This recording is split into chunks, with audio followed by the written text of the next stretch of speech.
I audible? Let me check. Dun, dun, dun. Okay. Just checking. Yes. I think I am perfectly audible. Hello, Sagar. Guys, wasn't Sarojini? What is that? Mellow for universe. Hello, hello, hello.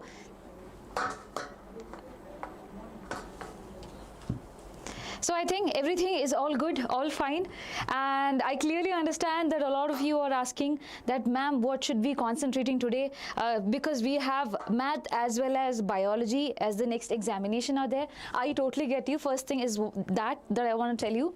First thing is going to be that. The second thing is that if at all, namaste, Briano Corner. Okay.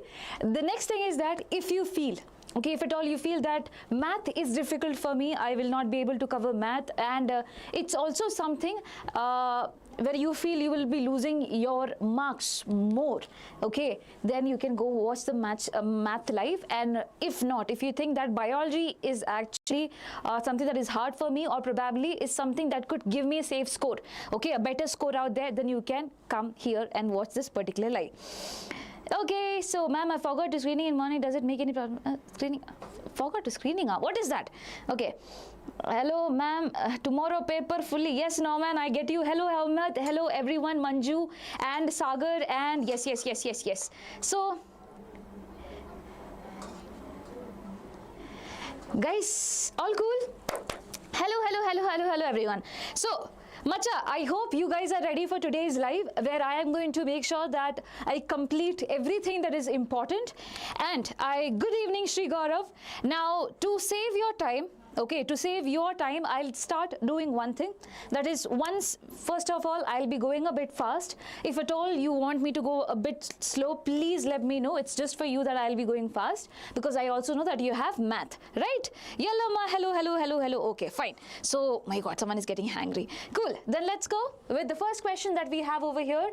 And that is this. In the following pedigree chart, the mutant trait is shade black. The gene responsible for the trait is. So over here, it's not black. Basically, it's colored. This is the pedigree chart given to you. The mutant ones are being colored, are being shaded. And you have been asked, what kind of disease does it show? Does it show dominant sex-linked, dominant autosomal, recessive sex-linked, or recessive autosomal? What do you think is the answer for this?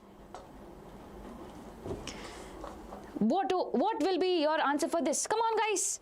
Start attempting the paper. 1 A, B, C, D. You have to tell me the answer like that. Okay?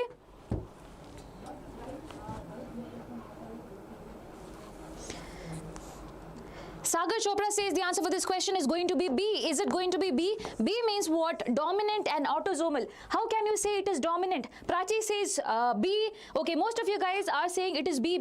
Let me check it out whether it's B or not. Listen to me very carefully. Look at the pedigree chart. What is the pedigree chart like? In every single generation, you have someone being affected. For example, here, the mother is affected. Here, both the children are affected. Anyways, but next, my dear children, when they mate and when they give children, here, one person is affected. Again, in the next generation, one person is affected. What does it show? It means that it is going to be a dominant disorder. Dominant disorders are something that are going to appear in every generation. Now, don't ask, ma'am, why is it not over here? It's okay. In the other way, it's there. No, you have to think about the generation. Okay, like this. One. Okay, the daughter over here, again the daughter married, the next daughter or the next person who is there is also being diseased. That means that it is found in every single generation. It is what? Dominant disorder. Now the next question comes in, that is whether, ma'am, it's autosomal or sex-linked. Listen to me carefully. When it is sex-linked disorder, usually the males are being affected more, and you will see a crisscross pattern of inheritance. That means if suppose over here the female is affected, you will see male is being affected and then their daughter will be affected. So you will see a crisscross pattern being seen in the case of sex link, but in the case of autosomal, it's not. It has nothing to do with the sex of the organism. So basically, anyone can be affected in general. So in that case, the answer for this question is going to be B. Now, actually, I had altered this particular question. Yes, Nandini, it is what? Myotonic dystrophy. And Trisha, hello, Trisha. Okay. Yes, ma'am, I'll only listen quietly and concentrate. It's okay, it's totally fine. I also want you guys to just listen to me. Now listen, the question was actually like this. I changed the question. Now if at all you look at the question, this is different from this particular thing. Okay, this is a different pedigree chart. What do you see over here in this pedigree chart? The parents are not affected, but the children are. Here also, the parent are not affected, but the child is. What do you mean this is? This is going to be a recessive disorder. This is going to be a recessive disorder. Ma'am, is it sex-linked or it is going to be autosomal? The answer for that question is going to be, again, autosomal. Over here, you do not see crisscross pattern of inheritance, and neither, Baba, you see that all the males have been affected. If at all you talk about this generation, male and female is equally affected. Here, one guy is affected, but that can be by chance also, right? So this is going to be recessive disorder. Why? Because it is skipping generation. It is going to be autosomal because you are not seeing a crisscross pattern out there. Whereas on the other hand, such as sickle cell anemia and things like that. And this is going to be myotonic dystrophy. I hope this is clear. Mir Jafar, a very, very good afternoon. Yes. Yes, cool. So basically, the question was based on this particular graph, which is why the answer for this question is going to be B, dominant and autosomal. I hope this is clear to all of you. If it is clear, can you quickly give me a thumbs up, guys? Yes, just thumbs ups work. You do not have to, you cannot use whitener. Okay, so guys, ma'am, you were in my exam center today. No, I didn't come out at all. Okay, so Sheikh, where was your exam center, by the way?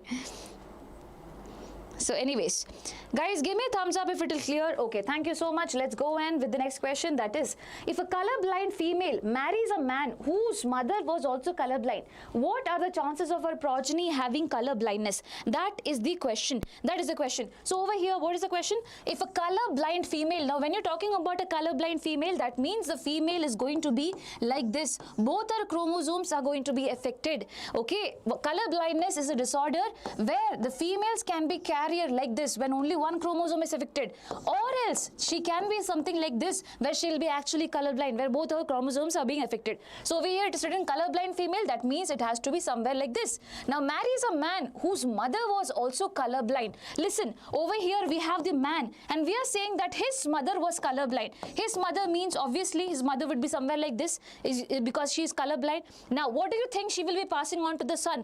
Only these chromosomes which are affected. So obviously she will be making her son also colorblind. You get it? So what is the son like? Son is also colorblind. That is not written. You have to deduce it. Now, what are the chances of our progeny having color blindness? That is a question. What are the chances of the progeny to have color blindness? Baba, whatever you do, all the progeny are going to be what? Having color blindness. This and this crosses, you get XC, XC. That means colorblind female. This and this XCY. That means again colorblind male. In the case of male, only one X chromosome has to be affected, right? Similarly, this and this again colorblind female. This and this colorblind male. So the answer for this question becomes what? 100%. All of them are going to be colorblind. Yes, Rahul. Yes, Anand, Lakshmi and Sagar, everyone. The answer for this question is going to be A. It is going to be A. Cool. I hope you have got it. Always remember, they can confuse you guys and they can ask you that whether, if at all, a woman is normal. Okay, they can write that a woman has normal vision, but please understand, a woman can have normal vision like this and also like this because she is just a carrier. A carrier can also have a normal vision. So always analyze the question really, really well. Okay? Yes. Can we go ahead with the next question, guys? Thank you, Nandini, as well as Trisha and everyone out there. Guys, you are also going to see repeated questions. You are going to see new questions. These questions I have solved for the KC 90, KC 30 children out there. Okay, and there will be additional information for sure. If it's clear, thumbs up. I need a thumbs up. I need a thumbs up. Then only I'll understand that you're getting it. Otherwise, I won't. Please, please, please. Thumbs up. Yes, perfect. Now, next question that is there, question number 3. The gene for hemophilia is located on X chromosome. Again, Baba, listen, hemophilia is also a sex-linked recessive disorder. And now you are saying that the gene for hemophilia is located on the X chromosome. Okay, ma'am. Now, hence it is normally impossible for. What is normally impossible? First of all, what are you trying to find? Normally impossible. That is what you are trying to find over here. So, now you have to tell the answer like this. Listen, hemophilic father to pass the gene to his son. Hemophilic father means obviously father is going to be X and Y, and over here since he has hemophilia, it is going to be affected, right? Hemophilic father. Now talking about the son, basically, Baba, in the case of a hemophilic father, to a son, he cannot pass the X chromosome. X chromosome in the son comes from the mother. Only Y chromosome can come from the father. Only Y can come from the father. So basically, can I say hemophilic father to pass the gene to his, not the son, okay, to his daughter. Now let's see it. What about the daughters? So just a second. You already saw the answer, but still. Okay, for anyways.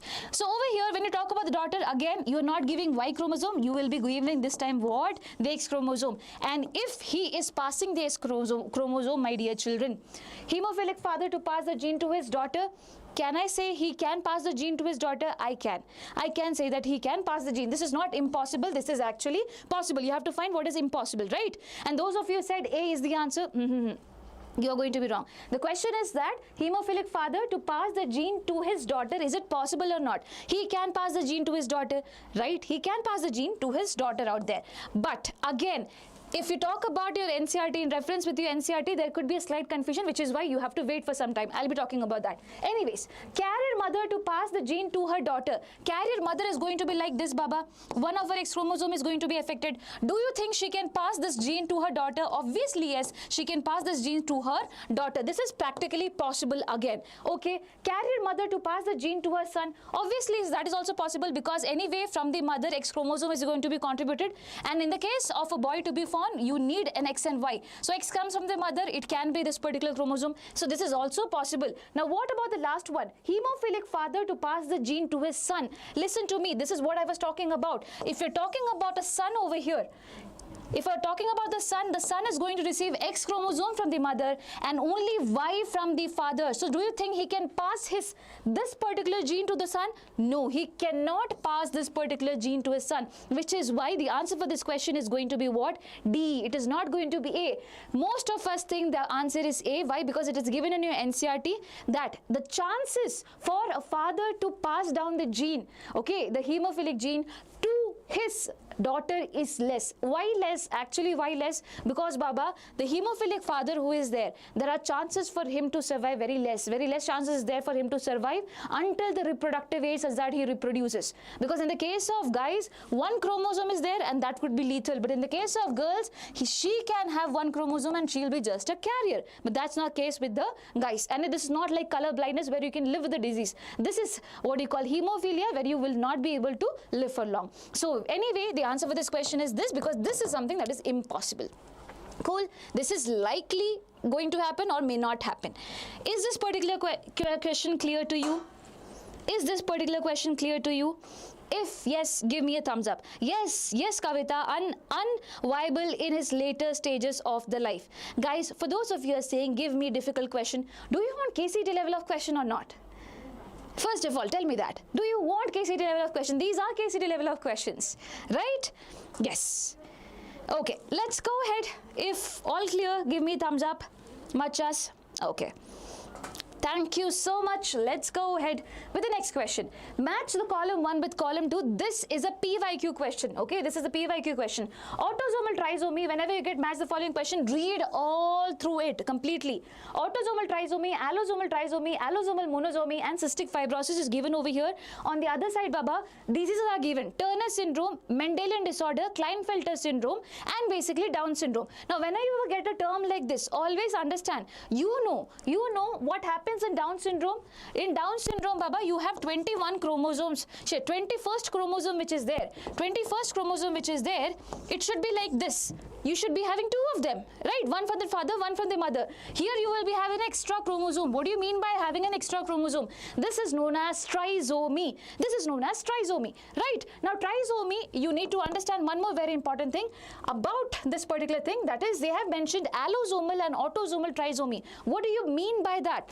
Listen, I am showing you the answer, I know that, but you need to understand this.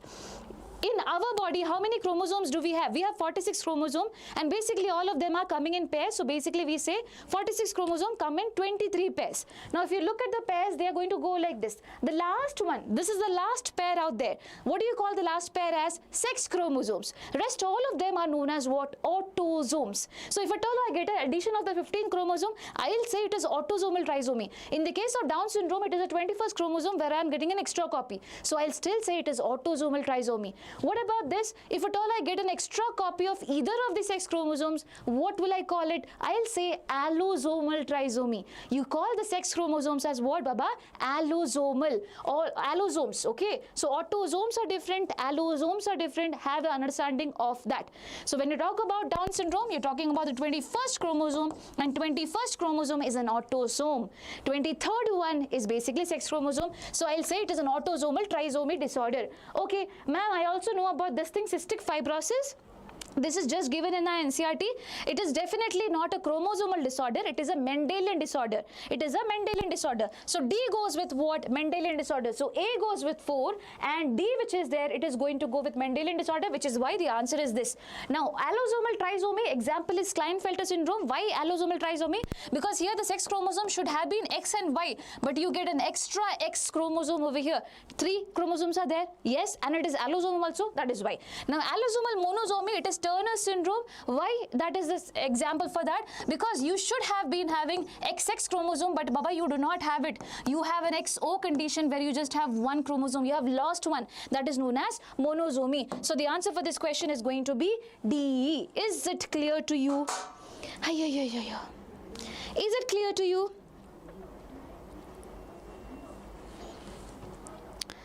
If yes, give me a thumbs up. If it's clear to you, give me a thumbs up. And everyone who have taken biology, send this particular video link to them and ask them to join, Baba. It is going to be definitely helpful for them as well. Okay. The reason we are here today, staying back late, is for you guys. So you have to give your best tomorrow, okay? Yes, perfect. Thank you for giving a thumbs up. Let's go ahead with question number 5. Find the correct statement. Generally, a gene regulates a trait, but sometimes one gene has effect on multiple traits. So very important concept. Okay, generally a gene regulates a trait, but sometimes, so we have studied according to Mendel. The Mendel says that, Baba, one gene is there, this gene is for height, that's all. This gene only codes for height. But do you think that is practically possible in every scenario? No, Baba.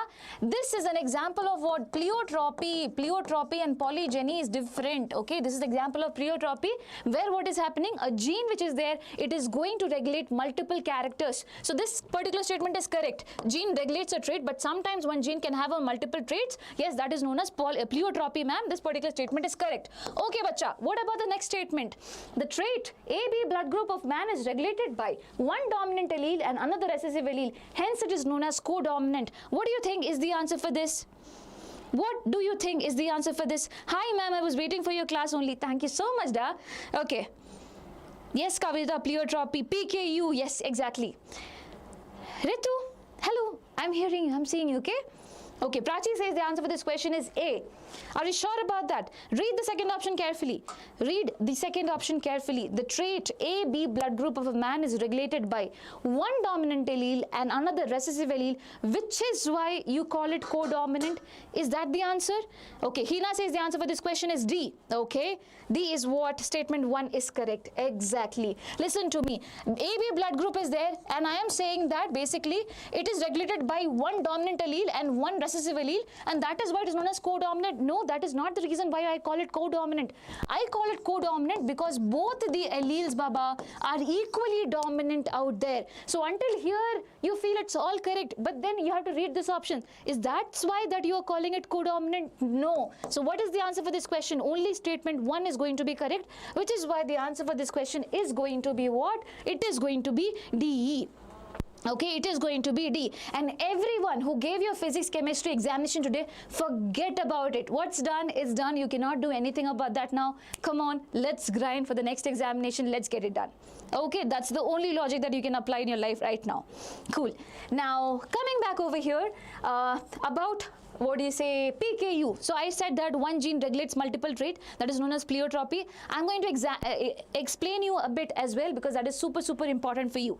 Okay, so listen to me very carefully. Over here, bye-bye, take care. Okay, so over here, what do we have? Phenylketonuria. In phenylketonuria, Baba, you have chromosome.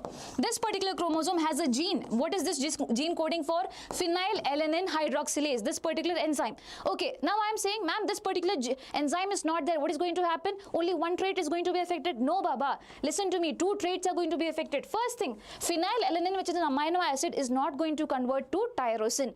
Okay, what's the problem with that? If phenylalanine is not getting converted, it is going to accumulate in our body in the form of what? Phenylpyruvic acid, and that can cause what? Mental retardation. Okay, ma'am, still only one trait is being affected. No, Baba, listen to me carefully. Now, since this guy is not getting converted to tyrosine is not going to help in the formation of melanin. This particular name is not given in the NCERT, but just telling you, they have told about the symptom that is going to happen. Since tyrosine is not helping the formation of melanin, what is going to happen? Our skin pigmentation and our hair pigmentation gets reduced. So you will see hypopigmentation. This term is there.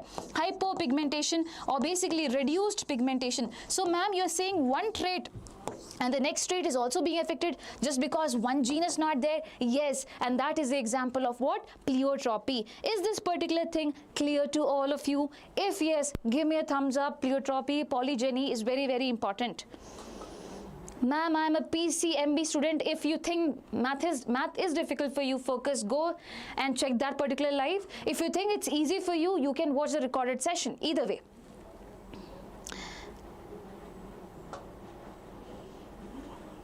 Okay, thumbs up, guys, thumbs up, thumbs up. Zoya, hello, hello, hello, hello.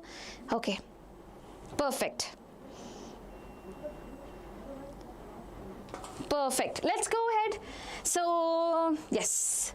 Now, one more thing, polygeny. Polygeny means what? Multiple genes coding one particular trait. That is an example. Skin color and your, what do you say, height is an example for that. That is why we have different variations of skin color. Why? Because multiple genes are coding it. And always remember this particular logic, the recessive one. If at all the alleles are recessive, that is going to give the lightest skin color. If at all of them are going to be dominant, so here multiple genes are affecting one particular character, that is your skin color. When all of them are dominant, it gives dark skin color. If all of them are recessive, it gives light skin color. This is an example of polygyny, skin color as well as human height. Okay. Yes. Now going ahead with the next question that is there. The genotype of husband and wife are IA-IB and IA-IO. Okay. Among the blood types of the children, how many different genotypes and phenotypes are possible? What do you think is the answer for this particular question? Guys, for those of you who are asking the time until when I will be taking this class, I am not sure, but I'll try to finish as soon as possible. That is why even I'm not breathing, I think. Okay. I love you too, Chetan. Okay, guys, come on. Try to solve this particular question. Yes. So basically, I'll only solve. So genotype of the husband and the wife. Husband is what? IA-IB. Okay, and the wife is what? IA-IO. Okay, now among the blood types of the children, how many different genotypes and phenotypes are being asked? So what do? You have to cross it. Let me cross it. IA goes, what do you get? You get IA. What is this known as? This is known as genotype, genetic makeup. Okay, ma'am, what is a phenotype? The physical appearance. A person who has a gene like this, what is the physical appearance? They will have A blood group. Okay, ma'am, this and this goes, basically I get IA-IO. Now A is dominant over O. A is dominant over O, which is why again I'll get A blood group only. Okay, ma'am. What about this and this? I get IA-IB. A and B, which is there, they are co-dominant. They're equally dominant. So, which is why the blood group is going to be AB. Both say like I am going to be dominant. Now, the last one is what? IB-IO. Now, B is dominant over O, which is why the blood group is going to be what? B blood group. Now, you tell me how many genotypes are possible? Mostly everyone is saying A. But listen to me very carefully. Over here, it is A, B, right? This is what? This is a phenotype. Will you count it twice? No, you will count it only once. A is twice, but you will count it only once. So 1, 2, 3 phenotype is possible. 3 phenotype is possible. I have 2 options like that. Do I see any options like that? No. So I'll cut it off. Eliminate those options. Okay. Now how many genotypes? One is IA-IA. Do you see anything like that? No. Other one is IA-IO. Again, the second one. Other one is IA-IB. Third one, IB-IO. Fourth one. So I have 4 unique genotypes. So which is why 4 genotypes and 3 phenotypes will be the answer for this question. Your answer is going to be B. So those of you who gave me the answer B, I hope you have understood. Actually, you are all absolutely correct. For those of you who have got your answer wrong, I hope you have understood, macha. Yeah, and do not be worried, you will do good. Okay, do not be worried of my pace. Oh my god, ma'am is teaching so fast, it is going to be, some people have that thing. No, it's just because I want to save your time. Okay, that's the only reason. You guys are gonna absolutely rock it. I'm just reminding you in case you forgot. Okay, if clear, give me a thumbs up. If clear, please give me a thumbs up.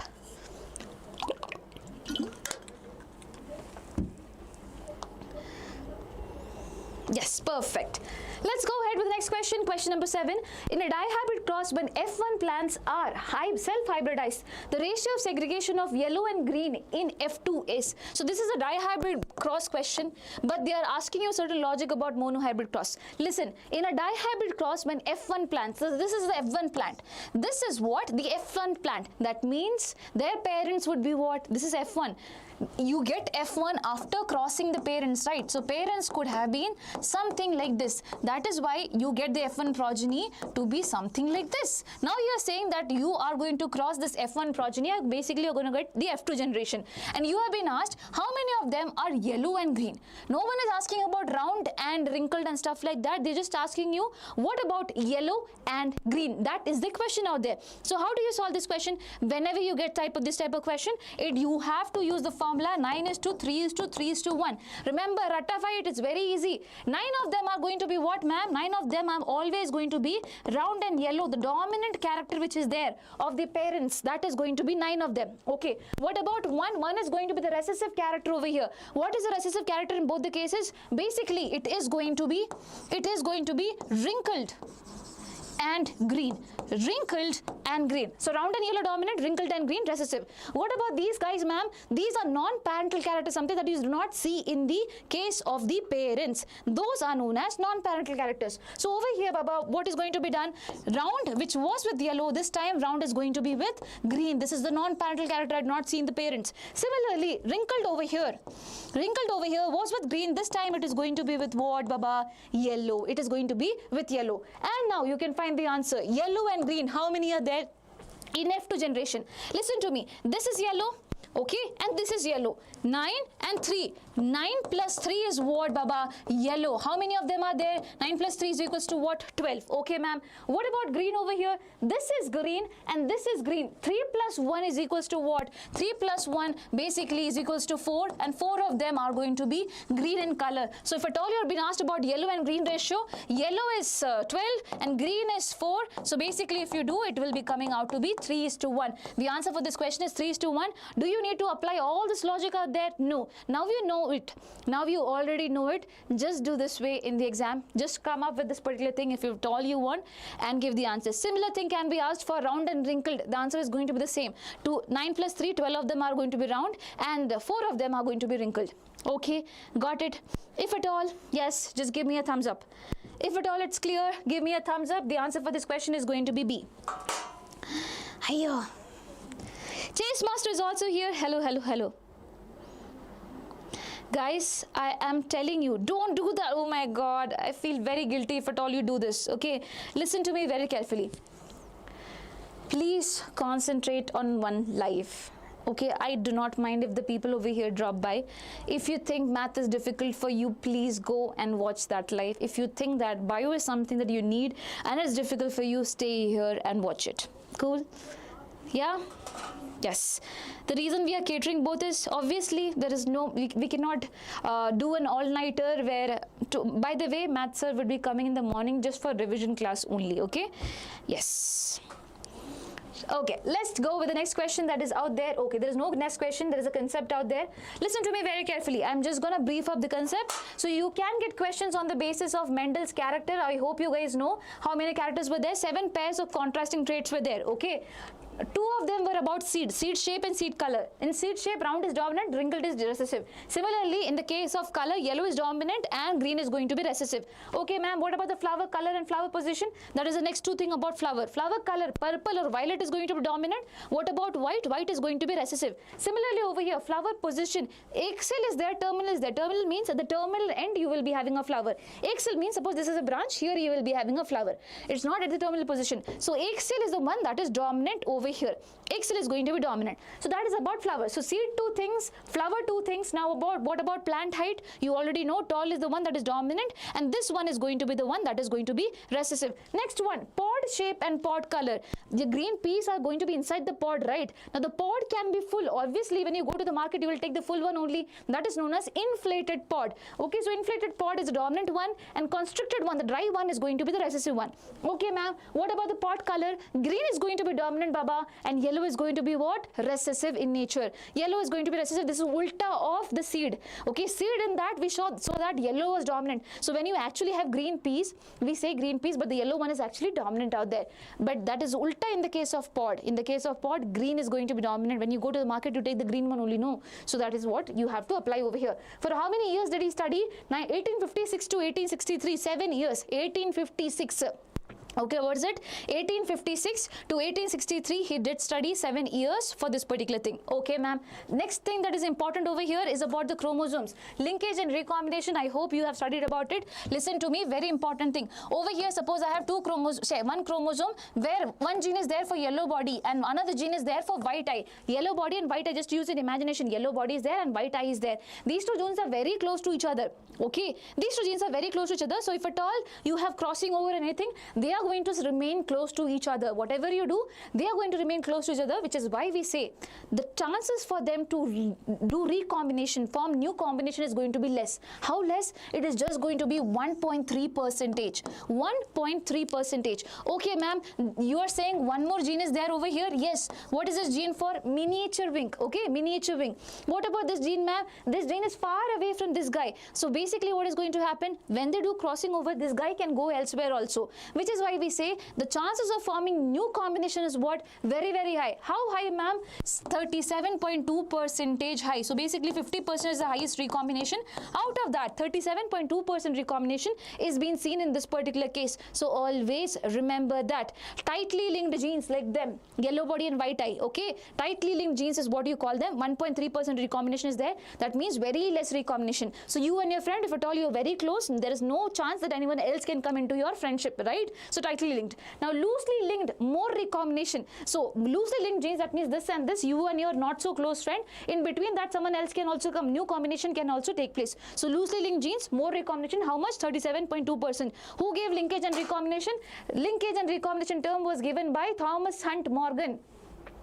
Yes, Thomas Hunt Morgan was the person who gave linkage and recombination, and his student came into the action picture. Who was he? It was Alfred Sturtevant. Okay, Thomas Hunt Morgan was a teacher like me. Okay, and you guys are what? Alfred Sturtevant, who said that, okay, ma'am, I can come up with something else apart from linkage and recombination, and that is what? Gene mapping. Gene mapping. You tell me the percentage of recombination. With that, I get to understand that this gene is this much distance away, and finally, I'll be telling you the location of each gene. So that is known as gene mapping. That was given by Alfred Sturtevant.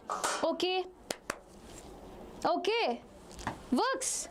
Is it clear to all of you? Is this particular thing clear to you? Obviously, there is more to it. We cannot complete entire concepts over here, but whatever I can, I'm trying to do it. If it works, give me a thumbs up. My first year chapter, which are important for KCET, dear, I have made a separate video on that. Please make sure you watch it. Okay, it's there in the channel. Okay, KCET, yeah.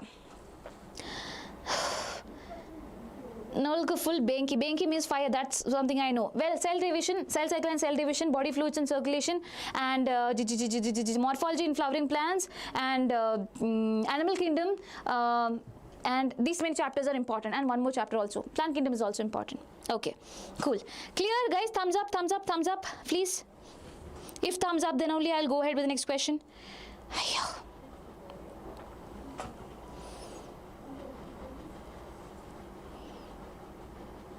Okay, perfect. Let's go ahead. Next question, question number 8. In a dithecous anther, each pollen sac contains 1000 mmC. What is the total number of pollen grains produced by the anther? In a dithecous anther, each pollen sac is containing what? 1000 mmC microspore mother cell. What is the total number of plant pollen grains produced by the anther? That is the question. So Baba, whenever you get a question like this where you have to count the number of pollen grains, first of all make an anther. Okay, make an anther, a small one, and make gola gola gola over here. Okay, make gola gola over here. What is this? This is basically the sporogenous tissue where what is going to be present? Your MMC, microspore mother cell, is going to be present, which you also call as pollen mother cell. How many of them are there? In 1,000, because that is written. Each pollen sac, that means each of them, each microsporangium of there over here are containing 1,000 mmC. So this is only 1,000, this is also 1,000, this is also 1,000, and Baba, this is also going to be having 1,000. Okay, ma'am. Now you have been asked what is the number of pollen grains. Always listen to the logic. One pollen mother cell or basically microspore mother cell undergoes meiosis, forms what? Forms 4 microspores, and these microspores forms 4 pollen grains as well. So thousands of them are there. That means 1,000 into 4, it will be 4,000. 1,000 into 4, 4,000. 1,000 into 4, 4,000. 1,000 into 4, 4,000. 4,000 is there. Okay, 4,000 is there. That means your answer is going to be what? 16,000. Your answer is going to be C. It is going to be C, exactly. And one more very important thing, they can give you a bit more complicated question where they will ask you that okay, all this thing is same, but they will tell you that there are 10 stamen. There are 10 stamen. 10 stamen means in one stamen this is happening. In 10 of them, how do you calculate it? You just multiply it with 10. One more 0 will be coming in, you get it? Or they can give you 2 stamen or 3, whatever it is, just multiply it with the number that you have got, and you have got the final answer. Got it? Macha, clear na? Yes. If it is clear, just give me a thumbs up. We will go ahead with the next thing. But before going ahead, listen to me. You went to ENT doctor, ear, nose, throat. Similarly over here, you have something which you call as EMT. EMT. What is EMT? Epidermis, endothelium, middle layer, tapetum. Epidermis, endothelium, middle layer, tapetum. These 3 layers which are there, they are going to be responsible for dehiscence of anther. That means breakdown of anther such that the pollen grains can be released from inside. Okay. What about T, Baba? T is something that is going to provide nutrition. To what? To the sporogenous tissue where finally your pollen grains are going to be made. So that layer is known as tapetum. What do you call them? Tapetum. This thing that covers the sporogenous tissue. And tapetum, there is one important thing about it, that they have dense cytoplasm and basically they are binucleate. They have 2 nucleus. So the nucleus which was there, it divided. Karyokinesis took place, but cell did not divide, which is why a cell will be having all the nucleus put together. So that is why you call that is what you call about, say, remember about tapetum. The tapetum is responsible for what? Nourishment of the cells of over here, and basically they have dense cytoplasm and they are usually binucleate. Why? Because cell division did not take place, cytokinesis did not take place. Cool? Yes, this is a PYQ. This is a PYQ. Namaskaram, Divya. Okay. Hiya. Is this clear? If it's clear, just give me thumbs up, guys. Yes, I think I got the thumbs up before, huh? Sorry.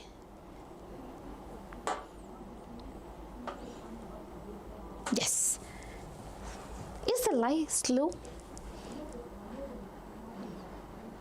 What happened, Briano? Tell me. Why are you crying, macha?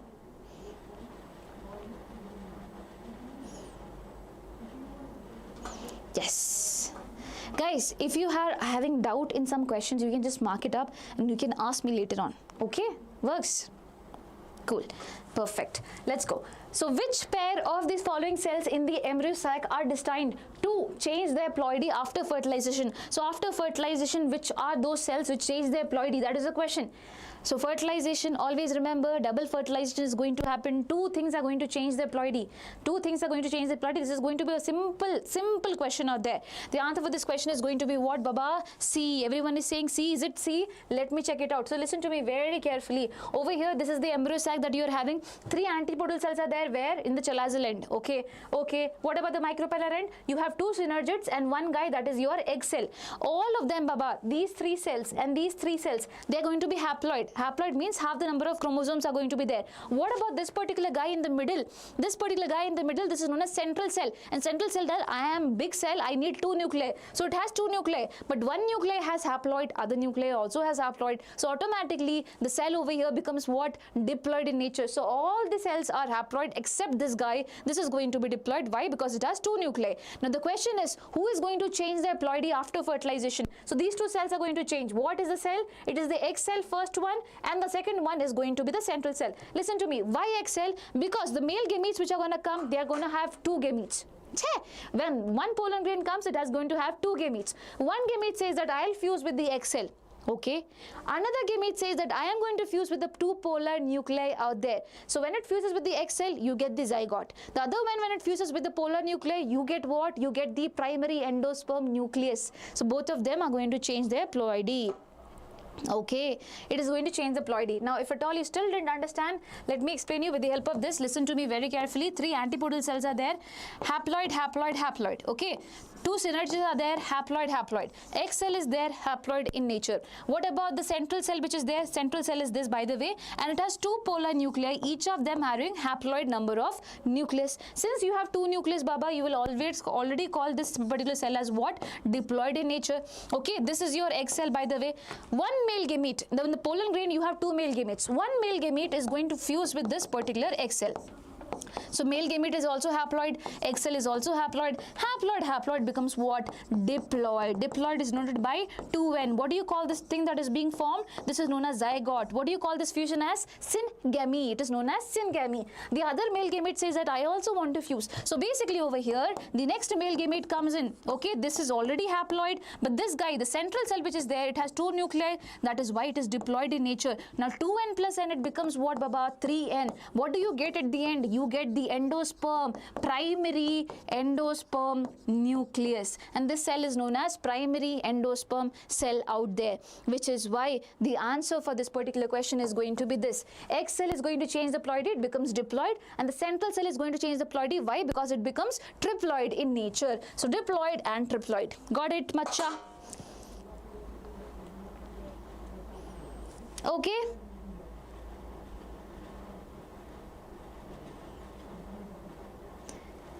Guys, is it okay?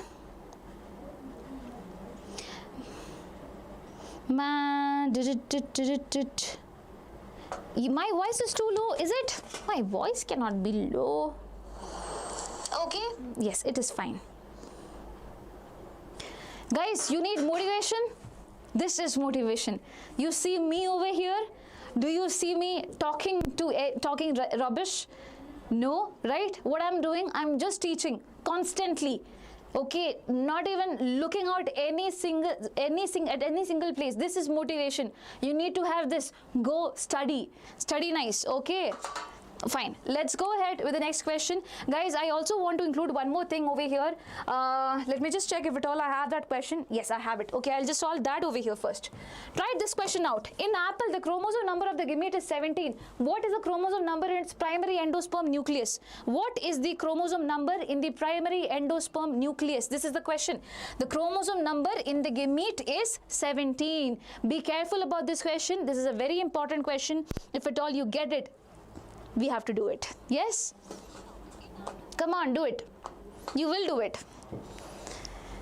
You're talking about gamete. Gamete always have half the number of chromosome, right? So it said that gamete has 70 number of chromosome. What is the chromosome number in the primary endosperm nucleus? Primary endosperm nucleus. First of all, go back, flash back and think how it is being formed. Primary endosperm nucleus is being formed with the help of 2 polar nuclei plus the male gamete's haploid nucleus, right? 2 polar nuclei will be having same number of chromosome as a normal gamete, haploid. Okay, so over here when I say 17, the only thing is that it will have 217. One nuclei will be having 17, another nuclei will also have been 17. What about the male gamete? We already know about the gametes. The gamete always have 17. So 17 plus 17 plus 17 is equals to what? It becomes 51 in the case of primary endosperm nucleus. Okay, it becomes 51. Now this is very, very, very important thing. Okay, the answer for this question is A, and almost all of you got it correct. For those of you who did not, please check it out. Okay. Lahari, if at all you do not want to wait for that long, I had made a video. You can just go to the video section of our YouTube channel where I had mentioned KCET 45 plus fixed. So there is where I have told about every important topic in the chapter. Okay, please check it out. Cool. Now, yes, one more very important thing to you guys. Guys, the question can be twisted. I am asking you a question right now and you have to give me the answer for that. Okay, the question can be like this. The root cell which is there, suppose it has, I am saying 48 number of chromosome. Root cell has 48 number of chromosome. What is the number of chromosome in the egg cell? What is the number of chromosome in the central cell? Give me the answer for this. Come on. The root cell has 48 number of chromosome. What is the number of chromosome in the egg cell and the central cell? Macha. Try it out. Try out this question.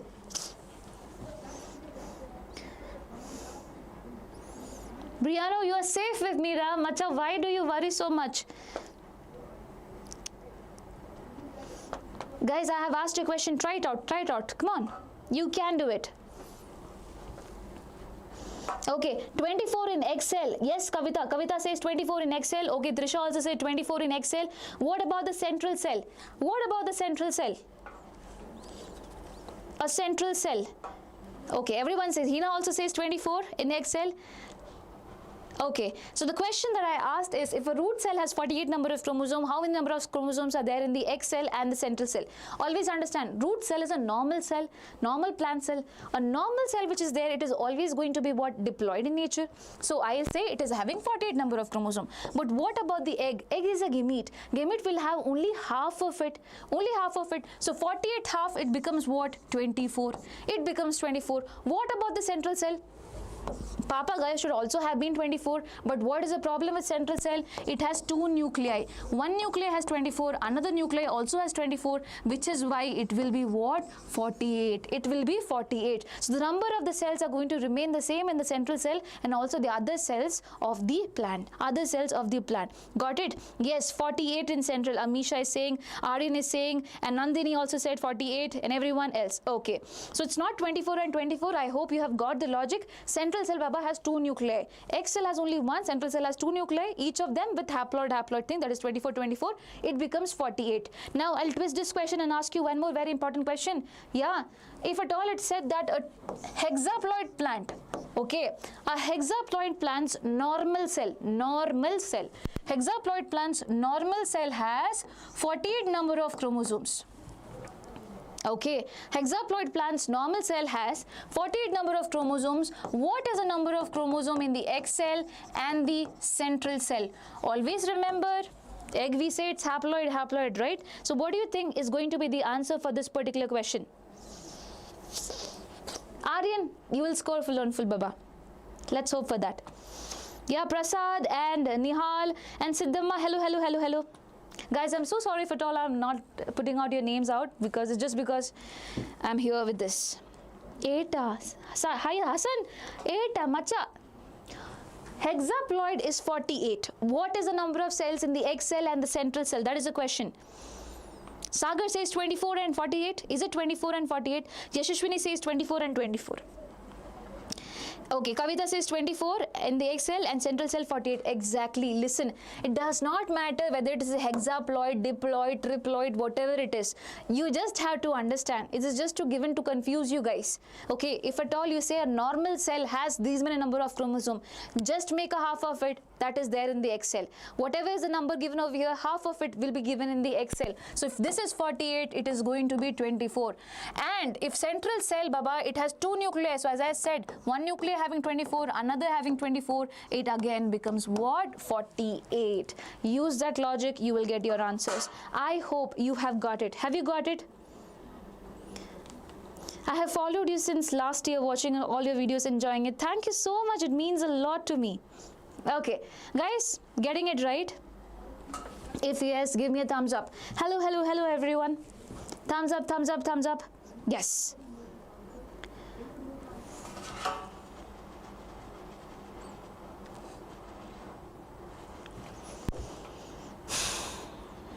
Just waiting for the thumbs up.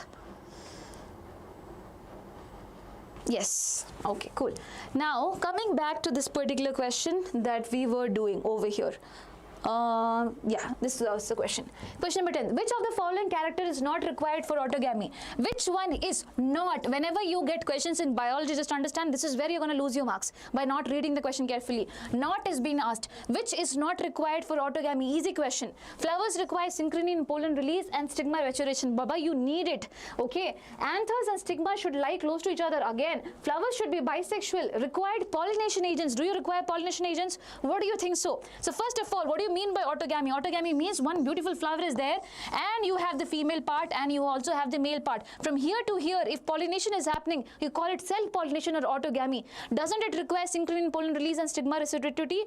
Receptivity, obviously yes, you require it. Okay, anthers and stigma should lie too close to each other. Shouldn't they lie close to each other? Yes, Baba, then only this guy can go there, right? So this is also required. Flowers should be bisexual, obviously. What do you mean by bisexual? Both the male and the female part should be there. Shouldn't it be there? Yes, ma'am, it should be there. Then what is there? Requires pollination agent. It does not always require. Why? Because these two guys are very close to each other. They can do pollination by themselves. So you always do not require this, which is why the answer for this question is going to be D, as everyone says over here. Okay, perfect. Now one more question that I want to ask you. Let me check again. Yes. Okay, so the answer for this question is D only. Now one more thing that I want to talk about is clistogamous and chasmogamous flowers. Listen to me out carefully. In certain plants, cow is basically the way you can remember it. Cow means what? Commelina oxalis viola. Commelina oxalis viola. You have two types of flowers. Okay, one type of flower is closed, CL for closed, and basically CL for what is happening? CL for clistogamous as well. You see these closed flowers, they are usually found towards the root region. What is happening? They are closed. And always remember, inside being closed, they also have the male and the female part, both of them. Now, do you think autogamy can happen? Definitely, ma'am. Autogamy will only happen. Why? Because they are closed. If they were open, obviously pollination another way can also happen. But they are always closed. So every time autogamy is going to happen, and every time if at all autogamy is going to happen, don't you think seed can be formed? Yes. So we say assured seed setting is there. Pakka seed is going to be formed out there. Okay, ma'am. Do you need pollinating agents out there? No, Baba, they are closed. Why do you need pollinating agents? They are very close to each other. Okay, so no pollinating agents as well.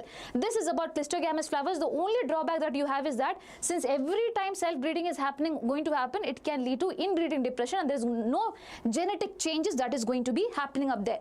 Okay, ma'am. So these plants can also have open flowers. Yes. What do you call them? Chasmogamous flowers. Now, what about chasmogamous flowers? Things are going to be quite different over here. So listen to me very carefully. Cow is the example, as I told. Chasmogamous flowers, since Baba, they are going to be open like this. Okay, they are going to be open like this. They have the male and the female part. It can go and undergo pollination from here to here. Two different flowers but of the same plant. What do you call this as? You call this as gytonogamy. Ma'am, is this self-pollination or cross-pollination? This is cross-pollination. But is it true cross-pollination? No. Why? Because it is happening in the same plant itself.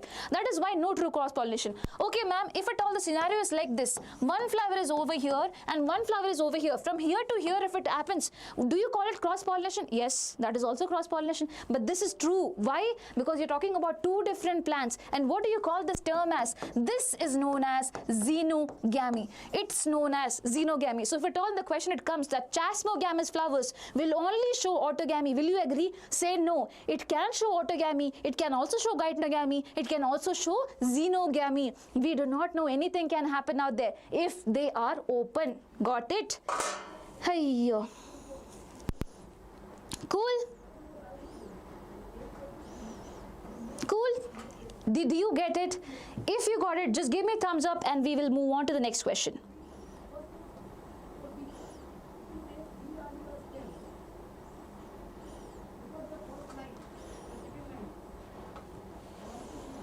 Yes. Guys, is the speed way too much? I can slow down. You have seen me slow down very much, okay? I can slow down. The problem is that I'm just concerned with youth understanding things or not. Do you want me to slow down? Yes. Ganesh Natikar says, ma'am, slow. Okay, I'll go a bit slow. And thank you guys. Yes, thanks for reminding. I'll drink water as well. And voice is slower. Swalpa slow. Okay, I'll go a bit slow. You understood this anyways, right?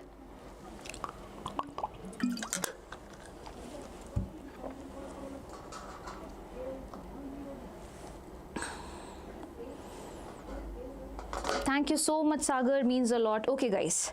So, yes. Estimated duration, Baba, it can go up to 8:30. Okay? This speed is okay. Fine. Cool. The next question that we have, and Trisha, where are you? Okay, so Trisha asked me this question, and I want to tell one very important thing. So the same question I did before also, okay, in top 100 questions live, and I want to tell that the answer for that particular question is different. Okay, and Trisha basically came down, commented, and that's when I had to, once she said, and I rechecked once more, and then I got the final answer. Now listen to me very carefully about this particular question. Identify the correct statement is being asked. You have to find the correct statement. Okay, so only one megaspore present towards the chelazal end remains functional. Only one megaspore. So basically what happens is that when you talk about megasporogenesis, one megaspore mother cell is there, it undergoes division, you get 2 of them.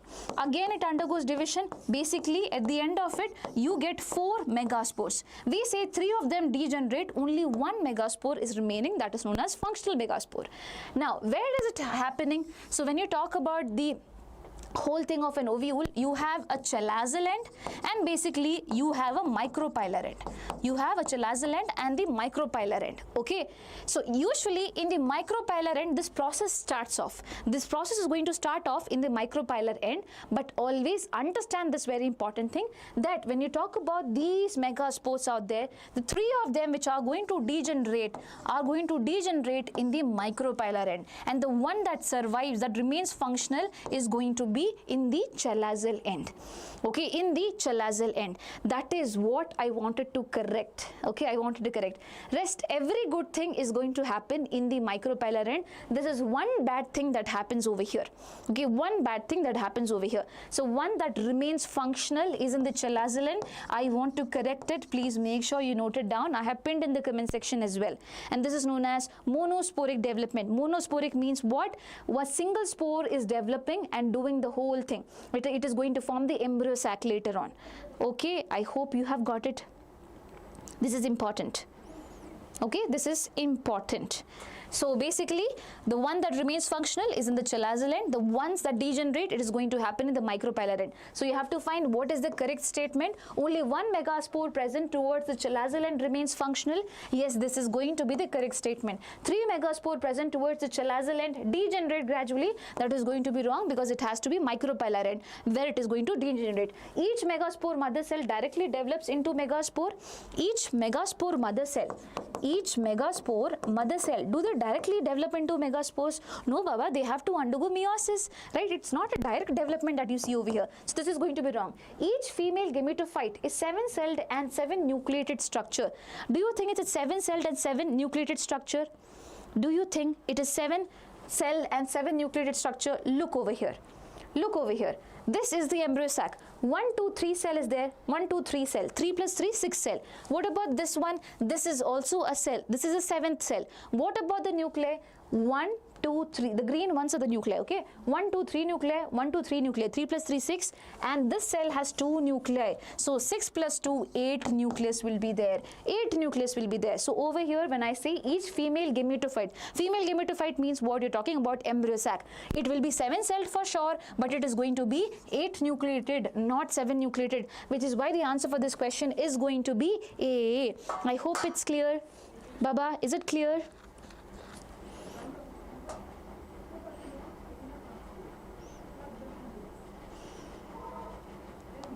Cool, na? Deepthi says, I'm sorry I could not do well in KCET. KCET is not over yet. Yes, you can still do good. You can still do good, okay? Yes. Guys, if it's clear, just give me thumbs up. If it's clear, just give me thumbs up. Thank you so much, Purna. Ma'am, you're so hardworking. You guys are also. Okay. Cool. Let's go ahead with the next question then. I hope that's clear. Yes, perfect. Next thing that is there is the question that we already solved. Question number 13. Select the plant species where emasculation is not required for artificial hybridization experiment. What do you mean by artificial hybridization? Remember, where farmers basically they want to produce hybrid variety of crops, what do they do? They mix two different plants out there. They take the pollen grain from this plant and put it there. Okay, because both of these plants have something good in them, right? That is known as artificial hybridization. Now in artificial hybridization, if at all the flower is like this, if it has both the female and the male part, what do? You do emasculation. You remove the male part off, such that the pollen will not land up over here. Okay, so the question is, select the plant species where emasculation is not required. Not required. What do you think is the answer for this? What do you think is the answer for this? So Nandini says the answer is C. Some other people are also there. I'm so sorry if at all I'm not able to name out Manasa, Prachi. Okay, so the answer for this question is going to be C, papaya. It is going to be C, papaya. Why papaya? Because in papaya, one flower does not have male and the female part. One flower will only have one part, either male or female. So it will be like a female plant, okay, and a male plant. That is how papaya is. So female plant will only have the female part. The male plant will be only having the male part, which is why we say they do not need emasculation. Got it? Okay.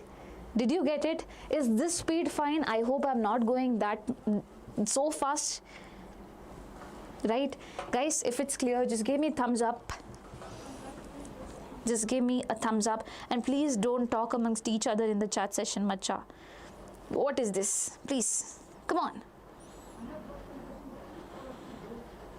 Oh, you, hello ma'am, can you go a little faster? Oh my God. You tell me what you guys want from me. Okay, now listen to me. One very important thing before I end this particular chapter up, and that is about the male gametophyte. What do you mean by male gametophyte? Male gametophyte is nothing but the pollen grain. The pollen grain is known as gametophyte. What does the pollen grain have? One very big cell. What do you call this very big cell as? Vegetative cell. Okay, and then one very small cell is there. What do you call the small cell as? Generative cell. What is it generating, ma'am? It is going to generate what, Baba? Gametes. It is going to generate gametes. Okay, what about the vegetative cell? Baba, it is something that is going to provide nourishment to the generative cell. Like, macha, you generate gametes, I'll provide nourishment. The thing that you need to note about over here is that the vegetative cell has irregular nucleus. The shape of the nucleus is what? Irregular. What about over here? It is going to be having elongated nucleus. This guy has an elongated nucleus out there. Got it, got it. Okay, what about the intine? Intine is a layer that is outside, basically that is covering up the vegetative cell, or basically the cell out there. The intine is made up of Priyanka Chopra. Ma'am, what are you saying? Priyanka Chopra, yeah. Yes, exactly. Priyanka Chopra means pectin and cellulose. Pectin and cellulose. Okay, what about exine, ma'am? Exine is made up of the most toughest material out there, which you call as sporopollenin. Sporopollenin. It is so tough that if you put acid, alkali, anything, it will be still surviving out there. Okay, that is why pollen grains can stay like that as fossils also. But always remember, the exine is not continuous as you see in the picture. The exine is going to be like this. There are spaces where there is no sporopollenin. What do you call this space as? You call this as germ pore. What do you call this as? Germ pore. This is the place where sporopollenin is not there. And I'll tell you one logic. In biology, people lose mark because they do not read the question carefully. The question could be easy. So you can get easy question where they might say you germ pore is the place where sporopollen is there, and you might still go and check, tick, wow, nice, I know the answer. So don't do that, okay? So germ pore is a place where sporopollen is not there. Also, one more very important thing. You might have heard about the pollen grain landing on the stigma, right? Pollen grains lands on the stigma. You need to understand one more logic. The pollen grain has to form pollen tube also, right? Who forms the pollen tube? Who gives the content to form the pollen tube? It is basically the vegetative cell. So vegetative cell is also known as tube cell. It is also known as tube cell. It forms the pollen tube out there. Okay, the inside structure of the pollen tube is being given by vegetative cell. Who is going to float inside the structure? The gametes which are there. So 60% of the flowering plants, 60%, the majority of the flowering plants, basically they are going to shed their pollen grains in this stage. where they will be just having vegetative and generative cell. The generative cell, once it lands up there, it is going to divide into 2 gametes. That is known as 2-cell stage. The next 40% of them, they are like, some people are there, no, they are already ready and then they go for the wedding. Similarly over here, most of them go like that. I'm so sorry. Anyways, so over here, Baba, what is going to happen? They are already ready. They are going to divide them into 2 gametes. So if they are dividing them into 2 gametes, so I've got 2 gametes and 1 big cell. So 1, 2 and 3 cell will be there. So 40% of them are going to shed in 3-cell stage. And the diameter of the pollen grain, if at all we say, it's 25 to 50 micrometer.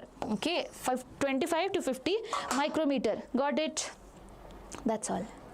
That's all about the male gametophyte, guys. I hope it's clear. Is it clear? Yes, everyone talk about 15K rank, everyone talk about finished future and all those things. Okay, we do not talk about the examination that you have tomorrow. Perfect.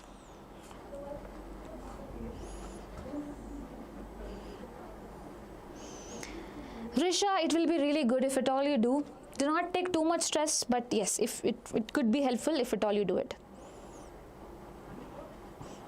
Okay, thumbs up.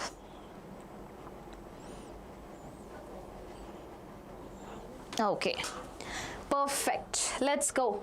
Next question, question number 14. By the way, female gametophyte, how it is formed? It is formed by the division of the, there are 3 mitosis that happen. Sorry, that is how the megaspore which is there, it is going to divide and it is going to form the multiple cells out there, antipodals and everything. Okay. Okay. So let's go. The epididymis, okay guys, let's solve this question. The epididymis leads to A, that ascends to the abdominal cavity and loops over B. Here A and B refers to what? Give me the answer for this. We have not solved this question over here in YouTube. What do you think is the answer for this? Come on. The epididymis leads to A, that ascends to abdominal cavity and loops over B.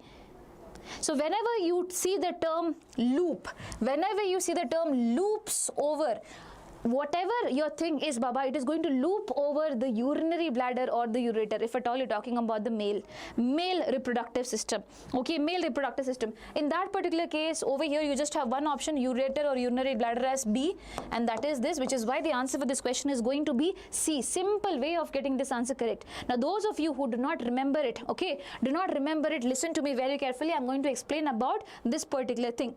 So over here you have, okay, rather I can make like this. So Baba, this is the scrotum. Okay, this is going to be the scrotum. Vanda, I should not be talking that. Okay, anyways. So over here you have the testis. In the testis, what do you have? You have testicular lobules. Okay. Inside the testicular lobules, what do you have, Baba? You have seminiferous tubules. Seminiferous tubules where your sperms are being made. Okay. The sperms which are there, they come together and they form a duct over here. They do not form the duct. Basically, a duct is being formed over here, which is there for carrying the sperm. What do you call this duct? This is known as rete testis. What do you call this? Rete testis. Now the sperm says, Macha, I want to go out. I do not want to stay over here. So basically, all the sperm move out to the next duct, which is there. What do you call this? E for exit and E for efferentia. What efferentia, ma'am? It is vasa efferentia. It is going to be what? Vasa efferentia. Now, the duct says that, Macha, I was just fooling around, you still cannot go out. Basically, you have to coil around here in the next duct which is there, which is the longest duct. You call this as what? Epididymis, and you could even die here. So, epididymis, that is the next logic. Okay. Now, after epididymis, Baba, you have one thing that says that sperm come, Baba, I'll take you to distance. So, distance, D for distance and D for difference. So, vast difference is the one that is going to take the sperm, and that is the question. Epididymis which is there, it is going to go where? It is going to go with the help, going to go to the next level with the help of vast difference. To where now? Where it is going? So listen, everything was happening right now in the scrotum, that is outside the abdominal cavity. Now everything is going to happen what? Inside the body, So over here inside the body, the first thing that you have in the case of guys is what? The urinary bladder. Okay, you have the urinary bladder, you have the ureter from the kidney. What happens? The vast difference which is there, it comes and loops around, and that was the question. What does it loop around? It loops around either the ureter or the urinary bladder, like a shawl. Okay, it came and loop around until here we were talking about what? Accessory duct. Okay, the one that is there for transferring things. Now things are going to be slightly different. Listen to me. From here, one guy is waiting for the sperm to come. Who is that particular one guy? It is known as the seminal vesicle. It is known as seminal vesicle. This is a gland. It is not a duct. Similarly, here also you will be having the seminal vesicle, and here also you will be having what? The vas deferens coming from this particular side. Anyways, now both of them are going to together open. Okay, both of them are going to together. Just a second. Yes, both of them are going to together open into a duct right now. What do you call this duct? This is known as ejaculatory duct. They open commonly into a duct which is known as ejaculatory duct, and the ejaculatory duct opens into what? Into the next thing which you call as urethra, and urethra comes up over until this particular point. This is the opening of the urethra which we call as urethral meatus, and over here the urethra which is there is covered with the help of what? Penis, and over here the loose portion that is there, it is known as, or basically the enlarged portion which is there, you call it glans penis, and there's a covering over here that is known as foreskin. Anyways, that is not our thing to be concerned about. Over here you have rete testis, it opened into vasa efferentia, then epididymis, then you have vas deferens, and over here vas deferens opens into ejaculatory duct, and finally into the urethra. That is a logic. In between that, one guy, seminal vesicle, says that Macha, I want to give the sperm some amount of fructose. Fructose for what? Fructose for energy. Now the other Macha is very jealous and says that I also want to give something. So basically the next gland which is there over here, it's known as prostate gland. It is known as prostate gland, and it gives what? It gives calcium plus some enzymes. Calcium plus some enzymes so that the sperm can do fertilization very, very easily. And finally you have one more guy over here, the last one. It is known as bulbourethral gland. Bulbourethral gland. You also call this as Cowper's gland. Cowper's gland, ma'am, what do they produce? They help in the lubrication of the penis, that's all. Okay, they help in the lubrication of the penis, and that's all. Okay, so these three glands are there. The accessory ducts are also being taught, and I hope you remember that. Remember these two guys which are there, Cowper's gland and seminal vesicle, they are paired structure, but whenever you are talking about prostate gland, it is unpaired. It is unpaired in nature. Now, coming to this particular question which is there, the epididymis leads to what? It leads to vas deferens that ascends to abdominal cavity and loops over what? The ureter or the urinary bladder. Over here, you have a way to remember it. Ravi visits every village. R for rete testis, V for vasa efferentia, E for epididymis, and V for vas deferens. Okay, got it? I hope that's clear. And with that, we come to the next question. And here also you can use the logic. Select the odd one out. Select the odd one out. Guys, is it okay? Is it clear? Ma'am, let's revise topic 9 instead of MCQ. Okay, the reason I am not doing like that is that you might know the concept, but you will not know how to solve the question when it comes in the form of question. So solving MCQ is important. This is one of the mistakes that we all do. Do not do that. Okay. Purnashri ma'am, your explanation is just awesome. Thank you so much. Guys, thumbs up, right? Thumbs up, it's clear, right? Okay, Shivani says the answer for the next question is C. Let me check it out. Okay, select the odd one out. Male accessory gland, Cowper's gland. Cowper's gland is there? Yes, it is known as bulbourethral gland. Lubrication of the penis, this is correct. This is not odd one. Clitoris is the part of the external genitalia of what? Of the females. Yes, ma'am, that is also correct. Myometrium is the inner glandular layer. What? Myometrium is what? The part of the uterus. The outer layer is known as perimetrium. The between layer which is there is known as myometrium. Myometrium is what? Muscular layer, baba. Muscular layer. This muscular layer contains what muscles? It contains smooth muscles. Smooth muscles are the one that does not listen to anything but the brain. Can you tell the smooth muscles to contract? No. The brain will give the condition. Okay. So myometrium consists of smooth muscles which is there for labor, such that the baby can easily move out. It's the middle layer. The inner glandular layer which undergoes cyclic changes is what? Is the endometrium, not the myometrium. So this one is the odd one out. What about ectoderm and the outer layer? Ectoderma, what is that? Ectoderm is a part of your embryo. You know, when embryo is being formed, it is just a ball of cells. So there are three layers that is being formed. You call them as germ layers. Okay, the outer layer is known as ectoderm. Okay, the innermost layer which is there is known as endoderm, and the middle one which is there is known as mesoderm. So we have three layers, and ectoderm is the outer layer. That is actually correct. All the three layers are going to give rise to different organ and organ system of your body. Got it? Got it? So the answer for this particular question, if at all you see, is going to be CE. Is it clear to you? If yes, just give me a thumbs up. Ma'am. Preetham, ma'am, because you're going too deep of the topic. Okay. The reason I'm going deep is that I know that so many questions could be coming in there. Okay?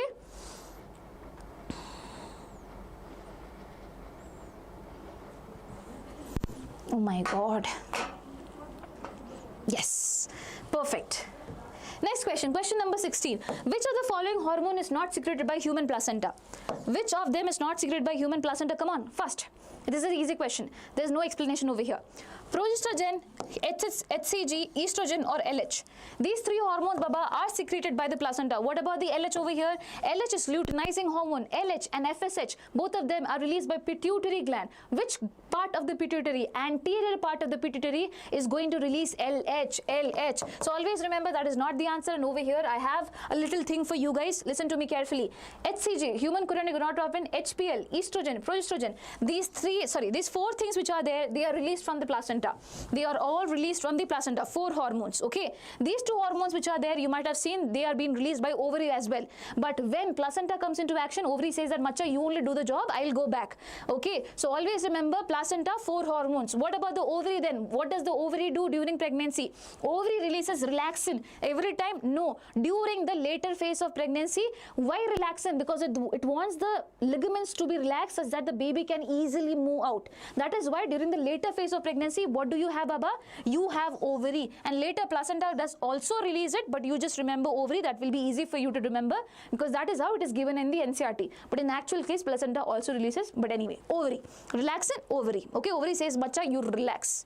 Okay, now what about oxytocin? Oxytocin is during parturition. You know, the baby wants to move out. When the baby wants to move out over here, you need contraction to happen. Who is that particular thing who gives the signal for contraction? Oxytocin. Okay, it is excited for parturition. It is released not by the ovary, not by the placenta, but by the pituitary gland. The same pituitary gland which was releasing LH and FSH. But there's a slight difference. Anterior part of the pituitary releases LH and FSH. Posterior part of the pituitary releases oxytocin. How do you remember it? Posterior, P. Parturition, P, and for that you need oxytocin. Always remember that, and that is how you have got the answer for this also. Okay, yes. Okay, so let's go ahead with the next question. Question number 17. Match the month listed in column 1 with organogenesis of fetus in column 2. Here you have got the option: first month, second month, fifth month, sixth month. What do you think is the answer for this? Yes, oxytocin is also a milk ejection hormone. Progesterone and progesterone are different. Yes, slightly they are different. Inside progesterogens comes progesterone. So you do not have to mismatch. It is going to be the same only.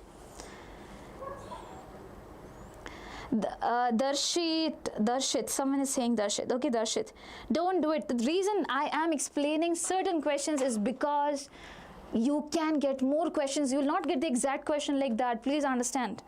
This is a revision class, right? Yes.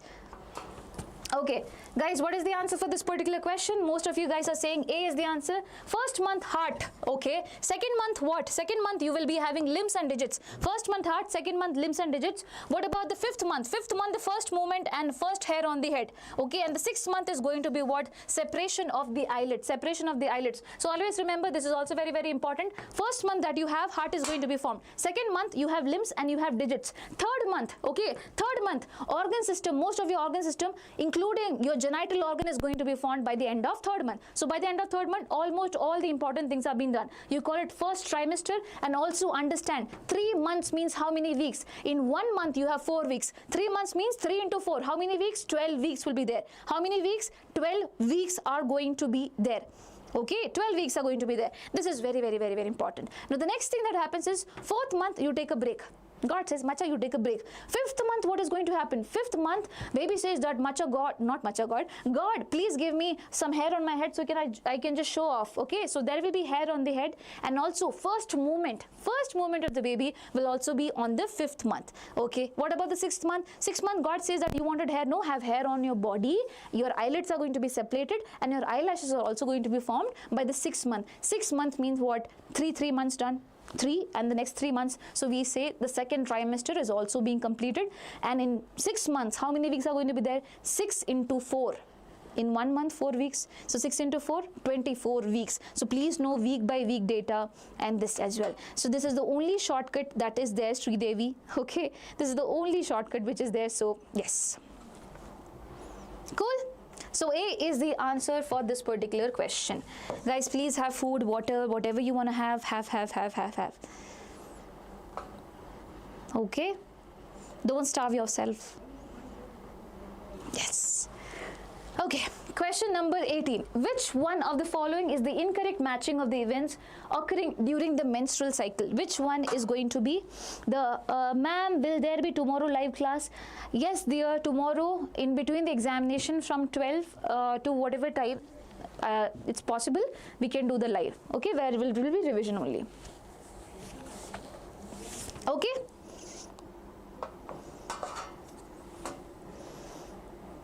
Yes. So over here, which is the incorrect match is being asked? Proliferative phase, secretory phase, menstruation and ovulation. Listen, what is menstruation? Okay, we'll start from this. Proliferative phase is where maturation of Graafian follicle happens. Yes, that is why you also call this as follicular phase. Why? Because Graafian follicle and everything is being formed over here. Okay, what about regeneration of endometrium? Yes, so the endometrium which just fell down during menses, Baba, it is going to be reformed. That is why you call it what? Proliferative phase as well. So this is actually correct. It is also known as follicular phase. It is also known as proliferative phase. Okay, now what about secretory phase? Secretory phase is also known as luteal phase. Why? Because corpus luteum is something that is going to play a major role over here. Okay, why secretory phase? Listen to me, what happens? Corpus luteum is there. This much releases progesterone. Okay, the progesterone goes and acts on the endometrium. So endometrium was reforming before. Now it becomes even more thick and starts releasing certain things also, which is why it is known as secretory phase as well. So development of corpus luteum happens, yes ma'am. Increased secretion of progesterone happens, obviously yes ma'am. So this is also correct. Menstruation means what? The breakdown of endometrial lining and the blood vessels. That is exactly what you mean by menstruation. That is also correct. What about ovulation? LH and progesterone attain the peak level. Now LH we know, LH surge is there, but progesterone does it attain the peak level? No Baba, it is estrogen.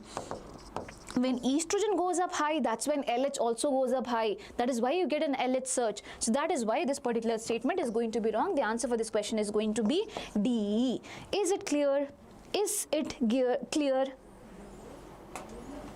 Is this particular thing clear? Ma'am, I have got dementia. Hassan and everyone. Okay, just give me 1 minute of my time. Just give me 1 minute, okay? Listen to me carefully, okay? Don't think it's just a very big exam of your life. Think that it's a very small thing that is there, and you're just going to give that particular exam, okay? When you have the thought that my whole life is going to be changed if at all I do not clear this examination, that's when we are going to have panic. That's when we are going to be worried. That's when nothing is going to go in our brain. But when we realize that it is something that is doable by us, if we try, we'll still do it. So do not be worried. You will remember what you have to remember. If you're not able to, just listen. Just listen. Everything, it will come like a flashback tomorrow, I'm telling you. Everything is going to come like a flashback. Okay? Insta ID, ma'am, I'm asking for 3 months. Baba, that is the concern now? Insta ID, my Insta ID is the concern? Okay, anyways. Lahiri, please refrain. I'll say, as I said, towards the end, please. Okay, otherwise we will not be able to complete. Cool. Okay, let's go ahead with the next question. Oh, before the next question, just listen to me about the menstruation. Here you have the menstruation. Menses is happening 1 to 5 days, right? Now what happens at this particular point of time? The LH and FSH are going to go less. It is less. And estrogen and progesterone, that is also way too less. Slowly, during this particular point of time, LH and FSH says that Macha, let's go up. Anyway, these two guys are not there. Estrogen and progesterone is there. Let's no go up. When they go up, what is going to happen? FSH is going to improve the follicles, or basically proliferate the follicles. The follicles are going to develop. When the follicles develop, the follicle cells itself, they are going to release what? Estrogen. So estrogen Macha also goes up. When estrogen goes up, what is going to happen? The endometrium is going to regenerate. That is why it is known as proliferative phase, and it is also known known as follicular phase, why follicles are also developing. At the end, the level of estrogen goes up really high such that LH, okay, LH also goes up high. That is how you get what? The ovulation being done in the middle of the cycle. Now finally, after ovulation, what do you have? After ovulation, whatever is left behind, secondary oocyte is being released, whatever is left behind is known as corpus luteum. The corpus luteum is going to release one hormone that is known as progesterone and also estrogen as well, but majorly progesterone, which is why the endometrium, which was getting thick, it becomes even more thickened, and it is going to release some very important things as well. Along with that, always understand, when progesterone is being released, it said that I do not want to see LH and FSH, make sure you make the level really less. So it is becoming very angry, right? And it makes sure that the level of LH and FSH is less. But you need to understand that corpus luteum cannot survive without LH. So when LH level goes down, the corpus luteum dies off. If corpus luteum is not there, your progesterone is also going to go down, and that's how again you get a menstrual cycle. That is a basic logic. Cool? Okay. Now I end this particular chapter with a very important note. Listen to me very carefully. We just spoke about it. Over here, this picture can be given. You can be asked what is the labeling out there. This is the blood vessel in between anyway, okay? You know stroma and medulla part, stroma and the medulla part out there in the ovary. Anyways, this is the primary follicle. Towards here, you have what? Tertiary follicle. When you see an antrum, just understand it is a tertiary follicle. The tertiary follicle is going to mature into what? Graafian follicle. The Graafian follicle, always remember, the one where you see this, that means the Graafian follicle has ruptured and it has released what? The secondary oocyte. What does it release? The secondary oocyte. Now, what is left over here, Baba? It is known as the corpus luteum. The thing that is coming after this is going to be known as corpus luteum. The thing that comes before this, it is going to be known as what? Graafian follicle. And if you relate both of them, maybe basically you are able to answer all the other parts of this particular question. Cool? Yes. Now what about the sperm over here? You might have seen the sperm. The picture of the sperm looks like this. Over here you have the head region, then you have a small chutku neck, and then you have a middle piece, and finally a tail. The whole of the sperm is being covered by the plasma membrane out there. In the head region you have the haploid nucleus, and you have something like this which is known as acrosome. Acrosome contains enzymes such that it can get inside the egg cell. Okay, it can get inside the egg. What about the middle piece? Middle piece is the mitochondria, which provides energy to what? To the sperm tail out there. So that is the only thing that you need to remember, and with that sperm is also completed. Now lastly, talking about the spermatogenesis and oogenesis. Listen to me, there is a stark difference between spermatogenesis and oogenesis. Spermatogenesis happens during puberty, starts off during puberty, whereas oogenesis starts from the embryological time period only. We know that. Okay, what is there? Spermatogonium is there, here oogonium is there. They want to increase the number, so what do? They undergo mitosis. They undergo mitosis just to increase the number. Okay, now they have increased. Now one guy says that I will form this sperm. I am going to form this sperm later on. So I have called that particular guy as what? Primary spermatocyte. This guy will surely form this sperm later on. So primary spermatocyte is right over here. It is a normal cell. It is diploid in nature. It undergoes meiosis 1. You get 2 cells, but always remember meiosis 1 is what? Reductional division, which is why if it all over here it was 2n, it will become half of it, it will become what? nn. It becomes haploid. Okay, Baba. Haploid secondary spermatocytes are there. Always remember, from the secondary point only it will become haploid. Before that it will be diploid. Okay, the secondary spermatocyte over here divides into 2 again.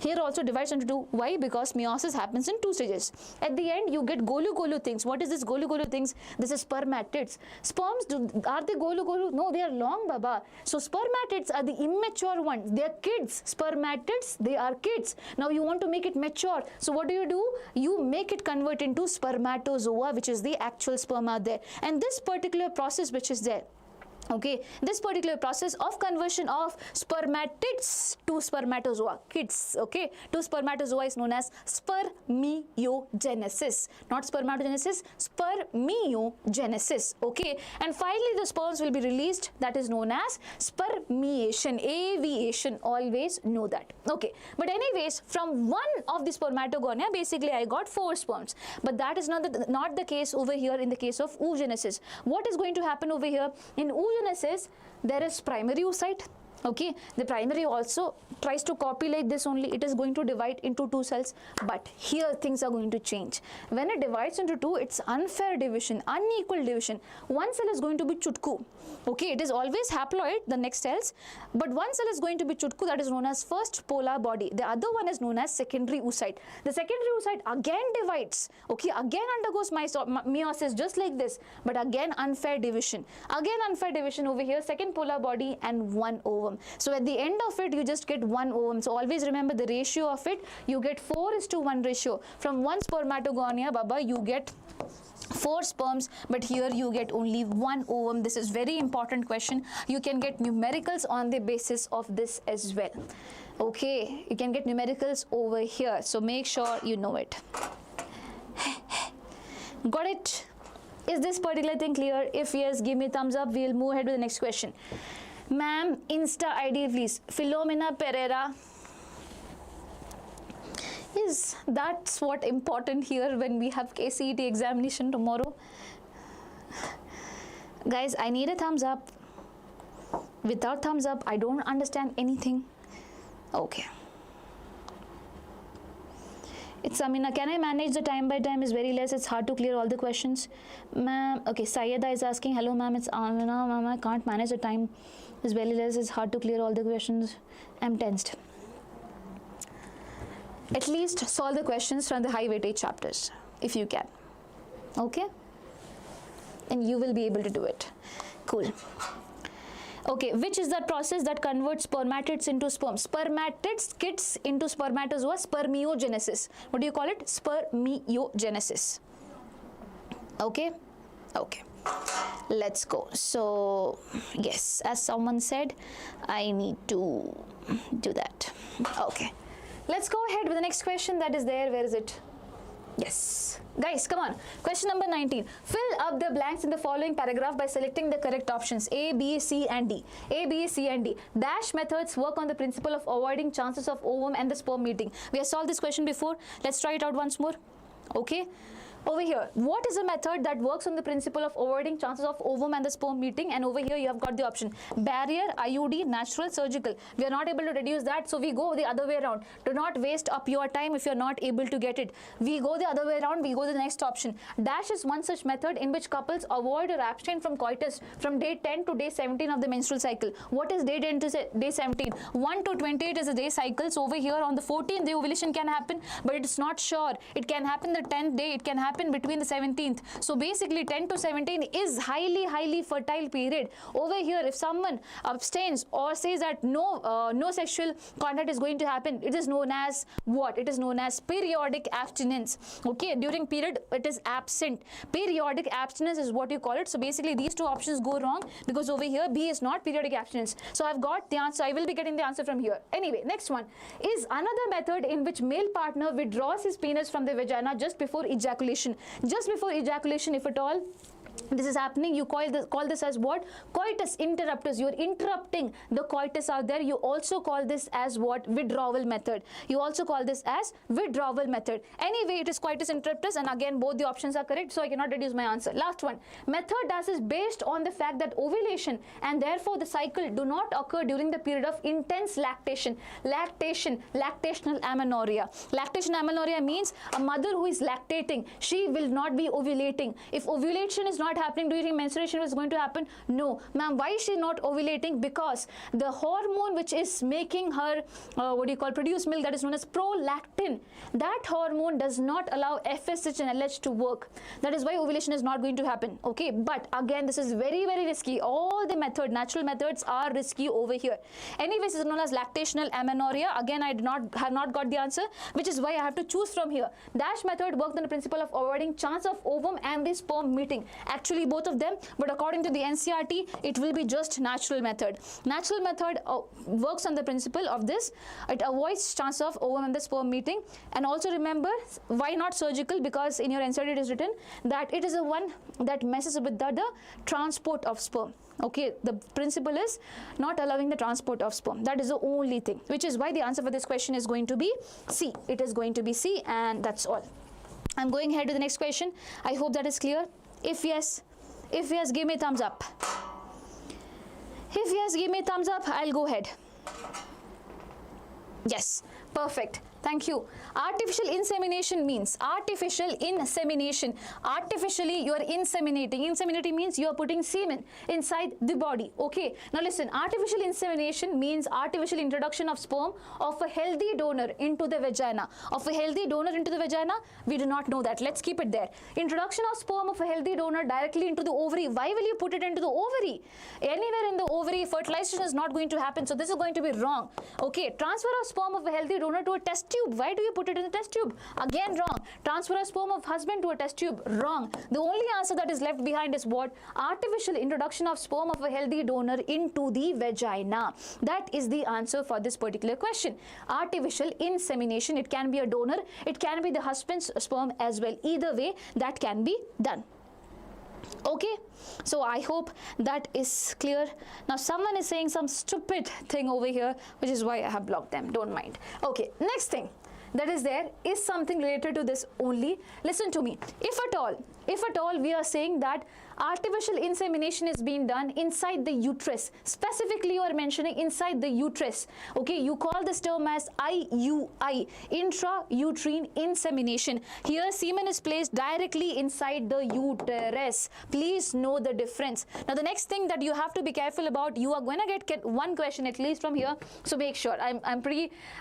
I cannot be pretty sure, but I think so. Yes. So over here, IVF in ET. IVF means what? In vitro fertilization. That means fertilization in the laboratory condition. In vitro means in the lab. Okay. Now ET means embryo transfer. Embryo is going to be transferred after that. So there are different methods. One is ZIFT and one is IUT. ZIFT means zygote intrafallopian transfer. You are putting the zygote into fallopian tube, or you can also put the embryo, but the embryo has to be up to only 8 blastomeres, not more than that. If it is more than that, you cannot put it in the fallopian tube. It will lead to pregnancy in the fallopian tube. That is known as ectopic pregnancy. It can kill both the mother and the child. That is known as ZIFT. It's not just a zygote, but also the embryo up to 8 blastomeres only. Now, what do you mean by IUT? Ma'am, if it is more than 8 blastomeres, you do not have an option to direct, rather than putting in the fallopian tube, you are going to put it in the uterus. That is known as intrauterine transfer. Do not get confused between this and this. IUT means you're transferring the embryo. IUI means basically you're transferring the semen out there. Got it? Now, gift is what? Gift is what?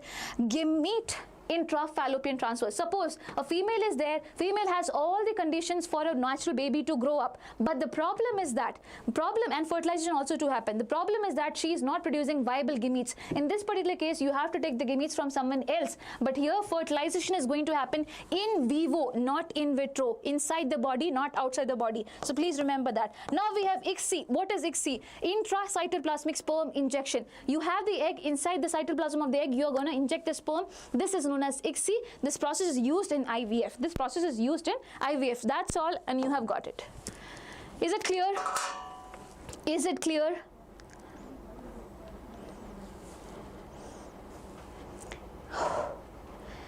If yes, give me a thumbs up.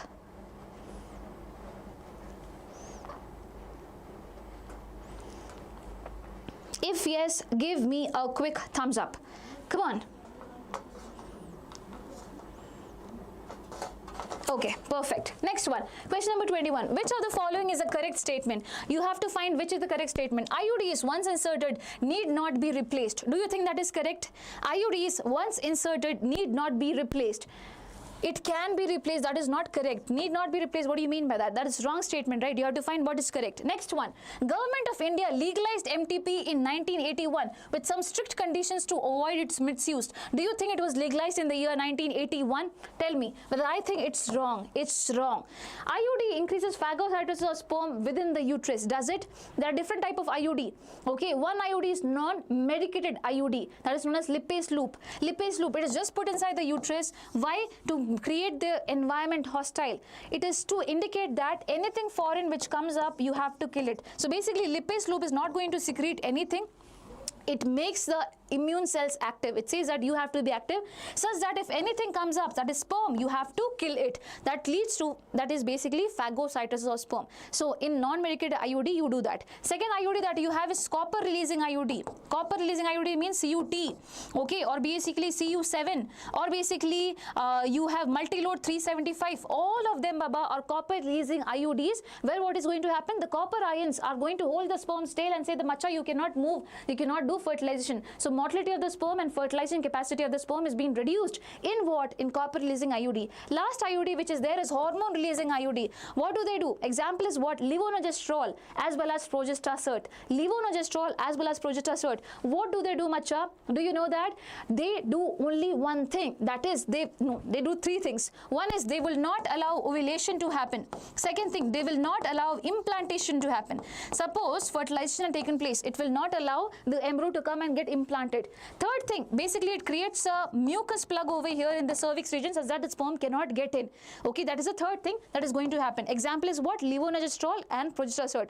Always remember, three type of IUD are there. That is this. But hormone releasing, wherever you see hormones, they are all going to do the same function: ovulation and implantation, as well as this particular thing, mucus formation, mucus plug formation that is there, it is going to happen. So when you come up with the next statement that is there, just a second, IUDs increases phagocytosis of sperm within the uterus. This is actually correct because this particular IUD do that. Now pills suppresses gametogenesis in males. Pills, Baba, pills are taken by females. Why will it suppress the gametogenesis in the case of males? This is going to be wrong. And pills work on the principle of hormones only, either progesterone or progesterone estrogen combination, Baba, and they have the same principle. They mess up either this or this. They mess up either this or all this. Please remember that. Okay, now as I said, the answer for this question is going to be C. But one very important thing that you need to remember over here, okay, one very important thing that you remember over here, is that when was MTP legalized? MTP was legalized in the year 1971. This is where MTP was legalized. Okay, ma'am, when was the MTP Amendment Act being put? Legalization is a separate thing and Amendment Act is a separate thing.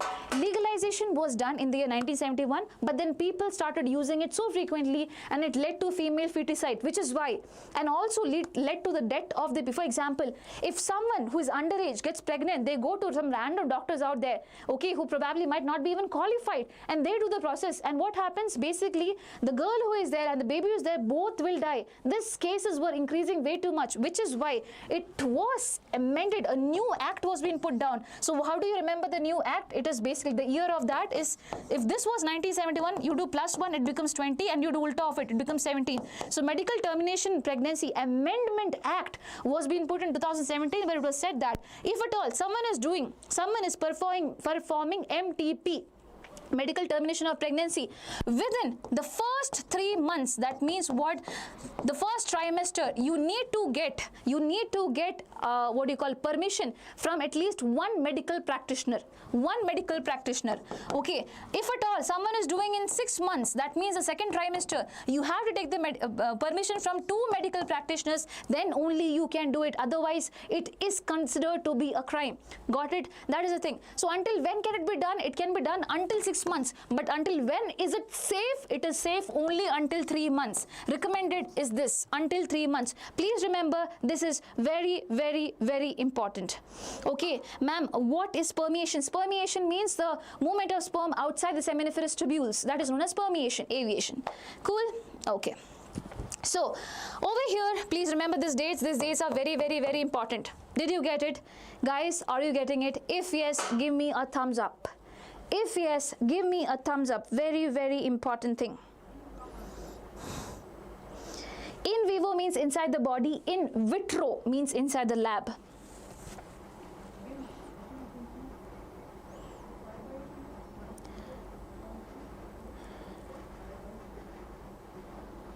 Thumbs up. Okay, guys, great.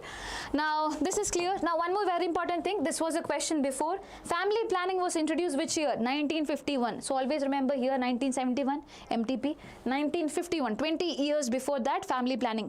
Okay, CDRI Lucknow, that is Central Drug Research Institute. What did it do? It basically came up with Saheli. Saheli is once a week pill. It is what? Once a week pill.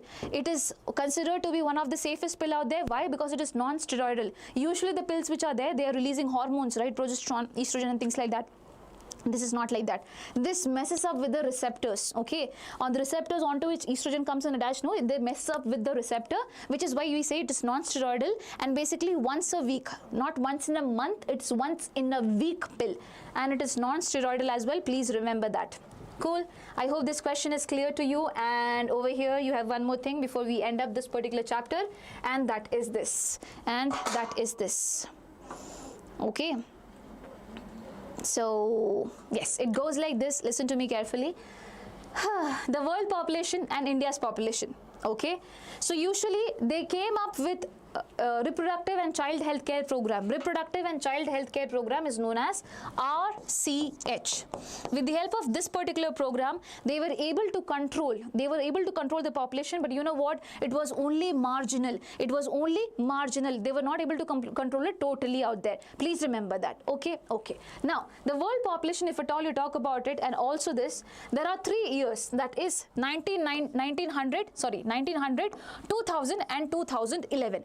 The world population in the year 1900 was 2 billion. That means 2000 million. Ma'am, can questions come from this? Question has come from this, which is why I am telling you. 2 billion. Then in 2000, almost 100 years after this, it was 6 billion. And then after 11 years, it was 7.2 billion. What is it? 2, then 6 billion, then what? 7.2 billion. That was the world population. In which year? 1900, 2000 and 2011. Okay, 2, 6 and 7.2. What about the Indian population? By the way, when we reached independence, okay, when we got independence, it was considered to be 350 million. It was what? 350 million. What about India's population in 2000? Just like here, it became 1 billion. Okay, what about May 2011? It became 1.2. So I'll tell you an easy way to remember it. Look over here, Baba. Okay, if at all you check over here, if you see, this was 6 billion, then it became 7.2.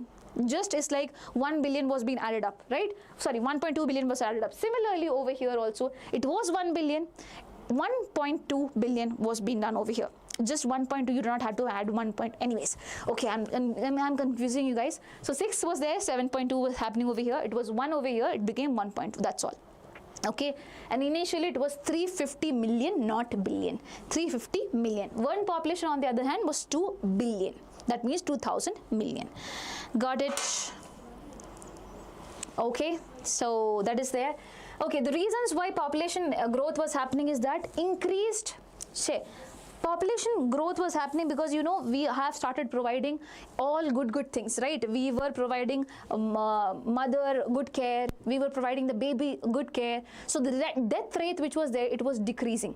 Maternal mortality rate, the mothers were dying less. Infant mortality rate, IMR, that was also less. When we say maternal mortality rate is less, infant mortality rate is less, that means what? Death rate is less. That means basically means population is going to go increase up. So always remember, if it is less, it is increasing the population. If it is more, it is going to decrease the population. That's all. Thank you, Hassan. H2O.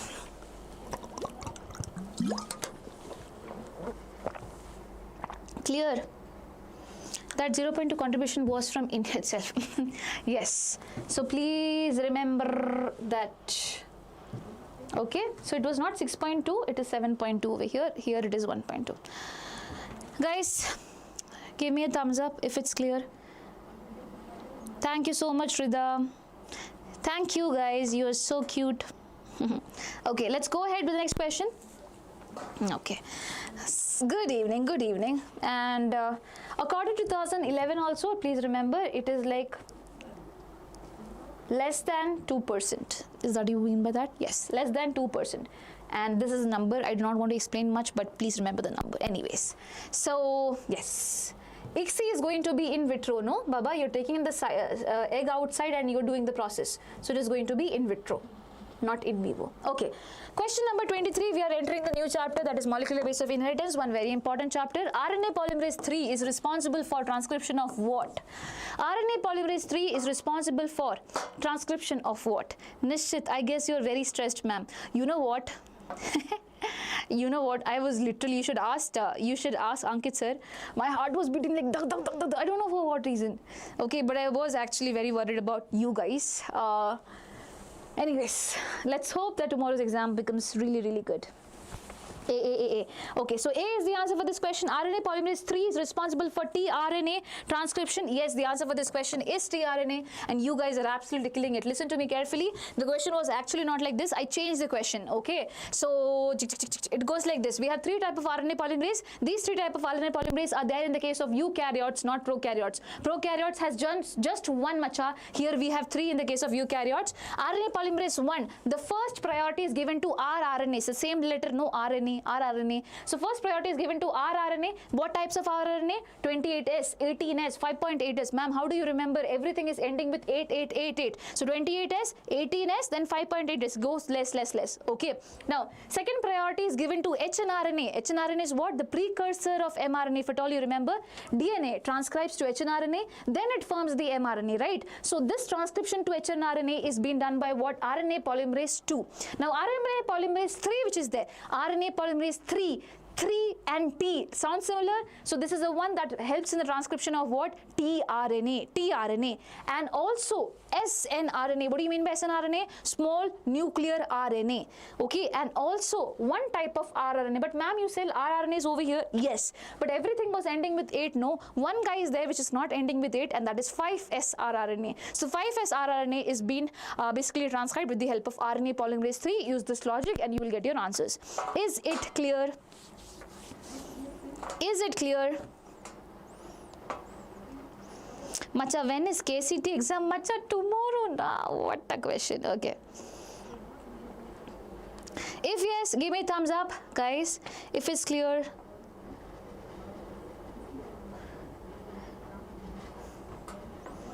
If it's clear, please. Let's go. Ma'am, don't be tense. Be calm. We guys will do well tomorrow. That's the spirit. Okay, perfect. Okay, now next thing that is there, 24th question.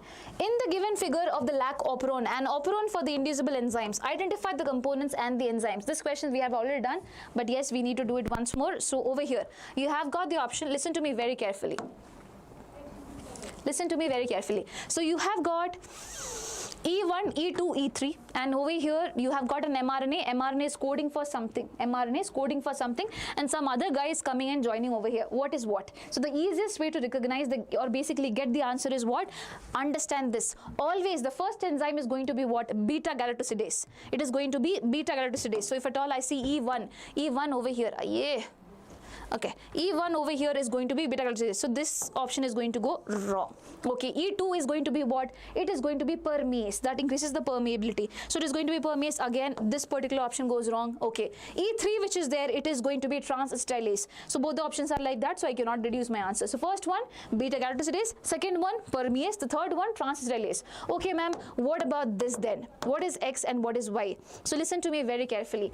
This guy is coding for X. X has to be what? Repressor protein. It will be what? Repressor protein. This repressor protein, when it sees lactose, is like, macha, can we give it together? So lactose comes and binds on the repressor protein, and that's how lac operon gets activated. We say it's switched on condition. Transcription is going to happen, right? So X is going to be repressor, and Y which is there, it is going to be the inducer. Inducer can be lactose or it can be allolactose. Here it is given ulta, which is why that is not the answer. Your answer is going to be D. Is it clear? Is it clear? And always remember the flow of it. Okay, always remember the flow of it. What is the flow? It is BPT. You know, Bachelor of Physiotherapy, you can remember like that. Okay, so BPT, beta galactosidase, permease and transacetylase. So that is how it is going to go. Cool, clear? If yes, give me a thumbs up.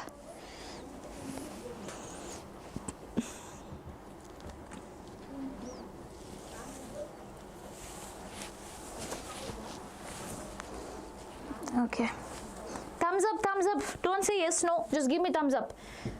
It's easy to spot thumbs up in between, that's why. Okay, perfect. Thank you. Someone is giving heart also. Thank you. Heart to you also. Question number 25. With respect to the the given figure, which of the following is incorrect? That is the question. Which of them is incorrect? Polypeptide must have methionine at the first position. The ribosome moves from codon to codon in direction. Okay, one by one, sorry. I'm talking to myself. Polypeptide must have methionine at the first position. Polypeptide means what? A new chain that is there. It should be having methionine at the first position. Yes, ma'am, because methionine is what? Initiator codon. So it should be there in the first position. Yes, definitely. So this is correct. You have been asked what is incorrect. Please underline, okay? Now, the ribosome moves from codon to codon in direction 3:5. The ribosome which is there over here, it is going to go from codon to codon in 3:5 direction. My God, please remember, mRNA is in 5' to 3' direction. Ribosome is going to go in this direction only, not in ultra direction. Always remember, RNA polymerase, DNA polymerase, or also ribosome, everyone reads in 5' to 3' direction, not in 3' to 5', which is why this is going to be the incorrect one. I have already given you the answer, but I think that would be helping you well, right? Now, at the end of translation, the completed polypeptide is released along with the release factor. Listen, over here, the last codon, which is what? Stop codon, UAG, UGA, and what? UA, UGA, and UA. So these are the stop codons onto which any tRNA comes and attaches. No, Baba, there is no tRNA, there is only release factor. So basically, at the end of it, the completed polypeptide is released along with what? The release factor. Yes, it is going to be released along with the release factor. This is absolutely correct. Now, at a time, ribosome provides the site of attachment to more than one loaded tRNA molecule. Listen to me. If at all you see this, doesn't it provides site to more than one loaded tRNA? Yes, it does. This is a ribosome. It is providing two sites over here, right? So that is also correct. So only answer for this question is going to be B. Is it clear to you? Is it clear to you? Is it clear to all of you? Yes, dear, I am married. Yes. Cool? Clear na? I'll be talking about row factor. There's a question about row factor, Hassan. Row factor is there in transcription, not translation. This is translation, no. Release factor is different. Guys, release factor is different. In translation, you have release factor. In the case of transcription, you have row factor. Okay? Okay, perfect. Guys, thumbs up I need. I'm telling you, I will not see yes or no. I will not see. Actually, I will not see. That's why I'm telling you. One more very important thing that I want to tell before this ends up. Listen, if this is an mRNA, okay, if this is an mRNA and this is the 5' end and this is the 3' end. In the 5' end, always you will have start codon, AUG. In the 3' end, always you will have stop codon, UAA, or whatever is there. Okay, now, just before that, in front of it, you will be having what? UTR, untranslated region. Similarly, here also, you will have UTR. So you can get questions on untranslated regions. UTR are basically for providing stability, for initiating the process of translation, for everything that is important out there. Okay, ma'am. Where is it present? That can be a question. UTR is present at the 5' end before the start codon. Correct? Correct. UTR is present at the 3' end after the stop codon. Correct? Correct. They can make the start and the stop codon ulta sida and can give you the question. So you have to be very, very careful out there. Okay? I hope that is clear. Cool? Yes.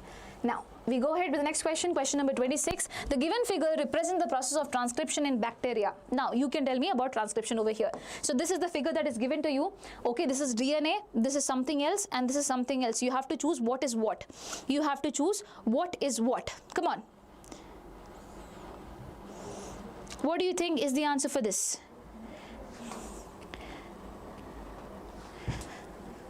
Ma'am, can you keep the live early tomorrow? Early tomorrow you will be having the examination, right?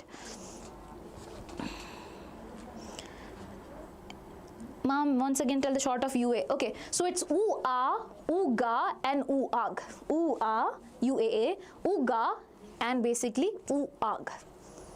So you can imagine like this, okay? Okay, you were growing up something, so UGA, okay, and then it got burned, so UAG, AG for AG, and then UA because you touched it. I know it's a bad thing, but yes. Anyways, so guys, the answer for this question is actually B. You guys are saying B, B, B, B. Yes, it is B. Listen to me carefully. This is a DNA. It is undergoing transcription. This thing that you see over here is going to be an mRNA. So A is mRNA, A is mRNA. Only three options. Cut it off. Okay, fine. The next thing that is there, it's B, and there is a small thing that is C. What is B and what is C? B is the bigger thing, and the bigger thing has to be what? RNA polymerase. RNA polymerase, you just have this two options, okay? And now what is C? This is where most of us get your answers wrong. C is going to be the factor. This is going to be rho factor. How can I say rho factor and not sigma? Because this is ending of transcription. You have got the mRNA, right? That means end of transcription is happening over here. Also the direction, if at all you see, you will get to understand. Always remember, while it ends up basically the mRNA and the DNA separating, transcription is done. So it is crying as in Rona, so rho factor over here. Similarly over here, to initiate the process, you need sigma factor. So initiating the process, RNA polymerase first comes and attaches over here, so it is very shy. S for shy, you can remember like that. So S sigma is for initiation and rho is for termination. This is very, very important thing, which is why the answer for this question is going to be B. If it is clear, give me thumbs up. Let's go ahead. Is going for maths compulsory? Depends upon the course that you have taken up. If it is farm science, yes, you have to. Okay. Also, if it is B Pharma, they will take the best of the two. So yes, you can choose. Guys, give me thumbs up. Come on, fast. Okay, perfect. Next one. This is a very important question. You might get confused, which is why listen to me carefully. Find the sequence of binding of the following amino acyl tRNA. You have to find what the sequence of the following amino acyl tRNA. So these are the tRNA given to you. You have to find the sequence of their attachment. Okay, A, B, C, each of them are given a name. Now, during translation to mRNA, transcribed by a DNA segment having the base sequence like this. So what you usually do is that, oh, I have got the sequence, I'll just make the anticodon of it and I have got the tRNA. Because that is how it usually goes. No, wrong. Listen to me carefully. Here they have mentioned clearly that's a DNA. If not that also, if at all you do not see that, just understand here T is there, no, thymine is there.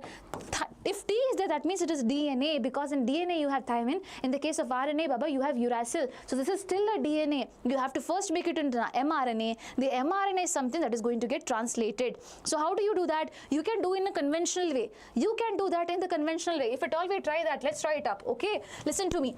Phi dash. First thing that I am going to write is phi dash. T goes with what? A. A goes with what? U this time, because you are making an mRNA. RNA, so which is by U. C goes with what? G. A goes with what? Again, A goes with what? U. T goes with what? A. That is how you are going to go. So this is what? The mRNA. Onto the mRNA, what comes and attaches? The tRNA. The tRNA, right? The tRNA. So this is a codon that you have. You need to find the anticodon, the opposite of it. So AUG is over here. In the anticodon, what will you have, Baba? You will be having, instead of A, you will be having U. Instead of U, you will be having A, and here with G, you will be having C. So UAC is the first one. UAC is the first one to come and attach, and if at all you see over here, which is UAC, B1 is UAC. B is the first one that is going to come and attach. Which option has B first? Only this one, and that is your answer. But do you have to do all this thing? Do you think you have to do all this thing? No. Listen to me very carefully. There is an easy trick to do this. So first thing that you need to understand is that you had got the dRNA, you first make the mRNA, and again you're doing the anticodon. Basically, you're coming back to the same loop. You made a complementary and again you're making the complementary. That means these two things are going to be the same. The tRNA sequence, yeah, and the DNA sequence is going to be the same thing, because you have made complementary, then again you're doing complementary. So the only thing that you need to do is, wherever you see T over here, Baba, replace it by U. So it becomes UAC, AUG, GGU, and CCG. That is how it is going to go. So UAC, and you have already got the answer over here. That's the best way to do this particular question. Got it? Okay. Is this particular question clear to you? Is this particular question clear to all of you? Same question in 9-hour class I did not take. It was 6-hour class. Okay, and obviously I cannot create new question, right? There will be certain questions which are going to be repeated because I put it there because that was important. Yes. Can methionine be formed anywhere on the amino acid chain? Listen, yes, it can repeat anywhere in the chain, but the first one has to be AUG for sure. Okay, perfect. Let's go ahead and guys, I am telling you, it's not compulsory for you to stay back over here. I've told you before I started off this. If you want to attend the maths live, go attend it. I do not mind it. It's for you guys. If you think that's difficult for you, please go and watch the math live. I'm telling you, I'm begging you. If it's difficult, please watch the math live. If you think biology is difficult and basically you're struggling behind there, watch this. Cool? Yeah, you can watch the record, you can watch after live, this particular thing you can watch in the loop if at all you want. And yes, you know where do you stand, so you have to choose. Assertion: in eukaryotes, both introns and exons are transcribed to form hnRNA. Do you think in the case of eukaryotes, both introns and exons are transcribed to hnRNA? Yes, in the eukaryotes there is DNA. DNA will be having non-coding regions which are known as introns and coding regions which are known as exons. So both of them are going to be transcribed over here. Both of them, yes ma'am, yes. Now splicing is required in prokaryotes. So listen to me, it is transcribed over here, and basically when you make a mRNA, this is going to be there in an hnRNA, but in the case of an mRNA, you have to remove all the introns. You will just have what? You will just have the exons, because those are the one that codes for proteins. But in the case of prokaryotes, you do not require to do this because they do not have introns at all. So this particular process of removing the introns, which you call as splicing, do you think it is required in the case of prokaryotes? No. So splicing is required in prokaryotes, it will be a wrong statement. In eukaryotes, both introns and exons are transcribed to form hnRNA, will be a correct statement. So assertion is true, but the reason is false, which is why the answer for this question is going to be C. It is going to this. Okay? Got it? Yes, perfect. Guys, it's 7:48 now. If there is someone who is going to write math examination tomorrow, okay, first thing is math, and math is going to be, if you think that math is difficult, you have not completed way too many things about it, please make sure you watch the live of math. Okay? If you think you're writing PCMB, where both of them are equally important, you can stay here.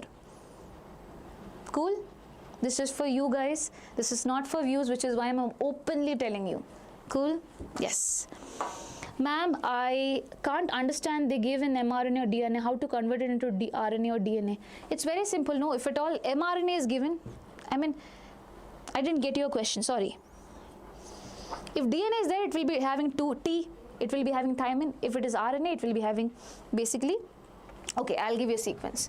So basically they are saying that A, T, G, C, T, A, G, C is there, and this is 5' to 3'. What is the complementary RNA? If at all they're asking you what is the complementary RNA, first of all you need to understand that it will be in 3' to 5'. Okay, they are asking you what is the unit, what will you get after transcription? That is a question. So always remember, after transcription you are going to get an RNA which is in 5' to 3'. Always in 5' to 3'. Okay, now you write the opposite. A base pairs with what, Baba? A base pairs with T actually, but in the case of RNA it is going to be with U. T is going to base pair with A, G is going to base pair with C, C with G, T with again A is going to base pair with U. So instead of T it is going to be U. If you find it is to be very difficult, write T only and then cut it off, and below you can write U if needed. So that is how you find the complementary pair. Cool?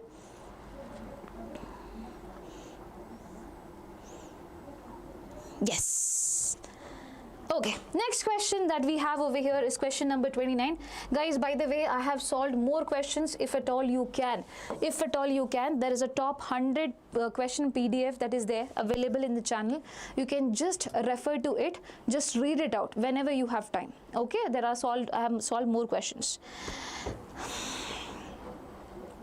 Okay, next question, question number 29. Match column 1 placental mammals and 2, that is Australian marsupials. Over here you have column 1 and you have column 2. You have to match both of them. You have to match both of them. What will you choose? Mole, anteater, lemur, bobcat. This is what? This is going to be placental mammals and this is Australian marsupials. So listen to me carefully. What exactly happens is that there's a region like this. Here you had Australian marsupials. You had Australian marsupials, and basically some of them moved to either of these sites. This is known as adaptive radiation. Okay, they went, they radiated out there and they got adapted there. What is this known as? Adaptive radiation. Okay, this is also an example of divergent evolution.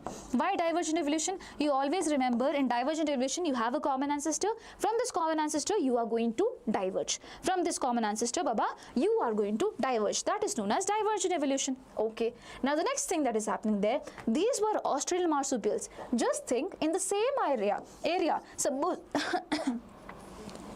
Sorry. In the same area, suppose placental mammals also came in, and some of them moved here, some moved here, some moved here, and some moved here, and some moved here. What do you find? Again, these guys alone, when you talk about placental mammals alone, they are also doing what? Divergent evolution. They are also doing what? Adaptive radiation. But when you talk about both of them, when both of them come over here, they have two separate ancestors, but these organisms are staying in the same geographical area, same habitat. That means they will have similar function. Isn't this an example of convergent evolution now? Yes, this is an example of what? Convergent evolution. They have converged to a point. They do not have common ancestor, but they will have some similar functions. No anatomical similar body, internal body is not going to be same, but they will have some same function. So basically, if at all I'm saying mole comes from this, from placental mammals. What do you call the other one which comes from the Australian marsupials? It is going to be what? Marsupial mole. So the ones which are easy to tag, just go ahead with that. So mole with marsupial mole. Okay, anteater, lemur, I do not know. Bobcat, Tasmanian tiger cat, both of them has cat. So this could be the answer. So A goes with 3, A goes with 3. I have to cancel these two options. Okay, and D goes with 1. D goes with 1. I have got my answer. The answer is going to be A. Answer is going to be A. A means what? Basically over here, mole with marsupial mole, bobcat with Tasmanian, anteater with numbat, and lemur with spotted cuscus. Ma'am, how do you remember all this thing? Is this easy to remember? Very, very, very easy to remember. Okay, very, very easy to remember. Listen to me carefully. So, placental mammals on this side, Australian marsupials on this side. All the placental mammals, Baba, will be having a smaller name, such as mole. But here bigger name, marsupial mole. Here anteater. Now this is different. This you have to remember. This is not same time of name. Anteater, and here you have numbat. Anteater and numbat. Okay, here mouse, there marsupial mouse. Here lemur, there spotted cuscus. So wherever you have difference, I'll tell you. Okay, so first difference was here anteater and numbat. Here you have what? Lemur and spotted cuscus. Again, the bigger name is on this side only. Flying squirrel, flying phalanger. Both of them are flying. This one has a bigger name, flying phalanger, coming in the Australian marsupials. Bobcat, Tasmanian tiger cat. Again, bigger name. Wolf, Tasmanian wolf. So both these things have different name, lemur and spotted cuscus, and also anteater and numbat. Just remember that all the smaller ones have placental mammals, the bigger ones are Australian marsupials. I hope you have got it. I hope you have got it. PCMB marks are going to be considered only for farm science courses. First of all, okay. Rest, if at all you are taken B Pharma or something like that, you can write math as well as biology, but whichever gives you better mark, that is going to be considered. For example, if PCM gives you better ranking, that is going to be considered. If you take, if PCB gives you better mark, that is going to be considered. Guys, if it's clear, give me a thumbs up. Let's go ahead with the next question. By the way, I hope everyone has hit on the like button, right?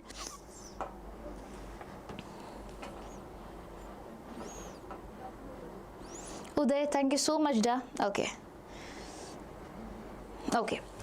Next question that is there is question number 30. Let's go. Consider the following 3 statements and select the correct option stating which one is true and which one is false. This question we have not done in YouTube. Try it out.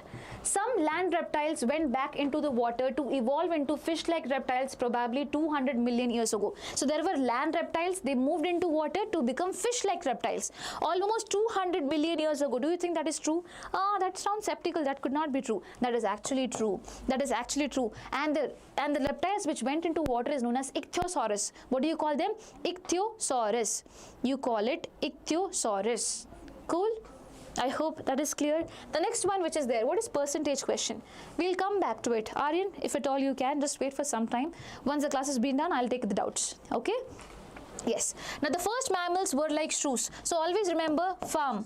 Farm is what? Fishes. From fishes you got amphibians. From amphibians reptiles. From reptiles you got mammals. And also aves. Mammals and aves. That is birds and also mammals you got from reptiles. Anyway, the first mammals that came in, they were like shrews. They look like basically shrews. So that is a connecting link between the reptiles and the mammals. So first mammals were like shrews. That will be correct one. The work of Thomas Malthus on population influenced Lamarck. Wrong.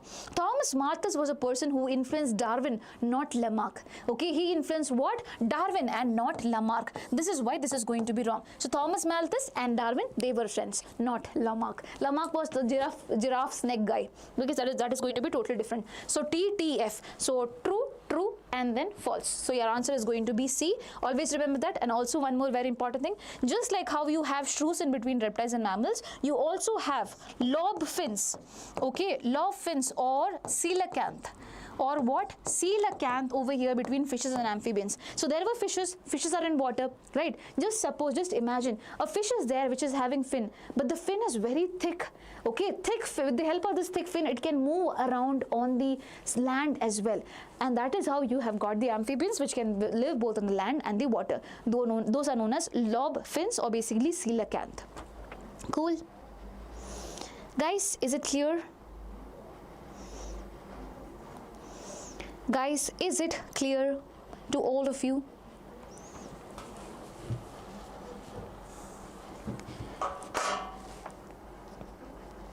If it's clear, give me a thumbs up.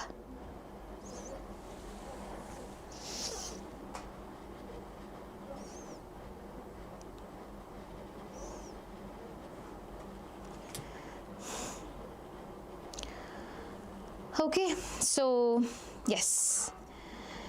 In vitro is basically just ZIFT and IUT, intrauterine transfer. Rest everything is in vivo. Okay. Cool. Thank you so much. Let's go on.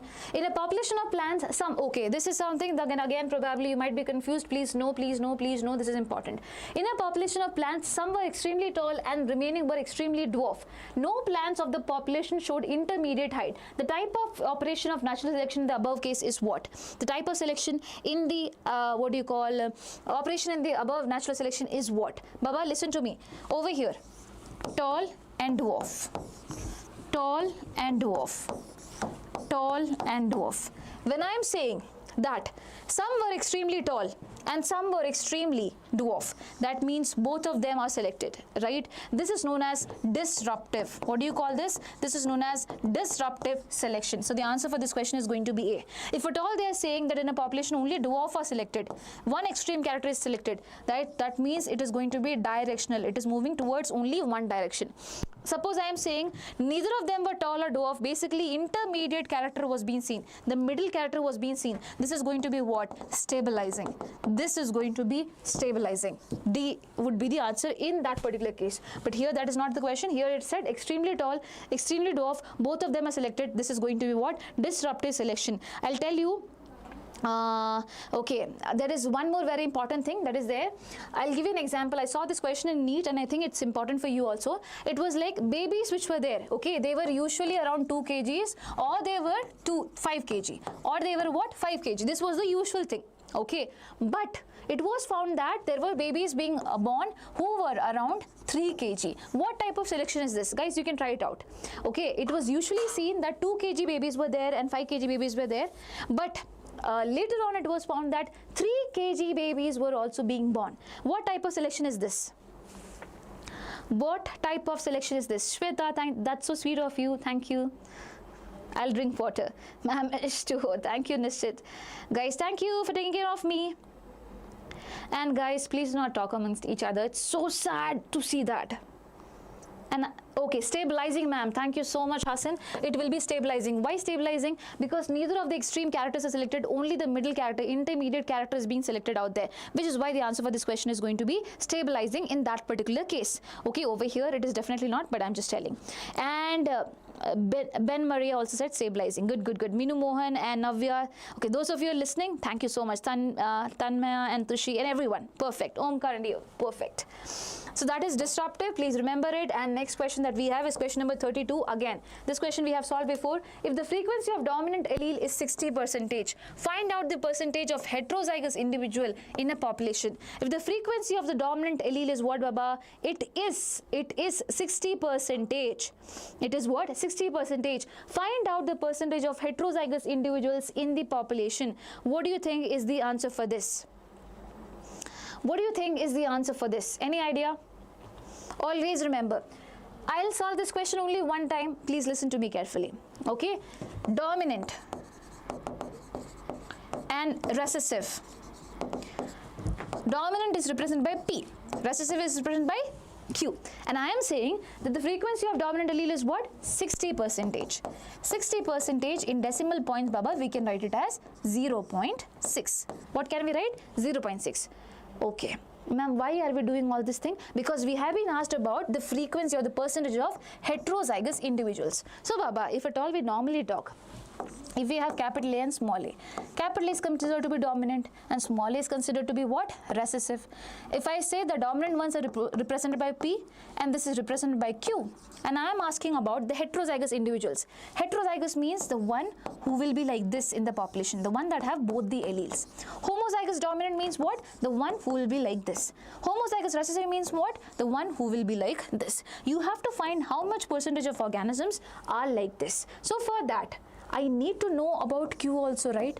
I need to know about Q, then only I will be able to find it. So how do you find the Q? There is a formula. The formula goes like this. It goes like this. P plus Q is equals to 1. What is P over here? P is already 0.6 plus Q is equals to 1. What will be Q? Q is going to be, you just have to put the 0.6 over here.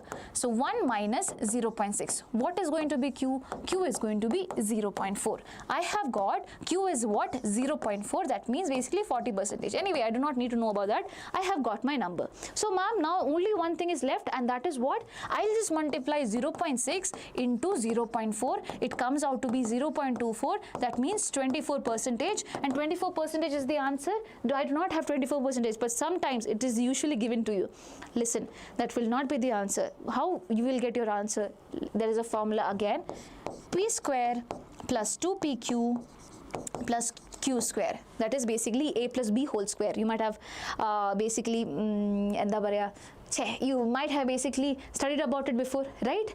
A plus B whole square in mathematics in 10th grade also. So here P square stands for this. If at all you want to find the homozygous dominant one, you can just go with P square. P square will be what? 0.6 whole square. That means 0.36. That means 36%. Similarly, if at all you want to find homozygous recessive, you're going to do 0.4 whole square. That is going to be 0.16. That means 16%. But you have been asked to find PQ. PQ. But with PQ comes 2 also. So you have to get your answer like this. 2 into P is what? 0.6 into what? 0.4. 0.6 into 0.4 is basically 0.24. 0.24 into 2 is what? 0.48. That means the answer is going to be 48%. Whenever heterozygous individuals are being asked, always remember it is going to be 2PQ. It is going to be 2PQ. Got it? Got it? Okay, it is going to be 2PQ. Do not forget it, and the answer is going to be 48%. Got it, macha? Are these lectures enough for NEET? No, dear, it is not. For NEET, you have to solve NEET level questions. Okay.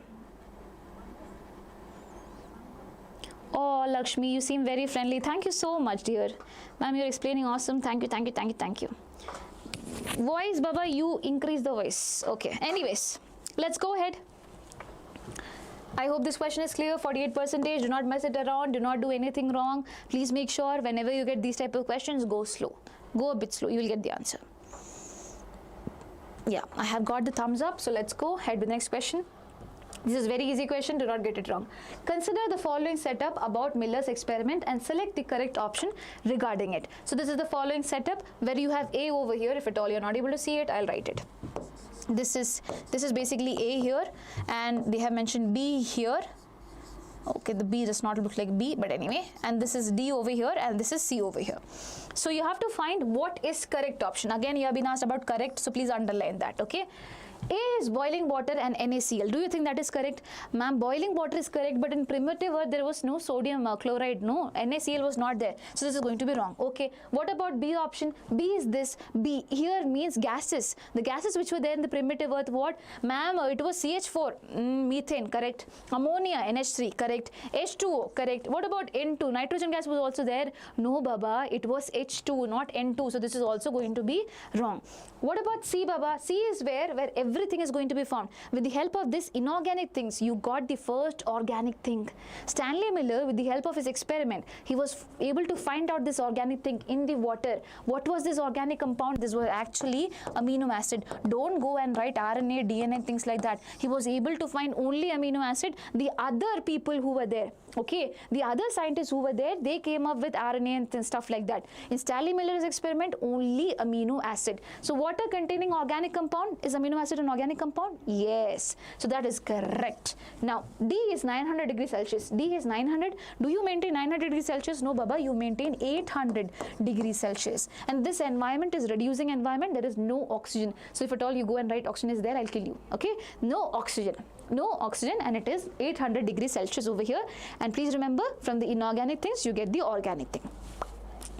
Okay, so the answer for this question is C, and I hope you have got it. If yes, give me thumbs up. Let's go ahead with the next question. Let's go ahead with the next question. Perfect. Okay. Question number 34. Match column 1 with column 2 and select the correct option from the codes given below. Okay. So genetic equilibrium, gene flow, saltation and genetic drift is given here. Genetic equilibrium is something that Hardy-Weinberg was talking about. He said that basically if a population has capital T this much number of alleles and small t this much number of alleles, it is going to remain the same throughout every single generation. Do you think that is true? No. Suppose you are tall over here. Okay. In our office every people is dwarf. Suppose. And you came over here. Obviously the allelic frequency is going to change, right? Well, genetic equilibrium means what? It is going to maintain a constant gene pool generation after generation. So A goes with 4. This is what Hardy-Weinberg said. But there were factors against it. What was that? Gene flow. Gene flow means from someone else, somewhere else you come over here, that changes the frequency. That is known as gene flow. That migration, immigration, emigration makes that. So emigration changes the allele frequency. That is basically example of gene flow. Okay. What do you mean by saltation? Saltation basically came up from Hugo de Vries. Hugo de Vries said that evolution, you know, evolution is happening because of mutations, and these mutations are random. These occurs by chance, and they are going to be very fast. These mutations are going to be very fast, and this single step large mutation that basically can lead to formation of a whole different species. Okay, one single large step mutation can lead to formation of a whole different species. That process is known as saltation. That is known as saltation. Hugo de Vries spoke about that. Okay. Also, Hugo de Vries was not the person who worked in Malay archipelago. There's a question like that, I just remembered. Hugo de Vries did not work in Malay archipelago. Please remember that. Anyways, okay. Now, genetic drift is another factor that affects the genetic equilibrium. Genetic drift means basically, this is very, very funny thing. Okay. So, basically, just think that there were, so there were yellow moth. So many yellow moth were there. So the frequency of those alleles are more, okay? And there were green ones, only a few of them. The yellow one said that green one, hey Macha, you are very less in number, you go off from here, okay? So the yellow one were like, no, that is not possible, and I am the one who is basically ruling over here. Anyways, so no, I do not make sense. Listen to me carefully. Anyways, over here you have the yellow one's frequency more and the green one's frequency is less, okay? And if at all they are saying that you guys have to move out, okay? And because they were dominant, this is not going to happen. Why? Suppose one fine day one big elephant came and stamped over here. All the yellow ones died off. What is left behind? Only the green ones. This is occurring by chance. Isn't the allelic frequency changing? Yes, it is changing. This is known as genetic drift. When changes in the population happens due to chance alone, that is known as genetic drift. This is very, very, very important. Okay? And this leads to making founders. So these guys will be founders. They are the new population over here. Anyways, did you get it? Did you get it? If yes, give me thumbs up. Ma'am, take rest for some time. That's so sweet of you. I'll take rest. Once this live is done, I am going to rest. Thank you, Rukmini. Guys, if it's clear, give me thumbs up. Let's go. Let's go ahead with the next set of questions. Yes, perfect. Love from Maharashtra. Thank you guys. Okay, the brain capacity of Homo habilis is, the brain capacity of Homo habilis is 1800 cc, between 650 to 800 cc, 900 cc and 1400 cc. What do you think is the answer for this particular question? What do you think is the answer for this particular question? The brain capacity of Homo habilis is, The answer for this question, guys, is going to be Homo habibi. Habibi is the first guy, so it will be between 650 to 800 cc. The answer for this question is this. With that, I need you to remind that there are certain organisms about which you need to remember. This whole chart is very, very important, the evolution of man, and I'll make you remember that. Listen to me very carefully, okay? So first two guys came, Dryopithecus, Ramapithecus. Only listen, do not see anything, okay? Dryopithecus, Ramapithecus. Dryopithecus were more ape-like, and Ramapithecus, Rama, were more man-like. They were there 15 million years ago. How many years ago? 15 million years ago, okay? So Ramapithecus more man-like and Dryopithecus more ape-like. I hope that is done. 15 million years ago, no, is done. Now, from Ramapithecus, Baba, you got Australopithecus, okay? From Ramapithecus, direct, you come to 3 to 4 million years ago. Direct, you come to 3 to 4 million years ago, where you got Australopithecus. And the unique thing about Australopithecus is what? Basically, they were the people who were found in East African grasslands, and they didn't hunt meat, okay? They basically ate fruits and vegetables and stuff like that. So from Ramapithecus, you got Australopithecus 3 to 4 million years ago. They were found in East African grasslands, and they were not meat eaters, they were vegetarians, pure vegetarians out there.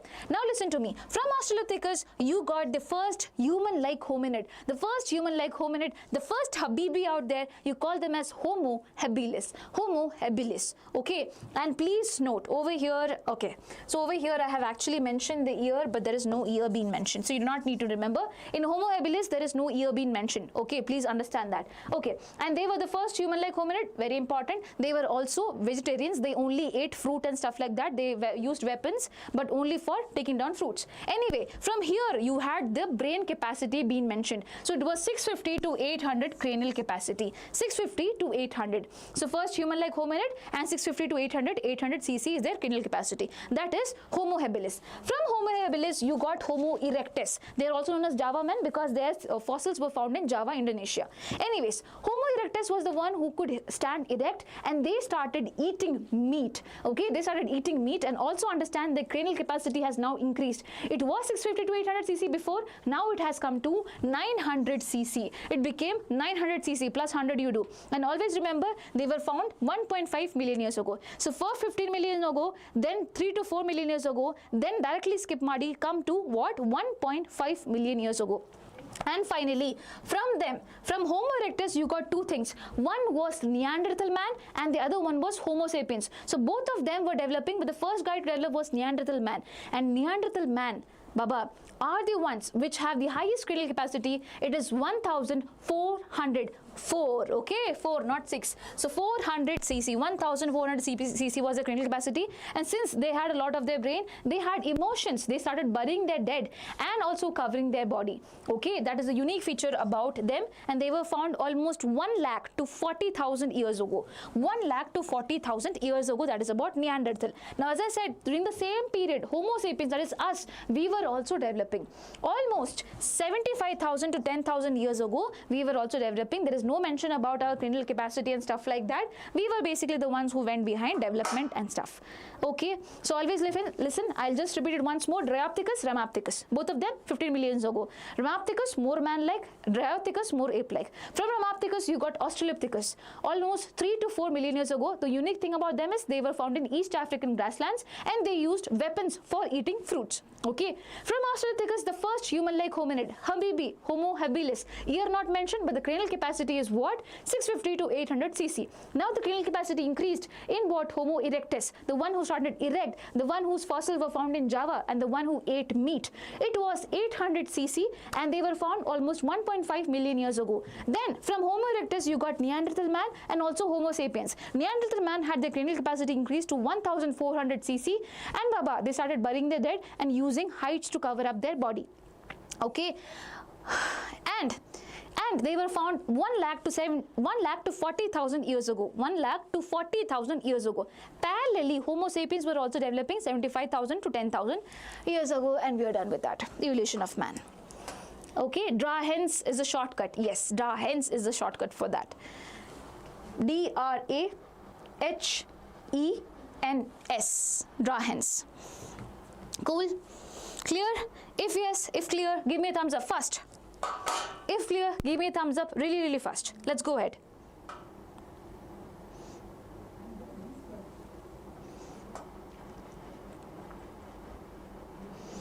Thank you, Prabhagar. Okay, thumbs up I've got. Next question. Oh, not next question, just have an idea about this particular chart also. Guys, in Mesozoic era, you have what? Jurassic and Cretaceous and Triassic period. Mostly in Jurassic and Cretaceous, most of the things happened. You have got your pteridophytes, that is ferns and spinocereds. You have got your gymnosperms, that is conifers, cycads, ginkgos and nettles. CC first and then GG. These four guys are what? Gymnosperms. What is this? This is Mesozoic era. In Mesozoic era, Jurassic and Cretaceous period. Okay.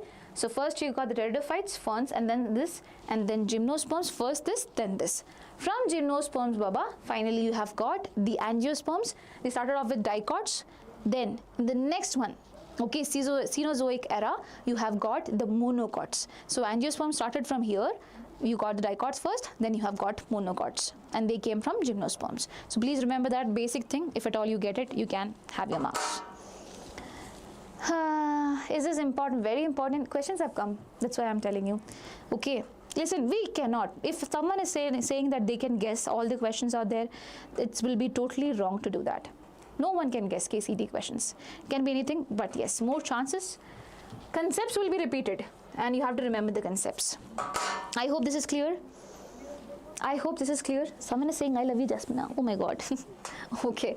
So, yes, love from Karnataka. Love from me also. Okay, listen to me very carefully. Let's go ahead with the next question. Question number 36. Yes, guys? Yeah. The following is the chemical structure of a drug. What is incorrect about the drug? This is the structure of the drug, Baba. It looks like an O. And always remember, when O comes, it has to be what? Opioid. It has to be opioid. It has to be opioid. So this is opioid, and basically I'll name the opioid also. This is morphine. This is morphine. But you can find the answer without the help of me. How? The compound given is morphine. Okay. This is extracted from latex of Papaver somniferum. Papaver somniferum, opium poppy. Again, from this you get morphine only, and also heroin, but yes. It is stimulant which increases activity of respiratory system. This was the odd one out, and it belongs to opioid class of drugs. Again, this is something related to morphine. So this one is the odd one out, and this is the answer, which is wrong, because morphine, which is there, it does not increase the activity of the respiratory system. It basically slows down your body. It slows down your body. Very, very, very, very important. Okay, it is not actually slowing down your body as well. Morphine is something slows down to a limit. You basically call them a sedative or a painkiller. So people who have underwent surgery, they have too much pain, they have to sleep, they are sleepless. So you give morphine to them. Now always remember, that is one opioid. From morphine you get heroin. From morphine you get heroin. How? By the process of acetylation. By the process of acetylation you get heroin. And heroin, which is there, Baba, it is going to be what? It is going to be something that is a depressant and slows down your body. It slows down your body. Always remember that.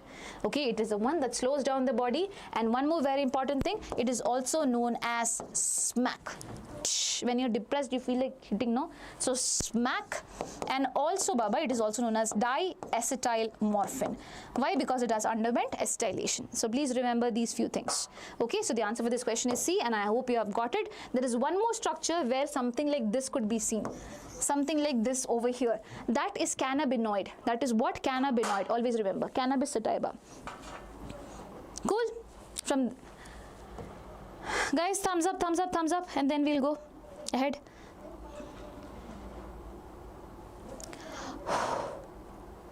Yes, perfect. Next question that we have is this. Match the diseases in column 1 with appropriate options, pathogen, prevention, treatment in column 2, and select the correct option. So amoebiasis, AIDS, filariasis, and dengue is given over here. Match the following question or read all the options. Transmitted by mosquito, use of sterilized food and water, caused by retrovirus, and caused by Wuchereria. The easiest one for me to find would be what? If at all we think caused by retrovirus, and AIDS is mentioned over here. 3 goes with B. 3 goes with B. I have basically got 2 options. I'm going to cut off the other options. Okay, one more thing is very easy. Transmitted by mosquito. Mosquito. Dengue is the one that is transmitted by mosquito. 1 goes with B, 1 goes with D. I have not got the answer. Okay, filariasis. I know it's caused by Wuchereria bancrofti. So C goes with 4. C goes with 4. I have got my answer, and that is what? B. B is going to be the answer for this question. By the way, it is written that prevention can also be there. So that is why amoebiasis which is caused because of contaminated food and water, can be prevented by use of sterilized food and water out there. Okay, and also remember, even though filariasis is caused by Wuchereria bancrofti, the one who is acting like a carrier is going to be a mosquito. A mosquito bite is something that causes filariasis or basically elephantiasis. The name of the mosquito is Culex. The name of the mosquito is what? Culex. Please remember that. Yeah, and over here, Baba, is it okay? Is it clear? If clear, just give me a thumbs up. And I saw a lot of you gave me the answer for this. Thank you so much. You guys are doing absolutely great. And yes. Guys, I'm asking you a question. Is this clear? Give me a thumbs up. Let's go ahead with the next thing. And I hope you are drinking water. Ma'am, can you repeat about that filariasis? Filariasis or elephantiasis is basically caused by Wuchereria, agreed. But the one who carries the Wuchereria from one person to another is a mosquito, Culex mosquito. Culex. Okay, yes. Now listen to me. I have got something for you. These are the set of bacterial diseases, and I am going to talk about that in one breath, so listen to me. Typhoid caused by Salmonella typhi, pneumonia caused by Streptococcus pneumoniae or Haemophilus influenzae, not Haemophilus pneumoniae, it's Haemophilus influenzae, Streptococcus pneumoniae. Diphtheria, plague and dysentery are also bacterial diseases, which is given in the paragraph of pneumonia. You need to remember it. DPD. They are also bacterial diseases. Dysentery is different from amoebic dysentery. That is totally different. This is simple dysentery, where your stool will be having some amount of mucus as well as blood. You call it dysentery. Cool? Yes. Now, helminthic disease. Helminthic, you know, Aschelminthus causes it. Ascariasis is caused by Ascaris lumbricoides. Your intestines are being affected over here. Filariasis or elephantiasis is caused by Wuchereria bancrofti, Wuchereria malai, but it is transmitted. Okay, it is going to be transmitted with the help of a mosquito. The name of the mosquito is Culex. You do not need to remember the name of the mosquito, but just know about it. Okay. And it is going to affect your lymphatic system. This is going to affect your intestine. Typhoid is also going to affect your intestine, and that is small intestine to be specific. Pneumonia, which is there, it affects your lower respiratory tract. Yes, yes. Now coming over here, protozoan diseases, you have malaria and amoebiasis. Again, malaria is caused by Plasmodium vivax, Plasmodium malariae, Plasmodium falciparum. Plasmodium falciparum is the one that causes the malignant, the deadly form of malaria. Malignant, deadly. Falciparum. Okay, falciparum, that is the one. And the one that causes is a female Anopheles mosquito. Please remember that. It is basically going to affect your liver and also your RBCs. Okay, both of them. Now, next thing that we have is amoebiasis. Amoebiasis is basically caused by Entamoeba histolytica, which is also a protozoan. And again, it is going to affect your intestine, but this time it is going to affect your large intestine, not your small intestine, like that. So, Salmonella, S, you can remember like that there. But this is going to affect your large intestine, and over here, it causes dysentery. Amoebic dysentery is also what you call it. And it can be transmitted from contaminated food and water, and also by the flies, the mosquitoes which are there. Not mosquito, flies which are there, no, they stay in some contaminated area and then come over here and they, yeah, so that is also there. Okay, now viral disease which is there, this is something that you do not remember usually. One is common cold, and common cold is caused by basically retroviruses. Okay, retroviruses, and it does not affect your lower respiratory system. Here it affects your lower respiratory system, here it affects your upper respiratory system. That means you will see nose block, cough, cold, and everything upper thing. Okay, sore throat and everything comes up in this particular case in common cold, whereas breathing problem and stuff like that comes in pneumonia. Okay, dengue and chikungunya are also viral diseases. Dengue and chikungunya are caused by Aedes mosquito as well. They are transmitted from Aedes mosquito. They are also viral diseases out there. Now, with immunization, that means with vaccination and stuff like that, you could completely eradicate which disease, if at all you are being asked. Smallpox is the disease that was there.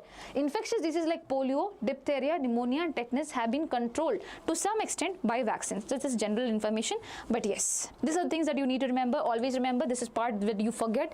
It's transmitted by a mosquito. Okay, even though, yes. And yes, common cold is caused by, no, I'm sorry, not retrovirus, it is caused by rhinovirus. I'm sorry, thank you. Common cold is caused by rhinoviruses. Retrovirus is basically HIV. Yes. Okay, guys, done. You will get the PDF once the class is done. I hope this is clear. Let's go ahead with the next one. Question 38. A person shows symptoms like sneezing, watery eyes, runny nose, and difficulty in breathing on exposure to certain substances in air. Which type of antibody is produced during such condition? When you talk about sneezing, watery eyes, common cold, running nose, and difficulty in breathing, you believe that it is going to be something else. But on exposure to certain substances in air, and which type of antibody? So basically you're talking about allergy, and in allergy you have what? IgE. IgE in allergy is basically found on the mast cells, not released by the mast cells, they are found on the mast cells. They give signals when they come across with some antigens, some dust and things like that, and they are going to release two things. One is histamine and second one is serotonin. Both of them are going to make the blood vessels dilated, vasodilation. Against it, if at all you want to treat it, what do you have? You have three things. Do not remember, do not forget their names. First one that you would be having is antihistamine. Second two things are difficult to remember, but remember steroids and adrenaline. Steroid and adrenaline. Okay, that is a thing that you need to remember. Thank you, Jayaprakash. Perfect. Guys, I hope this is clear, and I am going ahead because I know time is less. So, okay. Okay. The thing about this thing, Plasmodium, that is malaria. Since malaria is also important, listen to me carefully. Again, I'll be really fast. So about Plasmodium, Baba, Plasmodium is the one that causes malaria. You know that, okay? It is there in the Anopheles mosquito. Use your imagination. In the Anopheles mosquito, you have a stage of the Plasmodium which is known as sporozoite stage. It is there in the salivary gland of the mosquito. I am the mosquito. I come and bite you. Basically, when I bite you, the sporozoite which is there in my saliva goes inside your body. Inside your body, it is going to go into the liver. In the liver, it is going to go into the cells of the liver, which is known as hepatocytes, and they are going to undergo asexual reproduction out there. What are they going to undergo? Asexual reproduction is going to be undergone out there. When they undergo asexual reproduction, there are so many Plasmodium inside. One day it will burst open, right? So the liver cells which are there, they burst open. Now again these guys are outside. Where do they go? They go to the RBC, second target. In the RBC, again they do undergo asexual reproduction. At the end of asexual reproduction, what stage is being formed over here? This stage you need to remember. Other stages, if you do not know, it's okay. And that stage is gametocyte stage. So when they undergo asexual reproduction in RBC, they are going to form gametocytes, the one that can later form gametes. But listen to me carefully. They form gametocytes that can form gametes, but do they form gametes in our body? No, they do not form gametes in our body. They just stay like that. Listen to me carefully, okay? Apart from it, one more thing is also happening. The RBC which was there, in that you had hemoglobin. In that you had hemoglobin. The hemoglobin is being eaten up, is being taken up by these guys. When they do that, they break heme and globin. They break it into heme and globin. Okay, globin is something that they want. What about the heme? Heme is something that they do not want. They convert into something else, hemozoin. So basically the heme which is there is now made into hemozoin. Apart from that, there is too many gametocytes over here. When the RBC bursts open, the gametocytes move out, they go into the blood, and also does the hemozoin. When the hemozoin is released, we get fevers and chills. Why? Because we are allergic to this. This is something foreign. This is toxic for us. That is why we get fevers and chills every 3 to 4 days.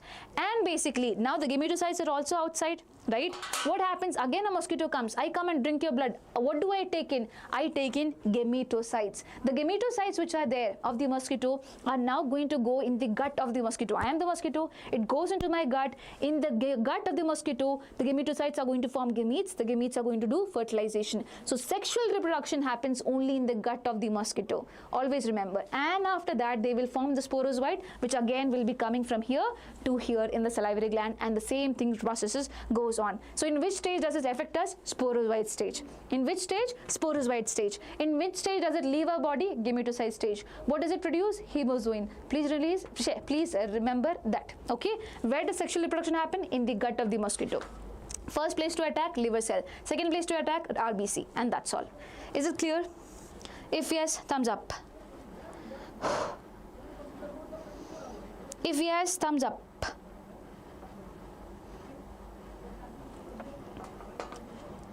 Yes. And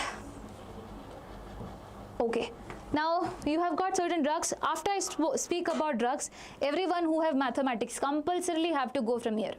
Okay, after I speak about this particular drugs, please, everyone who have mathematics, please go away. Please go to the next live or do your studies. You have exam tomorrow. I am also here for children who have just taken biology, so I cannot go. Okay, so please understand my condition. Yes, so opioids, which is there over here, because I have covered most of the important chapters, that's why I'm telling you. So we spoke about morphine and heroin, so that is clear, I will not repeat it. Okay, one more thing. Morphine and heroin affects your central nervous system and your gastrointestinal tract. Central nervous system and your gastrointestinal tract, very important. Okay, so two drugs are there which affects your CNS, and that is, one is opioid and the other one is going to be coca alkaloids. Anyways, we're coming to that.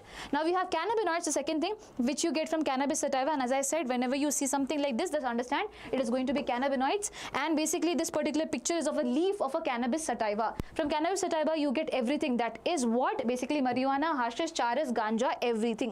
Marijuana, hashish, charas, ganja, everything. The mode of the intake is inhalation or oral ingestion.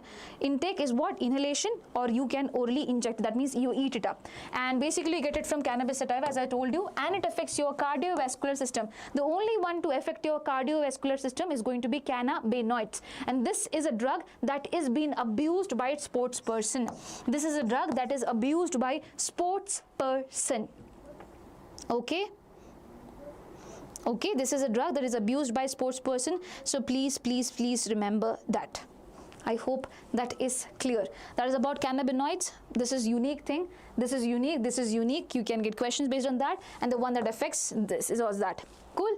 Now we have coca alkaloids. The most important thing about them is that they affect the CNS again, and they affect the dopamine transmission. Dopamine is something that makes us happy. So basically, if someone is affecting it, what is going to happen? What is going to happen? If someone is affecting dopamine, basically, if something is going to affect dopamine, it is keeping on releasing, and you get a sense of happiness, extreme happiness, and that is known as euphoria. And also, Baba, it leads to hallucination. What does it lead to? It also leads to hallucination. That is, you're gonna see things which is actually not there. Okay, so important things about this is the central nervous system is affected, especially the dopamine transmission, and it is a hallucinogen, my dear children, and it is derived from Erythrocalum coca, which is native to South America. You can be asked this question, which is that drug which is native to South America? It is coca alkaloids. You also call them cocaine, coke, crack, everything. Okay, cocaine, coke, crack, everything out there. I hope you have got it. Apart from it, there are several hallucinogens. Okay, the one that causes hallucination, one is going to be this.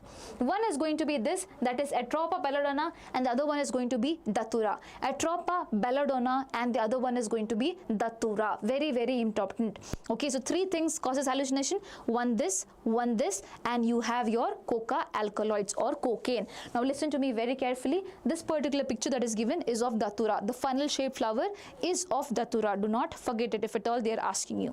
Okay, so three things that causes hallucination. Papaver somniferum does not cause hallucination.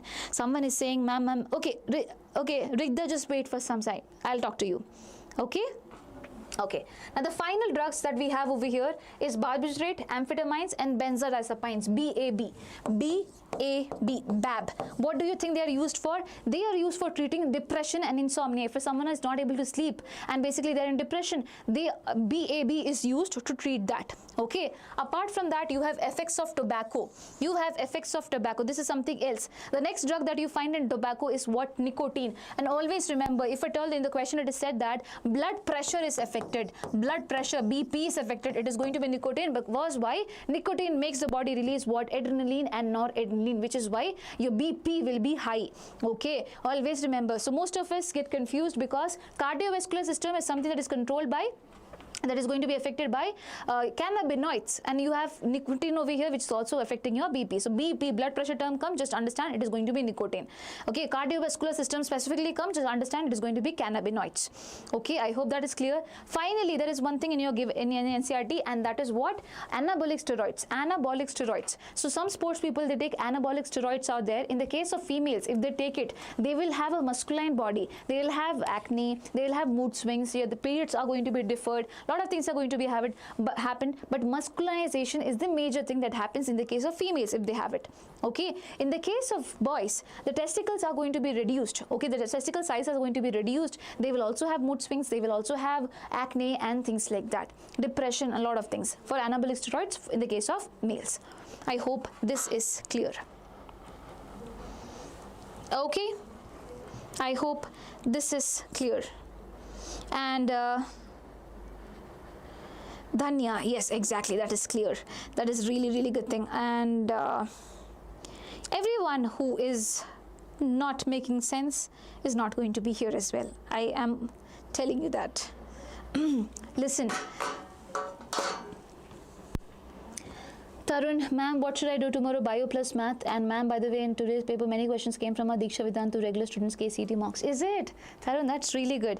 So if at all, as I said already, if you are someone who feels that math is something where, first of all, which is a stream that you're looking forward for. If at all it's just engineering and things like that, you do not need bio at all. Well, if not, then if you have something that requires bio and math, both of them, there is farm science courses and stuff like that, then you pick up something that is easily scoreable for you. Either that, okay, or the one that is very difficult and you want to have an understanding of it, just watch a quick video. Okay, depending on it, whatever you want, you can do. Okay.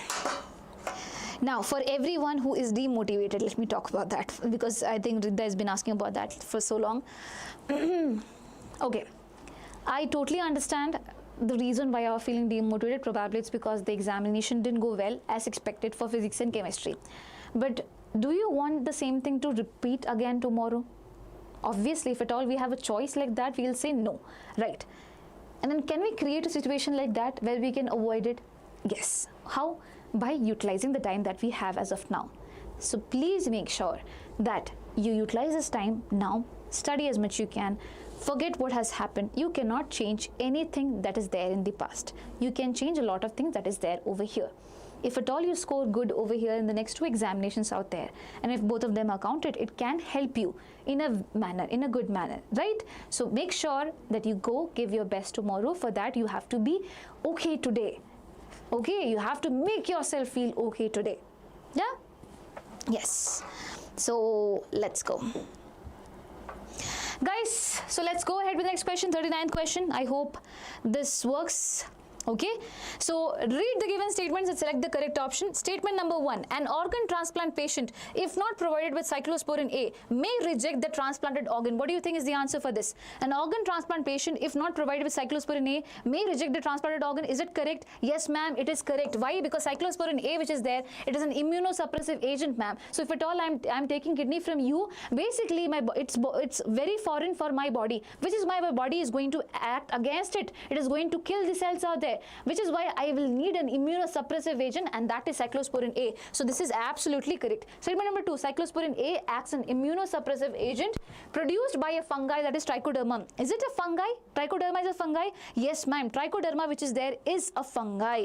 Trichoderma which is there, it is definitely a fungi, and Trichoderma polysporum produces what? Cyclosporin A. So both the statements are going to be correct. So both A and B are going to be correct, or basically 1 and 2 are going to be correct. Cyclosporin A as well as Monascus purpurea, as well as statin, as well as streptokinase are 3 important things that you definitely need to remember. Also the others, but this one. Okay.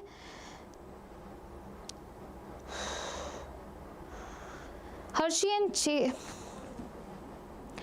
Density gradients, it is semi-conservative replication. Oh my god, I had put that particular question.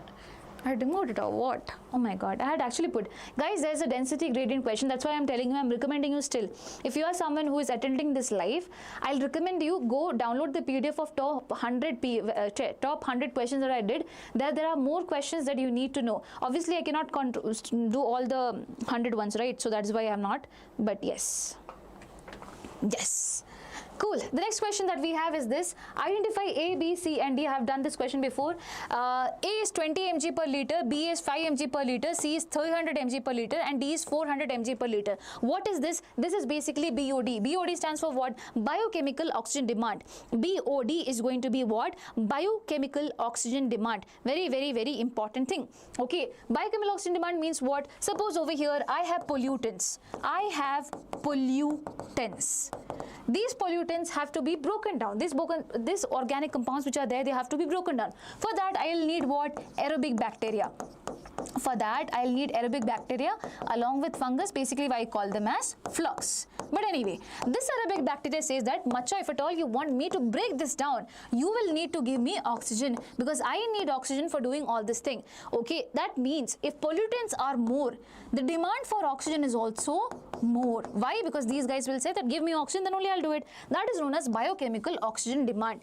So pollutants more, BOD is going to be more. Pollutant less, BOD is going to be less. So over here, if at all you see, the highest BOD value is this 400 milligrams per liter, and that will be there in the most waste type of water, the untreated thing out there, right? Obviously. So if at all you see D over here, primary effluent, secondary effluent, untreated sewage water, river water, which one will be having the highest amount of pollutants? Obviously the untreated sewage water. Primary effluent means it has undergone something, filtration and sedimentation at least. Secondary effluent means it has underwent the aerobic treatment as well. River water is somewhere where you will be leaving the water once everything has been done, right? So obviously the answer for this question, the answer for this one, D1 is going to be untreated sewage water. Well, I have got the answer because once I've packed this, basically I've got my answer. Only one option is like that, but let me see the other options as well. Okay, now the least amount is what? 5 mg per liter. Least will be found in what? Least will be found in where the place has having least amount of pollutants. So over here, B, secondary effluent.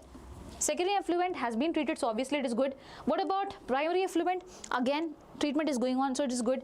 But what about river water? I will only send things to river water once everything is been done. So river water is going to be highly good. Okay, it is going to be having less pollutants out there. So that is also correct, which is why my answer for this question is going to be C. What about 300 mg per liter? Primary effluent. Okay, because it has just underwent the process. It has just started off undergoing the process, and 20 mg per liter will be for the secondary effluent. This is also clean, but river water will be comparatively cleaner. Got it? Light of Dean, you will get great marks, my dear.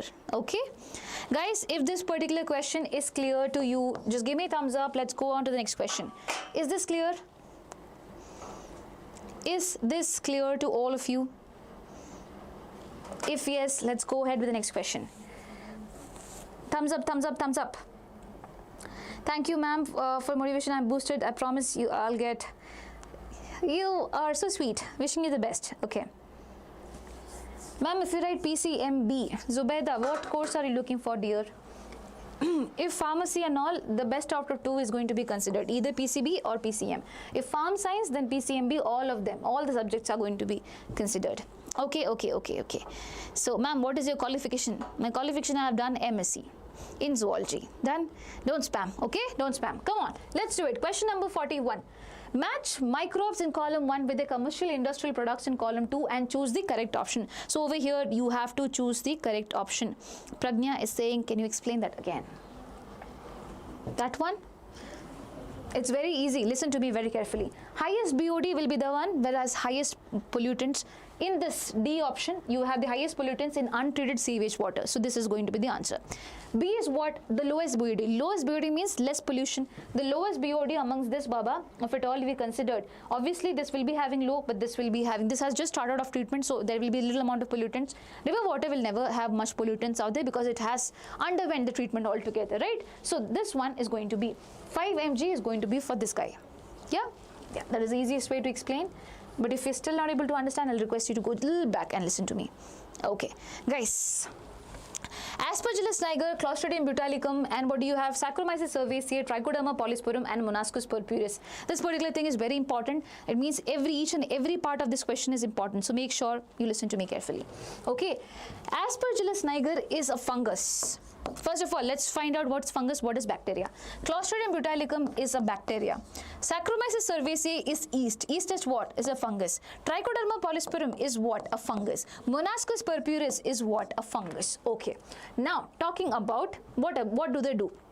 Aspergillus niger produces citric acid. So A goes with 3. I've got 2 options. I can cut off the other options. Okay. Monascus purpuris, what do? They produce statin. Statin is what? The one that lowers down your blood cholesterol level. How does it lower down your blood cholesterol level? By competing with the actual one. Okay, by competing with the actual substrate while the enzyme action is being taking place out there. So the enzyme that is responsible for production of cholesterol, it basically comes and messes up around with that. Yeah, and that is how the synthesis of cholesterol is being reduced. So statin stabilizes. Monascus purpuris is the one that produces statin. Okay, fine. Trichoderma polysporum, we just know that it is the one that produces cyclosporin A. By the way, can I get my answer with the help of this? Let me check it out. So E goes with 2. No, I have not. So Trichoderma polysporum produces cyclosporin A, which is an immunosuppressive agent. So D goes with 5. Have I got my answer? Yes. Do I need to solve the entire question? No. So this is how also you can do. You can also do this. Okay. Next thing, Clostridium botulicum is the one that produces butyric acid. Saccharomyces cerevisiae is the one that produces what? That produces ethanol. During fermentation, it produces ethanol. Remember? Yes. And that's all. Okay, that's all. Always remember you have one more thing, and that is streptokinase. Along with Trichoderma polysporum and Monascus, the streptococcus, a bacteria, not a fungi, that's a bacteria that produces streptokinase, which is a clot buster. So anyone who is having heart attack or myocardial infarction, they need to have this, and that is how it is going to be sorted out. Cool. I hope that works. Yes. So answer is going to be C. I hope that is clear. Guys, if it's clear, can you give me a quick thumbs up?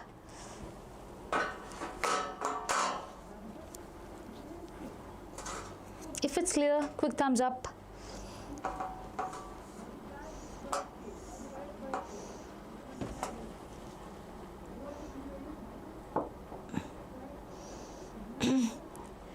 Yes, sure, Kidzone. Okay, thank you. Let's go. Symbiotic association is exhibited by mycorrhiza, azotobacter, oscillatoria, rhizobium or yeast. What do you think? Symbiotic association is exhibited by what? What do you think is the answer for this particular question? Listen to me. Symbiotic means where both of them are going to help each other, and that is usually found in the case of mycorrhiza as well as rhizobium. In mycorrhiza, what do you have? You have fungi, and basically you have plant roots. The fungi is going to help the plant root. In what way? It is going to go deep into the soil and provide phosphorus. It provides resistance against pathogen. It provides tolerance against salinity, drought and stuff like that. Okay. Apart from that, it also helps in overall growth and development. That is about fungi. What does the plant root do? It basically is able to do photosynthesis, right? The plant is able to do photosynthesis, so it provides food like that. Both of them are helping each other. Yes. Is an example of mutualism as well? Yes. So basically they are showing symbiotic association over here. Correct ma'am. Okay. This fungi basically belongs to glomus. Please remember that as well. Okay. What about rhizobium? Rhizobium is a bacteria that is found in the root nodules of the leguminous plants. For example, what? Pea and stuff like that. What does the rhizobium do? Rhizobium, which is a bacteria, it says that I can provide you with what? Nitrogen. So nitrogen is being fixed with the help of this particular bacteria. What does the plant give? Plant gives all the things, that is shelter and also the food. The shelter as well as the food. That is given by rhizobium. What about the other machas out there? Azotobacter, oscillatoria, yeast. Listen, azotobacter is also bacteria. Also fixes nitrogen, but it is not in symbiotic association. They are the ones that do it independently. They can survive by their own as well. They are independent. They are free living is what you call them. Okay, so that is why it is not symbiotic. Now oscillatoria is what? Again a bacteria, and a special type of bacteria. You call them as cyanobacteria. What do you call them? Cyanobacteria. What do? They can prepare their own food, and they can help the plants also. Okay, they help the plant by again fixing the nitrogen, but not symbiotic association. So the only one that shows symbiotic association is going to be 1 and 2 only, which is why the answer for this question is going to be D. Is it clear? Is it clear to all of you? Are you clear? Clear? Clear?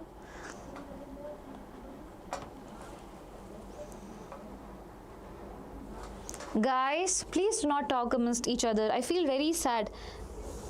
Don't do that, please. Your teacher is right in front of you and probably talking non-stop for you guys, and if at all you chat like this, do you think that's a good deed to do to any person, even if you like them or do not like them, right? So don't do that. And yes, thumbs up. Okay, I'm going ahead with the next question, and that is this. By the way, guys, I also want to tell one more very important thing. Okay, so if at all there is an oily stain in the, okay, so this is kapda. Suppose this is a banyan. Okay, this is Papu's banyan. Over here I have got an oily stain. Which is the enzyme that you used for removing the oily stain? Come on, which is the enzyme that you are using, which you are going to use to remove the oily stain? Any idea? Fine, fast. We don't have time.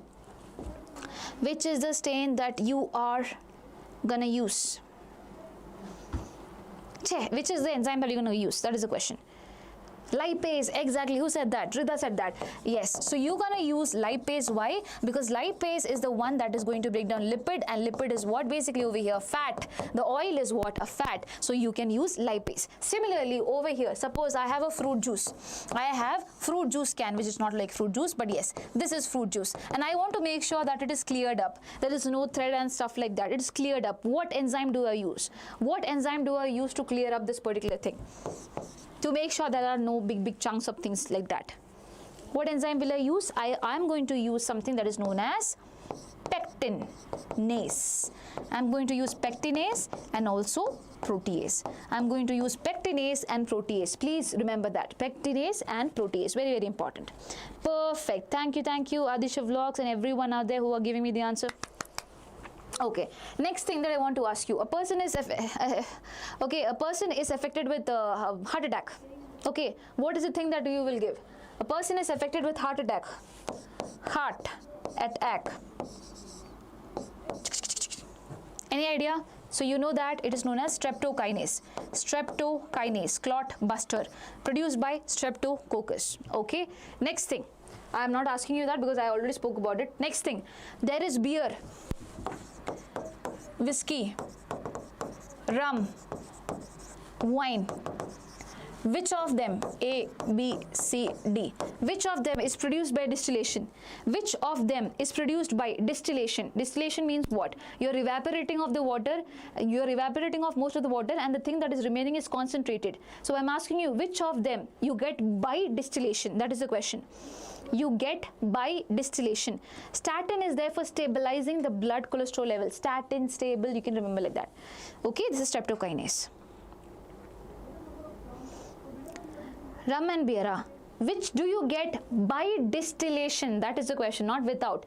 By distillation, when you do distillation, water is evaporated, only concentrated stuff remains back. It is going to be whiskey and rum. Whiskey and rum, it is more concentrated. When someone drinks it, they go like this, right? What about beer and wine? It is not undergoing distillation. Okay, it is not undergoing distillation, which is why concentration of alcohol is not too much. There is also water. There is also water, which is why it is not too concentrated. So beer and wine without distillation. Okay, beer and wine without distillation, rum and whiskey with distillation. With distillation, always remember that. Okay, okay. Now one more question that I have, two more questions actually. There is Swiss cheese. You might have heard about Swiss cheese.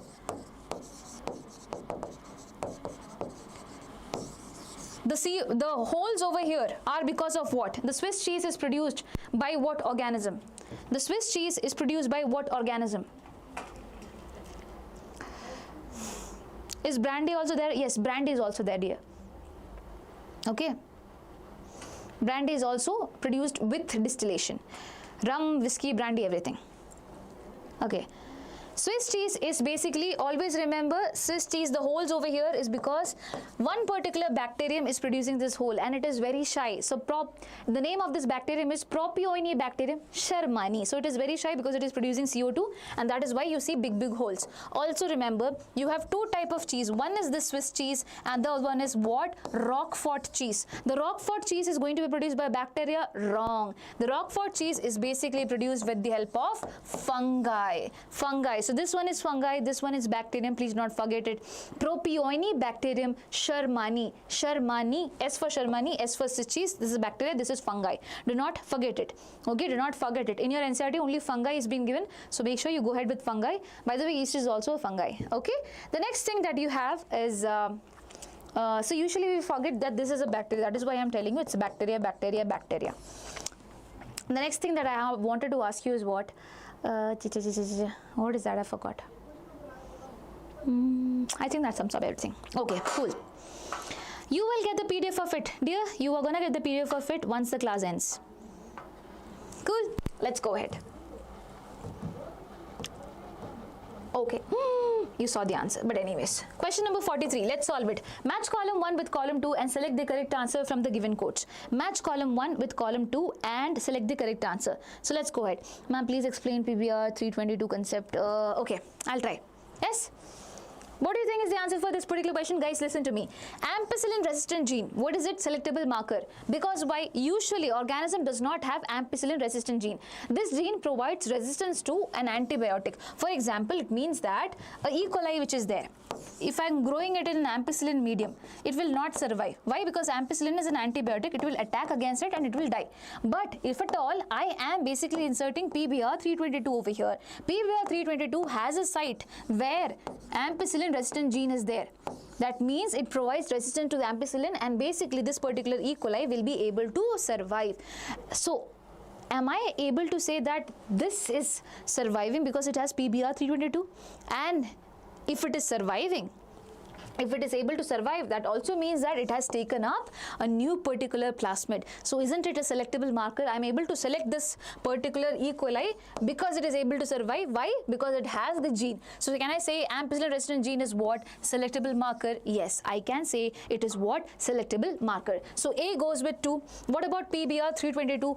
Listen again, as I said, read the options carefully. Ampicillin resistant, separation of DNA fragments, EcoR1 and PBR 322.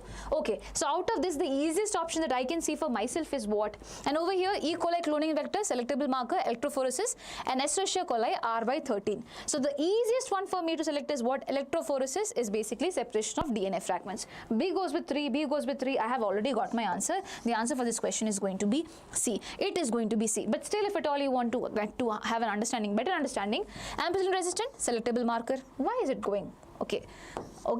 EcoR1 is what? The enzyme which you get from Escherichia coli R by 13. The naming of the restriction enzyme is super important. You may get a question on the naming of the enzyme as well. So please remember, listen to me carefully. They can give you an enzyme, a random enzyme, and they can give you organism out there, and they can ask you from which organism do you get this. So the logic goes behind like this. The first letter of the genus name is the first letter over here in E. Escherichia E. Okay, the second 2 letters over here are taken from the first 2 letters of the species name. Okay, now over here you have R. R is basically taken from the strain, the name of the strain, RY. And finally, 1 means the number of discovery. 1 means the number of discovery. So it was discovered first. This was the first enzyme to be discovered in Escherichia coli. So EcoR1. Always remember that. Okay, you can get questions based on that as well. Okay, now we have PBR 322. PBR 322 is what? A cloning vector. E. coli cloning vector is PBR 322, which is why the answer for this question is going to be C, and that's all. Got it? Clear? So those of you are saying D, Baba, I hope you have checked in now. It's clear to you as well. Okay, now one more very important thing that is there. Someone asked about PBR 322. So this is PBR 322. Origin of replication is right over here. This is the ROP site. ROP is very important region for for production of a protein that is important for replication to happen. Okay, ORI site maintains what? The copy number. ORI site maintains the copy number. ROP site, which is there, it is the one that helps in replication protein. It is helping in the formation of a protein that is important for replication. Anyways, now talking about the other things, you have ampicillin resistant gene over here and you have tetracycline resistant gene over here. Now, you need to remember the name of the enzymes. How many enzymes are there? Basically, you have 8 cloning sites. That means 8 enzymes are there. They will have only one cloning site per PBR322, only one cloning site. What is this? Listen to me. PST1, I remember like that, okay? Just a second. Forgive me. So this is OMR. Listen, my brain is not braining now, okay? So origin of replication, and this is ROP site, and over here you have ampicillin and you have tetracycline. Now, one pista shake, PST1, okay, one vada pav, PVU1, and then ecology class was there, so we will write eco R1 class, so that means it is going to be CLA1. But when we went into the class, it was Hindi class. The third period was actually Hindi class. So always remember, one pista shake, you had one pista shake and one vada pav, and you went to what? Eco R1. You went to eco class, okay, eco class, but you realized it was Hindi class. The third period was Hindi. So CLA1, these two lines, whenever you see that, it is CLA1 and Hind 3. Okay, and then you BAMmed into BAM H1, you BAMmed into Salma Ma'am, Sal1, and then when you BAMmed into Salma Ma'am, so to make her fine, you gave her one vada pav, so basically 2 vada pav, so PVU2. These are the restriction sites which are there. Please make sure that is there, okay? Please make sure that you have to remember it. Guys, is it clear? If it's clear, if it's super clear, let me know. And by the way, everyone who is watching this video, I hope you have hit on the like button. What are you doing with me? Hit on the like button. Come on, let's make it 600. Man, 600 people are not even watching it. You guys click on the like button. No, that will be okay. Okay, let's go. So yes, so this is Hind 3, okay, not Hind 2, it is Hind 3. The first enzyme to be restriction enzyme to be found was Hind 2. First restriction enzyme was Hind 2. Anyways, let's go ahead with the next thing that is there, and that is this. Study the given figure carefully and select the incorrect statement regarding this. Incorrect statement is what you have to find out, and I am going to go a little bit fast because it is 9 now, okay, and we have to end up this class. So I'll go a bit fast. This time I'll just tell and you listen to me, okay? It represents a typical agarose gel electrophoresis in which lane 1 contains undigested DNA. So over here you have lane 1, you have undigested DNA. Does it represent that? Yes, because if it was digested, it could have smaller fragments over here, but it just does not have. So basically I'll say that particular statement is going to be correct. Smallest DNA bands are formed at A and largest DNA bands are formed at B. Is that true? Let's see that. Smallest DNA fragments are over here and largest DNA bands are over here. Wrong. The largest is going to be here, and the smallest one are the ones that move the fastest and the farthest. So they are going to be here. So this is wrong. This is going to be wrong. Always remember that basically the fragments which are there, they are not moving on the surface. They are moving within. They are showing a sieving effect. So obviously they will find less hindrance if at all they are small. Smaller one is going to move fastest. But that, by that I do not mean that, for example, you have put a DNA into the well. It's not like the smallest one will move first. We do not know who is going to move first. We just know that who is going to move the farthest. So if at all you have getting a question that who moves first, be careful. We do not know that. The separated DNA fragments can be visualized after staining with in the visible light. Listen, the separated DNA fragments can be visualized definitely with the help of a stain that is known as ethidium bromide, but not under visible light. It has to be under UV light. So this particular thing is also wrong. Now, the separated DNA bands are cut out from the agarose gel and extracted from the gel piece. Once you are done with the separation, what do? You're going to cut out the gel and you're going to take it out. That is known as elution. That is known as elution. Yes, that is also correct. So basically 1 and 4. 1 and 4 are correct. That means your 1 and 3 are correct. What is the question? The question is, what is the incorrect statement? Oh, sorry, incorrect statement. You have been asked about the incorrect. Come on. See, your teacher did a wrong thing. Okay. So incorrect statement is going to be what? 2 and 3. Yes. 1 and 4 are going to be correct. So that means 2 and 3 are going to be wrong. Hello Baslingappa. Guys, is that clear? I'm just going ahead. Is that clear to you guys? Is that clear to you guys?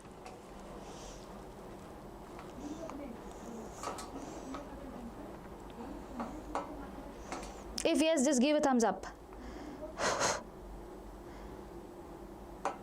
Yes, perfect. Next question. From the following tools, techniques of genetic engineering, identify those which are required for cloning a bacterial gene in an animal cell and choose the correct option. Bacterial gene in what animal cell? Listen, bacterial cell. So you have different type of things. This is a fungi. This is bacteria. This is plant.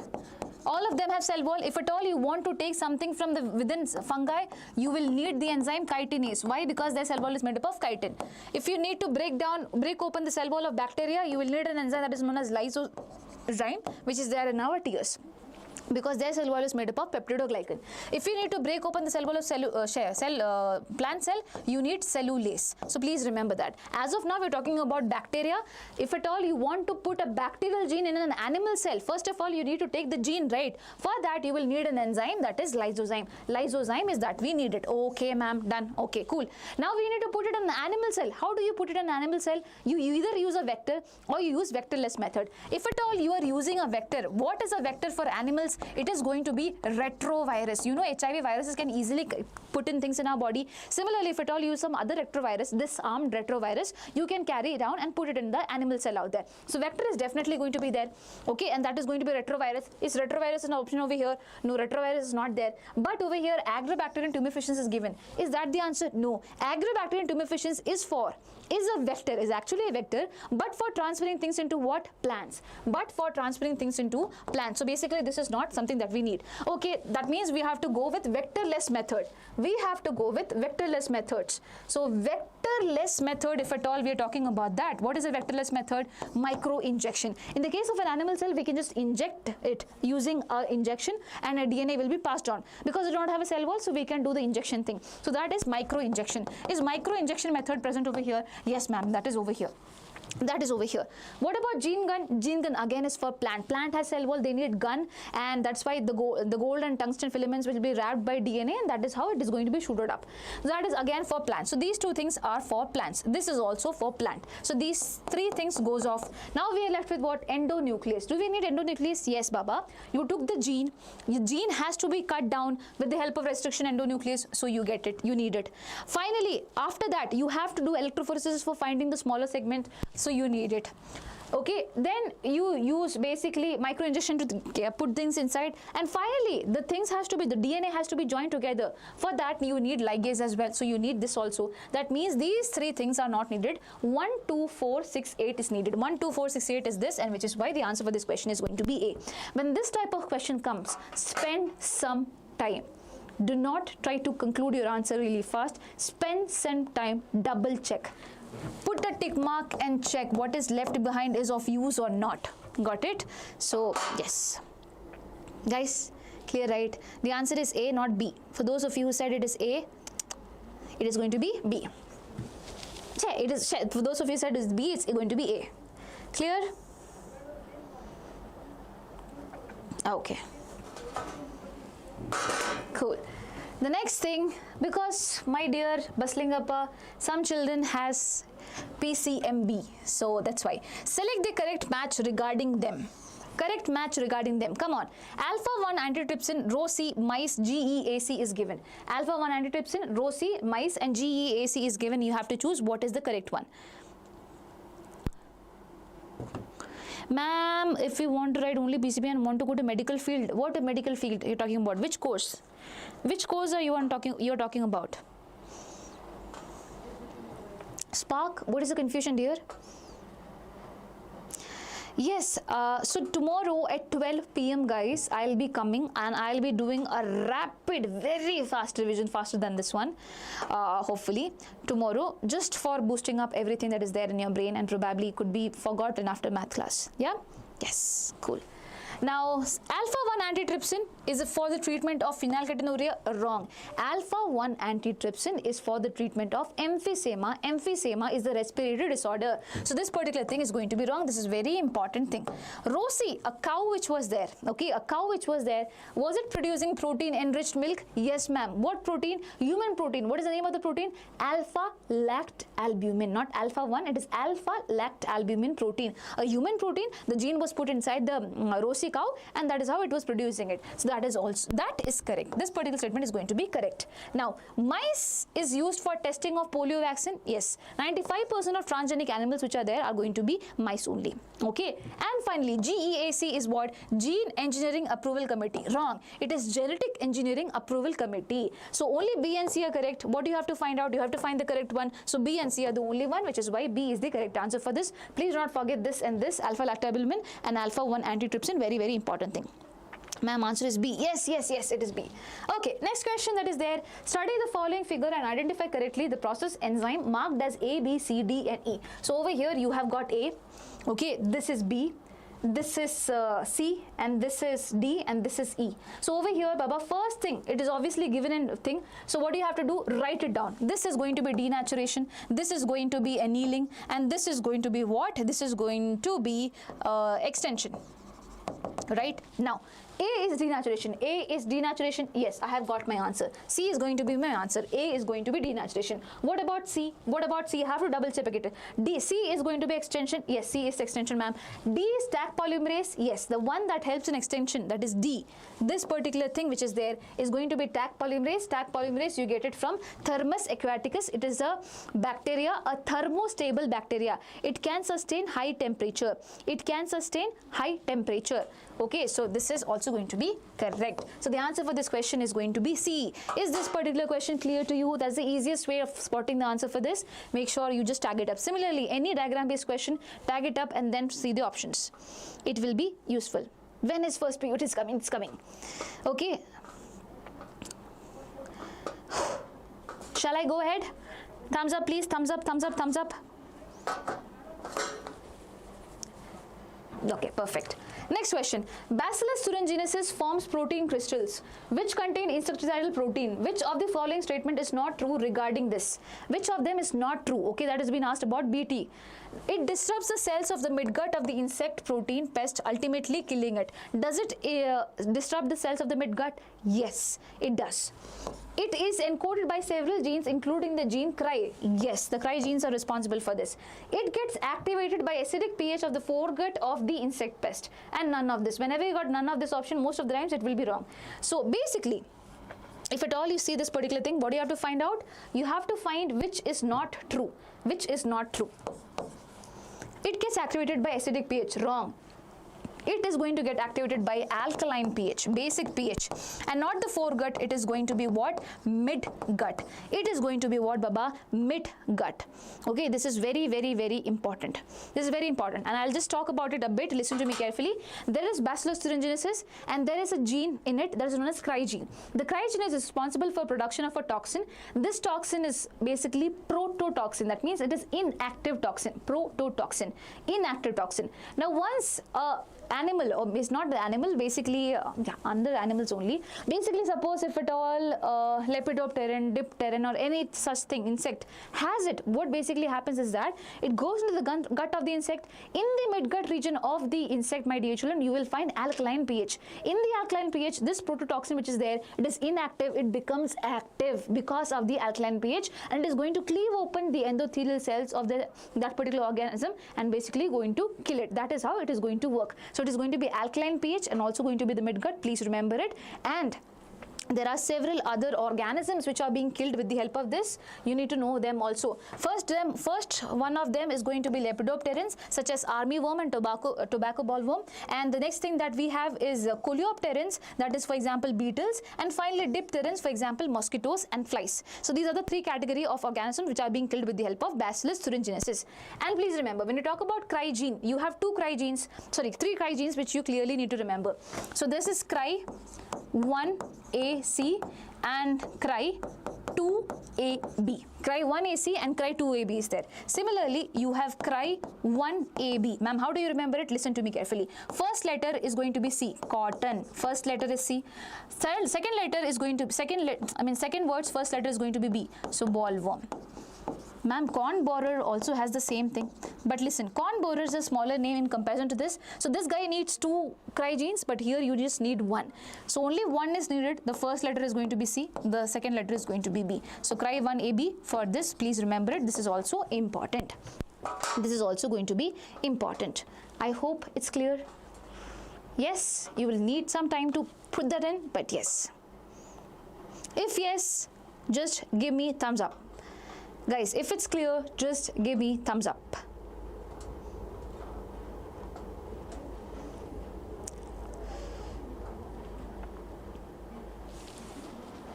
Yes, I can. Okay, so listen to me. It disrupts the cell of the midgut of the insect pest. We just studied it. Yes, it disrupts the cells of the midgut. That is correct. It is encoded by several genes, including the gene Cry. The toxin which is there, it is encoded by Cry gene. That is correct. It gets activated by acidic pH of the foregut of the insect pest. Wrong. The toxin gets activated when it is alkaline pH and in the midgut, not the foregut, which is why this is going to be wrong. Okay, so yes, I have got the thumbs up, which is why we'll go ahead with the next question. Question number 48. Eli Lilly company produced genetically engineered human insulin. Find the correct statement of the following about the processed product. Okay, so basically when you're talking about insulin, the first thing that should be coming in your head is A chain, B chain, and joining them you have C chain. What is this? This is pro-insulin, that is the immature form of insulin. What do we have to convert it into? We have to convert it into mature form of insulin, which looks like just A and B chain, and both of them has disulfide bonds. Where does the C chain go? C chain went off. Okay, this is what the mature form of insulin, that is the hormone. This is the mature form of insulin, that is basically the hormone. Cool. Now listen to me. Genetically engineered human insulin was prepared in 1993. I'm not sure of that. Okay, I'm not sure of that. What do I have to find out? I have to find the correct option, right? So I go beyond. 2 chains A and B were produced by E. coli already joined by disulfide bonds. So this is what happens in the case of human body. We produce all of them together, our body cuts it off, we have enzymes for that. But when you're producing it with the help of E. coli, you need to understand one very, very important thing. Okay, when you're producing it with the help of E. coli, you need to understand that we need to cut it off. And for that we need an enzyme, and E. coli does not have it. So what is the next thing that we can do? Eli Lilly came up with a solution. They said that why not put the gene over here of A in one particular plasmid, okay, of E. coli, and another plasmid you put B chain. Both of them are going to be produced. A and B chain are going to be produced. Now in the laboratory condition, can't we join it? Yes, we can join it. So that was the logic that was being produced. Okay, so 2 chains A and B were produced by E. coli already joined by disulfide bonds. Would be wrong because we are doing in the lab, right? So yes, 2 DNA sequences corresponding to chain A and B were integrated with the main genome. Peptide chains were extracted and joined by disulfide bonds. So we think that this particular thing is correct. So we actually put chain A and B into the E. coli and they were producing the peptide chain and we joined it. But the thing is, here it is mentioned that you put in the main genome. No, you have not put it in the main genome. You have actually put it in the plasmid. Plasmid is not the main genome, right? So over here, if at all you see D option, corresponding to chain A and B, 2 DNAs were integrated in E. coli plasmid. A and B chains were extracted and joined. They were extracted and joined and they were put in the plasmid. So this one is going to be the correct one. The answer for this question is going to be D. Okay, this is going to be D.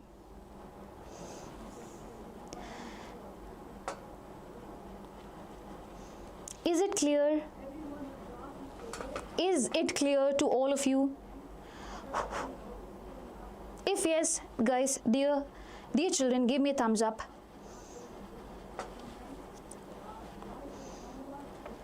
Irene, I'll request you just go through it once. That will be really good.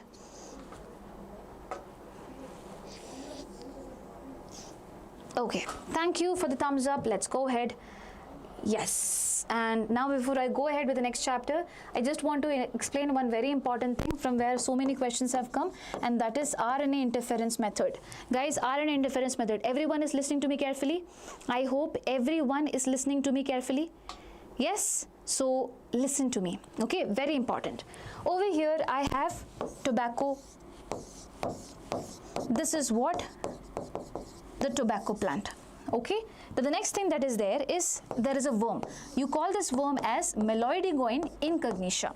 What does this worm do? It basically gets inside the cells of the roots of tobacco and causes damage there. How does it cause damage? It basically has its mRNA, and you know mRNA is there for what? Translation. It undergoes translation to produce what, Baba? To produce the protein, and this protein is something that is going to harm the plant. So basically, what did we come up with? We came up with something that is super important over here. And what is that super important thing? Basically, that is RNA interference. What we did is that we took a gene from this guy itself. Okay, and now we are going to put this particular gene inside the plant. Ma'am, how is it going to help? Listen to me very carefully. So this mRNA which is there, it is actually single-stranded, then only it can do translation. What if I make it double-stranded? What if I make a complementary pair for it? Don't you think it will not undergo translation?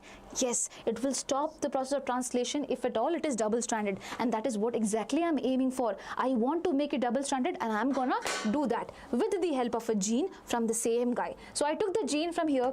Now I want to put it in the plant. I cannot directly put it in the plant. Listen, there is vectorless method, that is gene gun. Apart from that, I also have vectors, that is known as Agrobacterium tumefaciens. So with the help of Agrobacterium tumefaciens, which is a vector, I will transfer this gene inside the plant. Now the plant is going to produce what? The gene which is there, it is going to produce a double-stranded RNA. Sorry, double-stranded DNA. Double-stranded, I'm so sorry, forgive me. So double-stranded RNA, that is why you call it RNA interference. Double-stranded RNA is going to be produced over here. Okay, I have got a double-stranded RNA, and I'll change the color of it as well so that it will be easy for you to understand. Yes, now this double-stranded RNA which is introduced will come over here. And one strand of it, suppose it is one strand, this is second strand, right? The one strand of it will come and join over here. It will move away from here, and it will come and join with the mRNA right over here. Don't you think now the mRNA is double-stranded? Yes. How do you get the complementary thing? Because I got it from the same guy itself. That is why I got a complementary thing. And finally, the whole process of transcription will be stopped. This is known as silencing. This is known as silencing of the mRNA or RNA interference method. For that, you are going to require a double-stranded RNA. And the type of RNA that is there, the two strands which is there, one is antisense and one is going to be known as sense. Antisense and sense. Okay, that is the basic logic that you need to have. Is this particular thing clear to you? Very, very important. This is a defense mechanism that is found in the case of eukaryotes. That is found in the case of what? Eukaryotes. Got it? This is not generally found in the case of prokaryotes. This is found in the case of eukaryotes. Please remember that as well. If this particular thing is clear, give me a thumbs up. Guys, if it is clear, give me a thumbs up. Yes, perfect. And Agrobacterium tumefaciens, Baba, it has a plasmid with the help of which we do all this thing, that is known as TI plasmid, tumor-inducing plasmid. This particular plasmid has a region, transfer DNA, that actually causes tumor. It transfers the DNA into the plant and causes tumor. But we are removing the tDNA and putting a gene of interest, and that is why it is known as a vector. Cool. Let's go ahead with next thing. Identify A, B and C from the given equation. dN by dt is equals to Rn k minus n divided by k. dN by dt is equals to Rn k minus n divided by k. Over here you have got the options. What is population density? A means population density at time t. From here, what is population density at time t? What is the thing that you use to denote that? What is intrinsic rate of natural increase? How do you denote that? And what is carrying capacity? How do you denote that? That is the option. So basically carrying capacity is simple one. It is K. Okay, K. C is for K. C is for K, and I have got my answer. The answer is going to be B. Population density at time t is going to be denoted by N, and intrinsic rate of natural increase is basically denoted by R. Okay, and this particular formula that we have, just give me a second. Just give me a second, children.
Guys, hello, am I audible? Yes. So listen to me, I have to wrap it up fast. Within 20 minutes, the cab is outside and I have to go. It's not pretty safe up here. So listen to me very carefully. This is going to be the growth curve, okay? In nature, you have logistic growth where it cannot grow upwards. Basically, there will be a limiting environment. Okay, there is a carrying capacity beyond which things cannot go, and that is denoted by dn by dt is equals to rn k minus n divided by k. This is logistic growth. Whereas there is another growth which is not usually found in nature, that is known as exponential growth. This is found in places, for example, I am doing a bacterial culture where I am providing everything that is needed. Okay, and there is unlimited environment. Everything is really good, very ideal. In that particular case, I have exponential growth where dn by dt is equals to rn is being considered, not k minus n divided by k. If k minus n divided by k is there, that means it is going to be logistic growth. Okay? Yes. 20 more minutes, guys. 20 more minutes. That's all.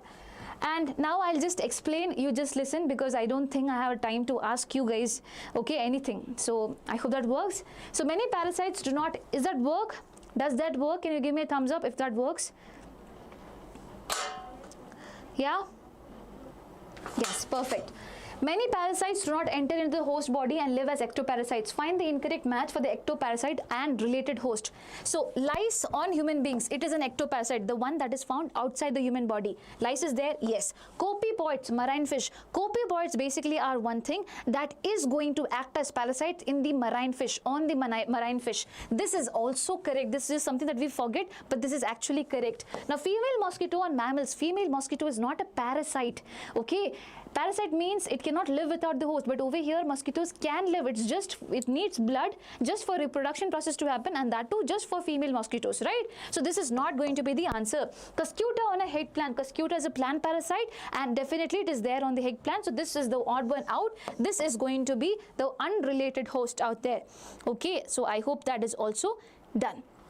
Now, the next question that we have over here, from the intertidal area of Scotland sea coast, Blindness barnacle was removed. The effect was, Blindness which is there, it is the dominant one, it is a superior barnacle. So just imagine, there are two guys, okay, the thalamus which is there, it is inferior, Blindness which is there, it is superior. So when Blindness comes in, thalamus will be moving, oh sir, you move around. That is how it goes on, okay. So basically there was an intertidal area.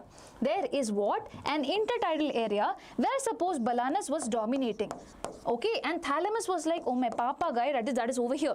One day, what happened? I am removing all the Blindness. What is going to happen? Don't you think this thalamus guy is going to flourish over here? It is going to increase in number? Definitely. When the Blindness is there, it is not able to do that. If it is not there, obviously it is going to increase its number. So that is the question. If at all I am removing Blindness, what is going to be the effect? For that, you need to know the basic, that who is superior and who is inferior. So thalamus barnacle population reduced in the absence of prey Blindness. Wrong. How can it be reduced? And first of all, Blindness is not the prey, it is the predator. So this is going to be wrong. Thalamus population decreased because of other predators. What is happening over here? Again, no. Thalamus population flourished because of absence of superior Blindness. That is the one that is correct. It is going to flourish. It is going to flourish. And also remember one more very important thing, that is known as competitive release. Competitive release means suppose you have thalamus and you also have Blindness. Thalamus was once living totally. Blindness came into the action. It came over here. What is going to take place? The thalamus which is there, it is going to move about to the next place, right? This is known as competitive release. This is known as competitive release. Just have that in your head. Anyways, the answer for this question is going to be C, and we are going to move ahead with the next question, that is this. The shape of the pyramids reflect the growth status of the population. Identify the type of age pyramid represented for the human population. So this is the age pyramid that is given over here, Baba. And if at all you see the lower one, it is less, okay, and this is more. If you see this, yeah, the lower one represents what? Pre-reproductive age group. Pre-reproductive means the ones that are going to reproduce later on, and then you have reproductive, and then you have post-reproductive. That means the old people. If at all the pre-reproductive organisms are less, that means in future you do not have many people to reproduce. That means in future the population is going to go less. Yes, yes. So in that case, can I say it is going to be declining? Yes, definitely it is going going to be declining. What if the lower part is high and then it is like this? Obviously, it means that it is going to be expanding. Why? Because you have so many organisms to reproduce in the future. Now, on the other hand, suppose both of them are equal, pre-reproductive and reproductive, both of them are equal. What do you call this? This is stabilizing. This is going to be stabilizing. So over here, it is declining because the lower part is extremely small.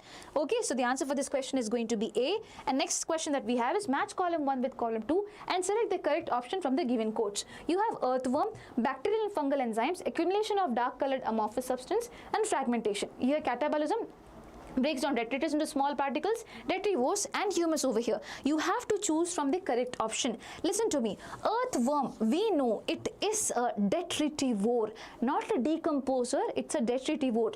Detritivore decomposes both act on the dead and decaying matter.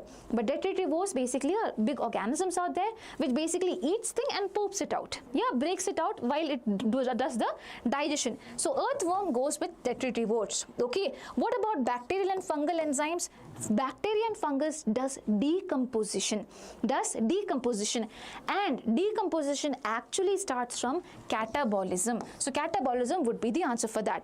Okay, accumulation of dark colored amorphous substance, dark color, that means humus, and this process is known as humification. Finally, fragmentation is what? Breakdown of detritus into smaller fractals. As I told you, things are being eaten up and things are being pooped out. While it is being done, basically isn't it breaking down things?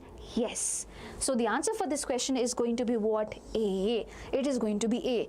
Well, remember, this particular thing about decomposition is very, very important. I have downloaded something that is important for you. You can just check it out. Otherwise, just remember, first process is fragmentation, then comes leaching. Fragmentation means I'm eating it, pooping it. Basically, whatever is broken down is broken down. Okay, it's like a physical breakdown. It is necessarily being done by earthworms, detritivores. Okay, now in this particular process, anything which is water soluble and inorganic can move into the soil and can be deposited, right? That is known as leaching. So our actual motto is to break down the organic things into inorganic things. It cannot be a one-step process, obviously. There are multiple steps. So this is the first step. Okay, in the first step, it was just a physical breakdown. We could not convert organic to inorganic. But still, when we break down things, there could be something that is inorganic and can go inside the soil and be settled down, that are water soluble. That is known as leaching. That process is known as leaching. Finally, with the help of decomposers, we are going to convert organic things, the smaller things, the organic things into inorganic things, and that is known as catabolism. And while we do that, there is a process where we get humus, and that is known as humification. There is a thing that is being formed in between which has high amount of inorganic things, but it is not completely broken down. The place where it completely breaks down, it is known as mineralization. That process is known as mineralization, the final thing. And from here to here, it's a very slow process. Always remember, very slow process. These three things are happening directly on the detritus, dead and decaying matter. This thing is basically a subway, a thing that comes under catabolism actually. Okay, now always remember, decomposition is going to be fast. If at all there is high nitrogen and water soluble substances such as carbon based compounds are there. If at all the things are rich in lignin or chitin, it is going to be very slow. Similarly, warm environment, moist environment, it is going to help. Whereas cold and anaerobic, whenever oxygen is not there, things are not going to go well. It needs oxygen. It definitely needs oxygen. It cannot happen in anaerobic condition. Okay, so these are a few things that is there. Please remember it. Very, very, very important. The PDF will be given to you. Okay. Pooja, Sanjana, what and all is happening, guys? Cool. Let's go. The next thing that is there, question number 55. Of the total incident solar radiation, the percentage of photosynthetically active radiation is. Out of the total radiation, 50% is the, listen, sun gives so much light. Out of that, only 50% is used for photosynthesis. Sorry, 50% can be used for photosynthesis. That is known as photosynthetically active radiation. But out of this 50%, only 2 to 10% is actually used by the plants. Only 2 to 10%, not 10%, 2 to 10%. If at all just 10% is given, that will also not work. Okay, only 2 to 10%. Always remember that. Question number 56. The rate of formation of new organic matter by deer in a forest ecosystem is called. Rate of formation of a new organic matter by deer. First of all, Baba, you have plant. The plant is eaten by deer. Right? This is a producer. this is going to be a primary consumer. A primary consumer. When the plant produces organic matter, you call this as primary productivity. Productivity. When a plant, one plant, when plants do that, you call it what? Gross primary productivity. When all the plants are being considered. When photosynthesis is being spoken about, you say GPP. Now, out of this, not everything is being given to the next trophic level. Some of it is being utilized and some is left behind. That is known as NPP, net primary productivity. But is that our concern? That is about primary productivity. That is not our concern. Our concern is DEER. You're talking about the DEER, rate of formation of organic matter by the DEER for the next one. So DEER basically is a secondary producer. This was the primary producer over here. This is primary consumer. So this is a primary producer. This is going to be also known as the secondary producer. Secondary producer. And basically that is the process of formation of organic matter, or the rate of formation of organic matter is known as secondary productivity. Always remember that it is going to be known as what? Secondary productivity. So primary productivity over here by one plant, all of them together, GPP. Always remember that. The thing that is available is known as NPP. Okay, this is a primary producer. Second one is a secondary producer. Even though it's a primary consumer, I can also call it secondary producer. And that production rate of production is known as secondary productivity. I hope that is clear. Yes. Okay, next one. Dash is an ecosystem. Dash ecosystem, productivity is less. Sorry, productivity is dash than dash ecosystem. What is it? What is it? Aquatic ecosystem productivity is less than terrestrial ecosystem. That is the straight away answer. Aquatic ecosystem productivity is actually lesser than the terrestrial ecosystem. If at all we say that the total productivity NPP of the entire ecosystem is 170 billion tons. Billion tons. You know how much is that of aquatic ecosystem? It is just 55. It is just going to be 55. Rest everything, Baba, is terrestrial. It is going to be terrestrial. So please remember that. It is very, very, very important. Okay. So yes, and it is 170 billion. Okay, not million. Next thing, match for M and N with respect with species area relationship shown in graphic representation below. So what is M and what is N? Alexander von Humboldt was a person who gave species area relationship, according to which he said that if at all I explore more area, I will be able to see more species. If at all I explore more area, I will be able to see more species, but only up to a certain limit. But how do I show that? So I can say that this is a species richness, and this is the area. If I increase, I can go up, but only up to a certain limit I will be able to see more species. So species richness is directly proportional to A, but only up to a certain limit, and that is denoted by Z. I can remove this and I can make it C. Right? Right? Yes, that is denoted by this particular curve. Again, I can make the log value of it. How do you make the log value? You just put log S is equals to log C plus log A, and you put the Z over here. It becomes this. So this line represents that, and this line represents this. Very, very important. Guys, I know I am speeding it up because the cab is there and I do not have a choice to let go it right now. That is exactly why. And yes, okay, so if you have any doubt, I've solved this question in top 100 question video out there. There's a top 100 question video. If at all you want, I can pin it down after this particular live is ended up. Make sure, if you have got time, look at the PDF. If you see that there are certain question numbers which are new, you can just timeline that particular thing and just solve it out for yourself, right? I hope that works. Yeah, so S, look, listen to me. I am Alexander. I am moving. When I am moving around, what is going to happen? I am going to explore more area. He said that with more area that I am exploring, I will be able to find more species. But actually, then he realized that it is only up to a certain limit. After a certain limit, I will not find more species. Okay, so I'll say that species richness is proportional to area, but only up to a certain limit, and that is denoted by Z. Then you remove the proportionality constant and you put a C over here. So this particular line is for that particular formula. Then you put the log value, log S, log C, and log A. You put Z in front of it, and you have got this as well. Cool? Yes. Next thing, read the given statement and select the correct option. 59th question. Ecosystem services provided by nature by human beings such as oxygen for respiration, pollination of plants by insects, etc. So whenever we are conserving ecosystem for the services that they provide us, it is known as broadly utilitarian point of view. If at all you're conserving just for the services, for example, pollination, aesthetic value and all of this thing, you say it is broadly utilitarian point of view under which I am conserving it. So one goes with broadly utilitarian, and over here I see one because that should be my answer. But let's see. Direct economic benefits from the nature. For example, I get food, I get medicine, and that's why I'm conserving the nature. That is narrowly utilitarian point of view in which I'm conserving the organisms. Okay, I'm conserving the nature in a narrow way. Why? Because it is providing me direct benefits. So this is going to with narrowly. So 2 is going with narrowly. Now, every species has an intrinsic value even if it is of no economic use to us. That is ethical reason for conserving the nature out there. Ethical reason for conserving the nature. Okay, so yes, again I said I have solved it before. Please check it out once. The IUCN Red List documents the extinction of 338 vertebrates, 359 invertebrates, 87 plants, and all of this. What do you think is the answer for this particular question? The IUCN Red List documents the extinction of 338 vertebrates, 359 invertebrates, and 87 plants. That is actually correct. And sum total of it is 784 organism. 784 organism. This is important. Okay, this is important. Please remember it. And there is more to it always, but yeah.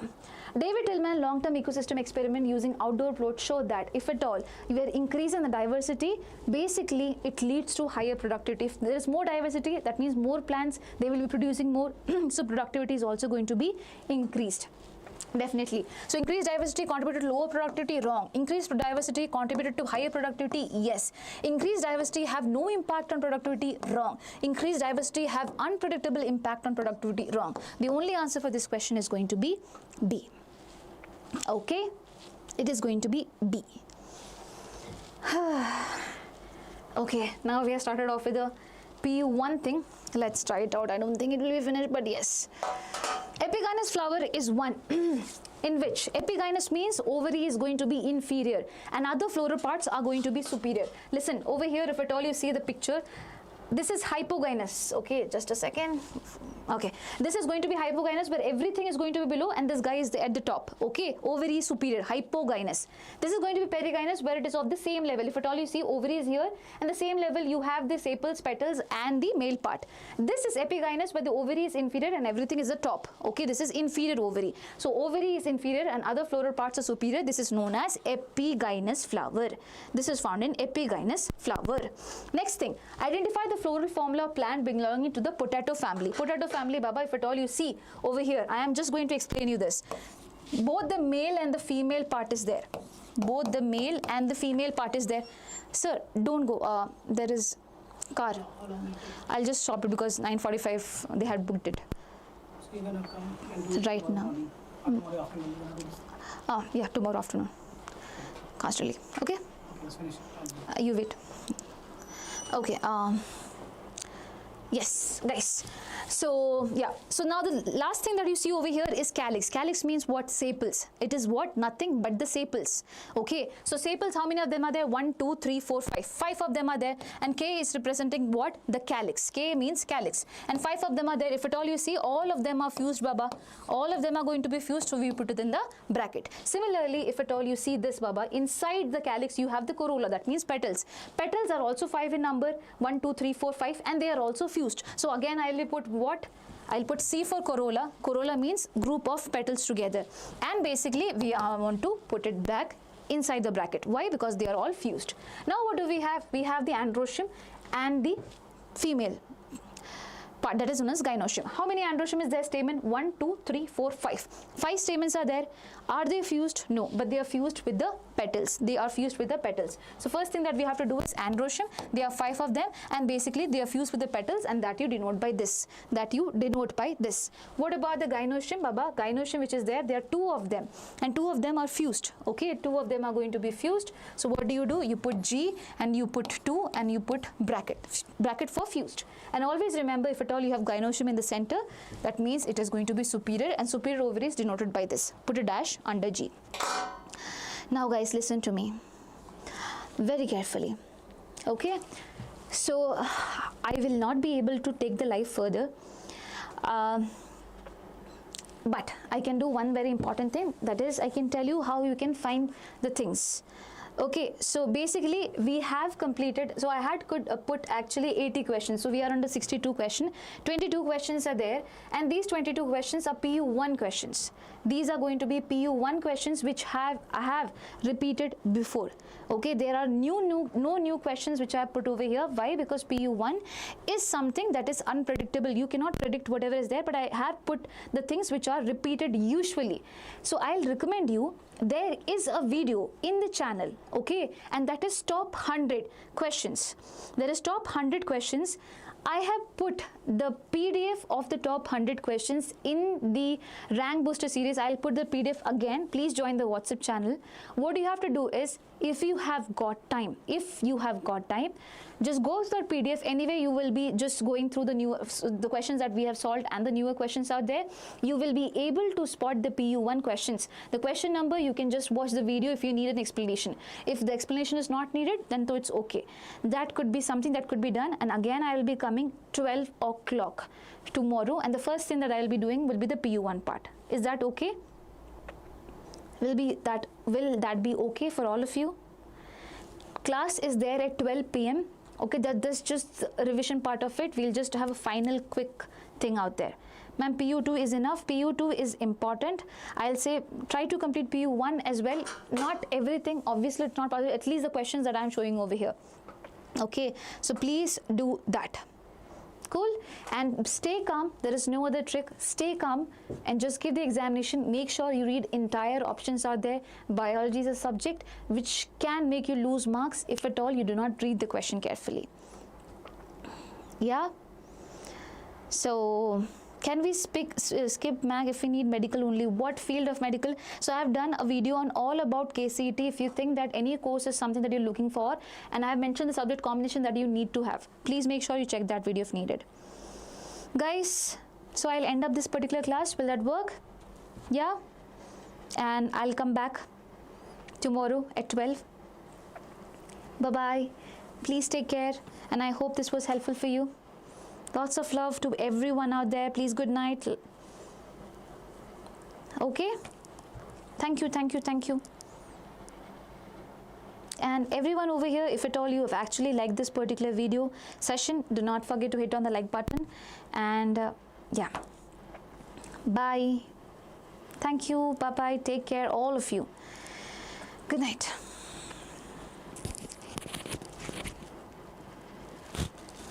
All the best.